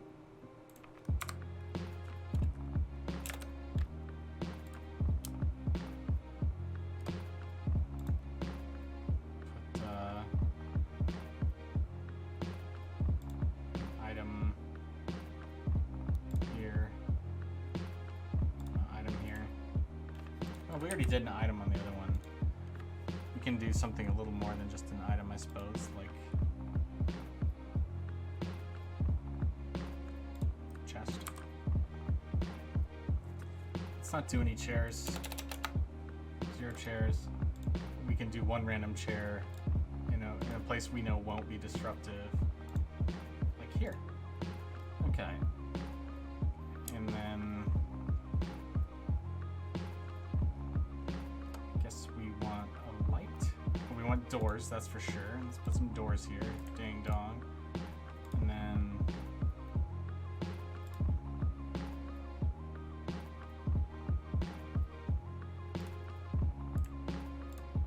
torches inside each room. Perfect. All right. Simple stuff. Simple stuff. Nothing exciting really on this one.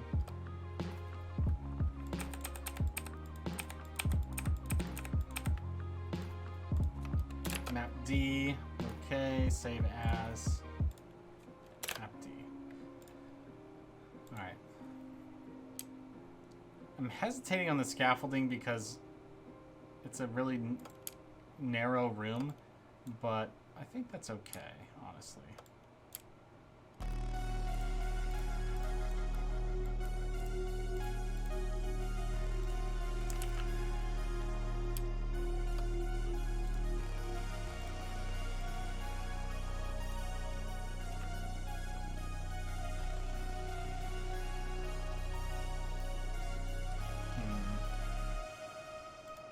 We can also make a path through the center and scaffolding only on the outside.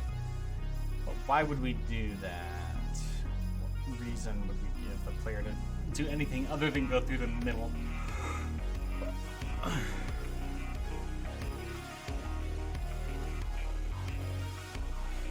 We could put a trap.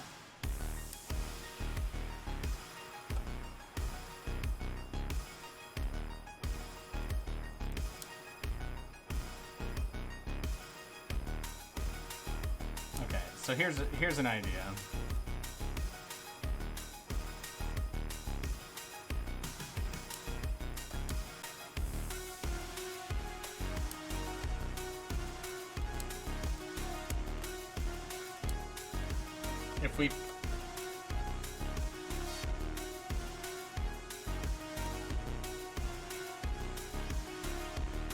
If we put a wall in the middle in between the traps, then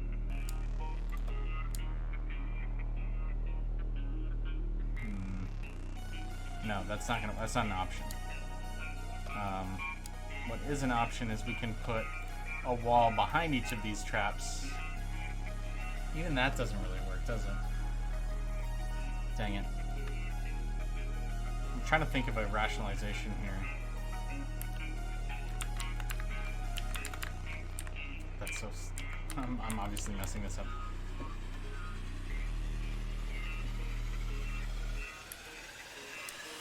I mean, I can come up with a reason for the player to not go around the outside.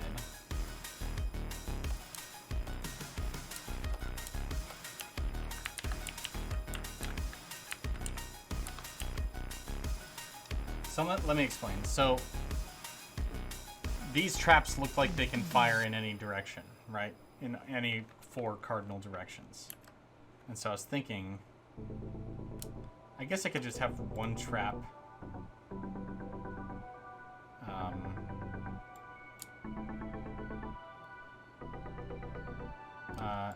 What I'm trying to do here is give the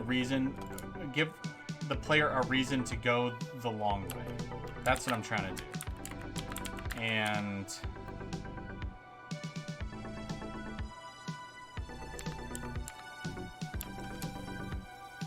I can do that by putting a wall on one side of it so that,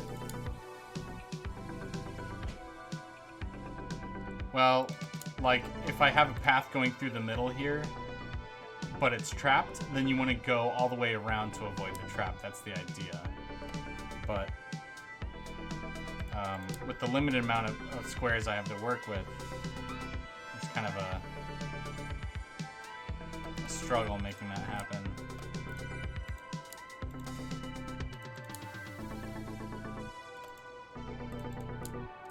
So like, I mean, this is like a 1 tile difference. Fences. So let's just, it's hard to visualize because we can't see the floors yet. You just want to have them go around.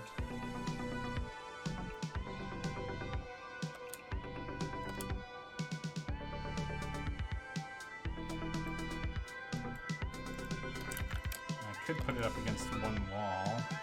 What does that mean?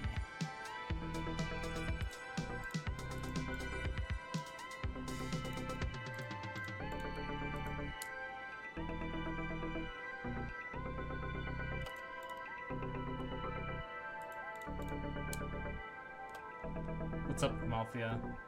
Ruins friendships. Okay, so I think I've got an idea here.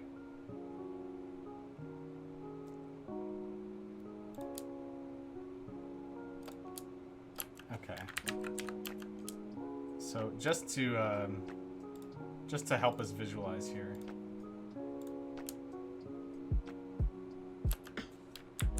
The player would enter on this side, and they could take the short way here in front of the trap, but if they go around this wall, then they won't trigger the trap. That's kind of the premise of the idea I'm trying to sell. I can actually make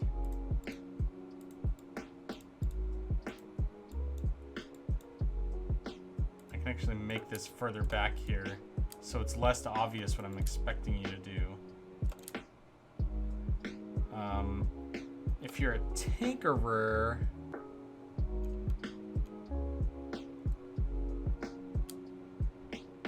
then I kind of want to leave a path so that you can go up and tinker the trap. So let's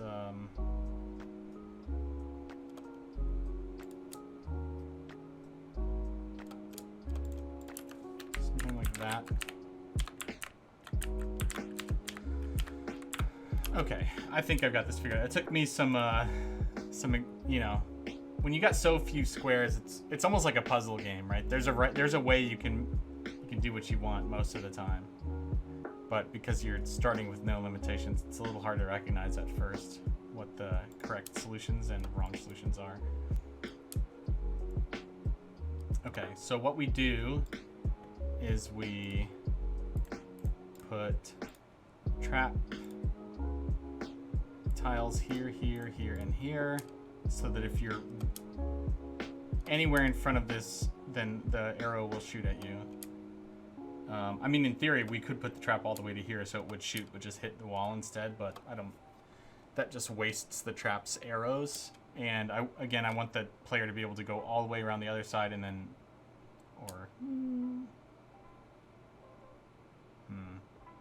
Yeah, whatever side they're on, the player needs to be able to go up there and pick that trap. What's up, Ink? What'd you miss this time? Well, I was hemming and hawing over how to make this a compelling trap room. Small room struggles, that's right. But I think we got something that is compelling, so I'm pretty excited about it. Let's get... I think you summed that up well, by the way, Shax. Small room struggles. That's pretty much the long and the short of it. That's cool. Okay, so we have invisible floors. I'm gonna open up like mine 02. What, B, C, D. Okay, this is a great example. Okay, so these are the kinds of scaffoldings that I want to mimic. So let's start off with this. This one is facing the direction we want it to be facing. 6, negative 56. And we're going to have that go all the way up and all the way down. And then facing the other way, it'll be facing south. Boom, boom, boom, boom. It's facing... Okay, let's just reference this. I was going to, like, rotate it in my head, but why do that when I can just reference it? And not have to use brain. Me brain, not have think, LOL. And then we'll reference the corners.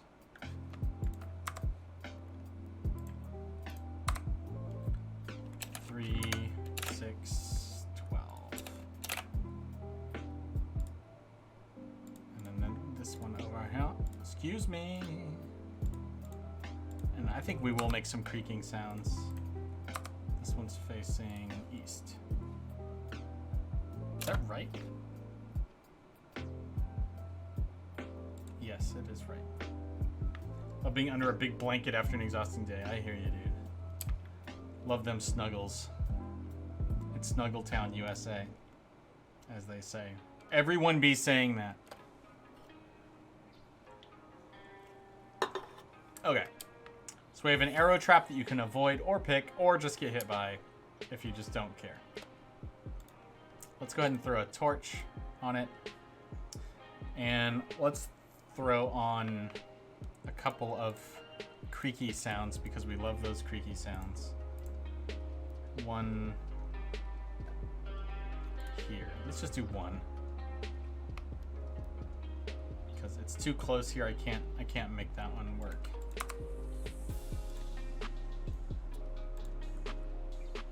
Creaky sound. Where are you, sound sprite? There you are.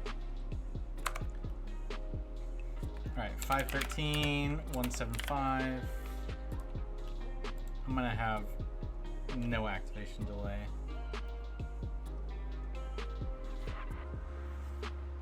Now let's make it a 5 activation delay.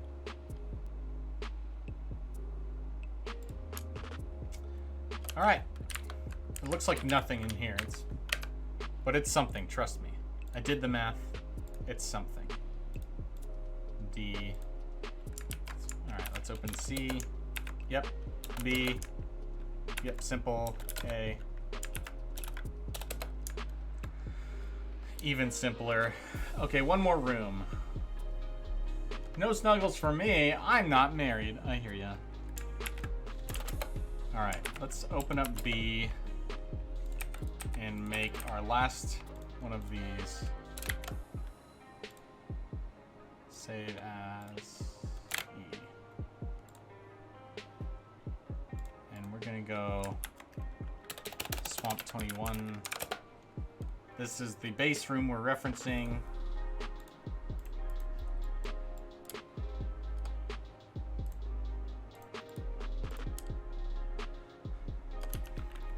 Alright, what else do we want to do in this itsy bitsy room?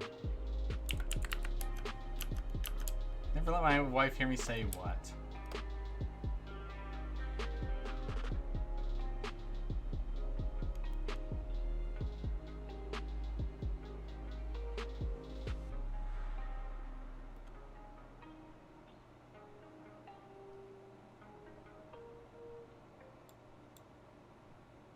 Say what you typed. Okay.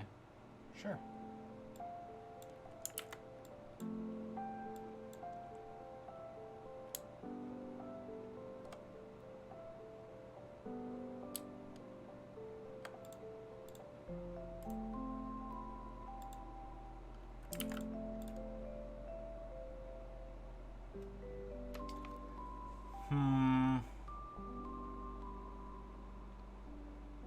I'm tempted to do something with a boulder in here.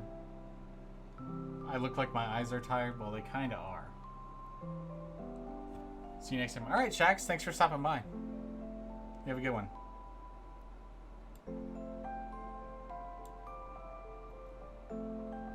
Standard tired look for level designers. That's, you know what? Accurate.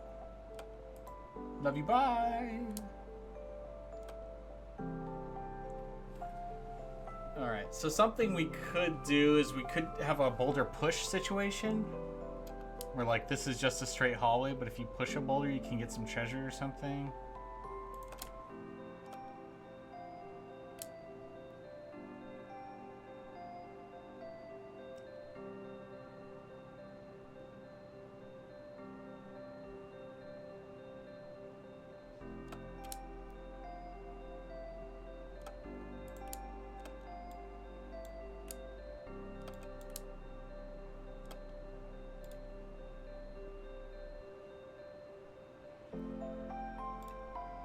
If we had a boulder here and here,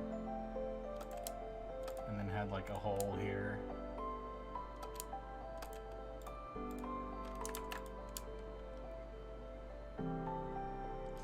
I mean, it's not like especially clever, but it's some gameplay.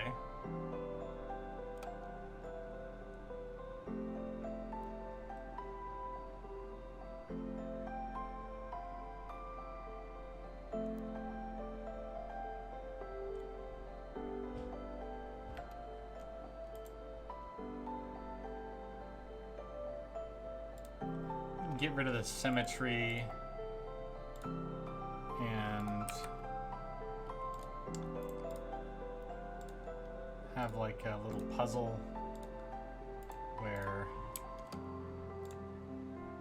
part of the problem is I've got my fan going because I'm enjoying the breeze and it's drying out my eyes. And I know that this happens to me when my eyes are dry, or that when I have a fan on, I know that happens to me, but I can't help it. I enjoy it. I enjoy the fan. I should probably just get over it.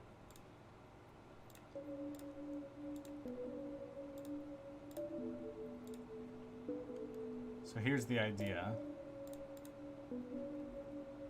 We have a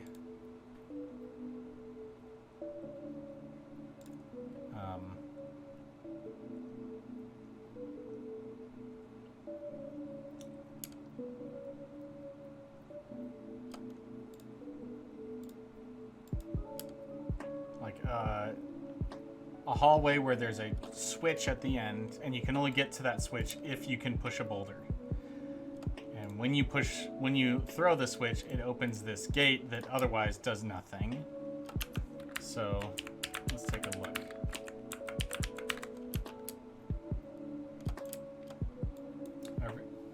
Nobody uses a fan and fall. Am I a joke to you?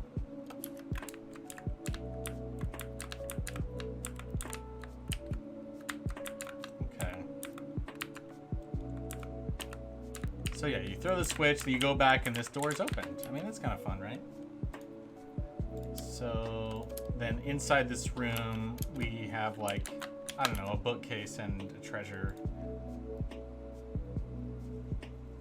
Something like that.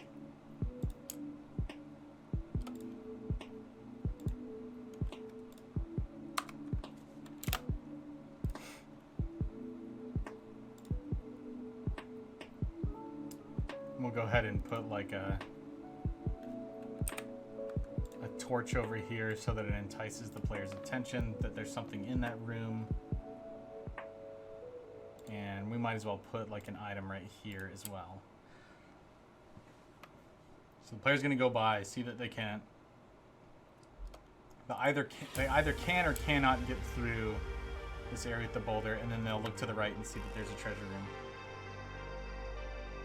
No, I'm really not. I guess this is just who I am on the inside.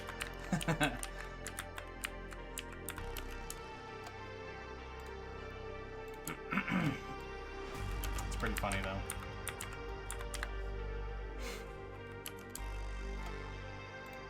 Let's throw a gray tile right here instead. Yeah. Alright, so we got a little treasure room, a little hideaway. I like this. I like this little puzzle. It's very simple. Going in. Alright, Swamp 21 is Swamp 20 done. Now actually the vast majority of the swamp is taken care of. At least 3/4 probably. No, wait, 21, I was thinking 26.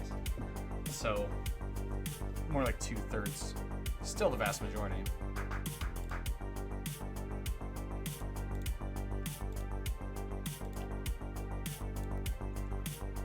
Let's go ahead and end the stream with a little playtesting.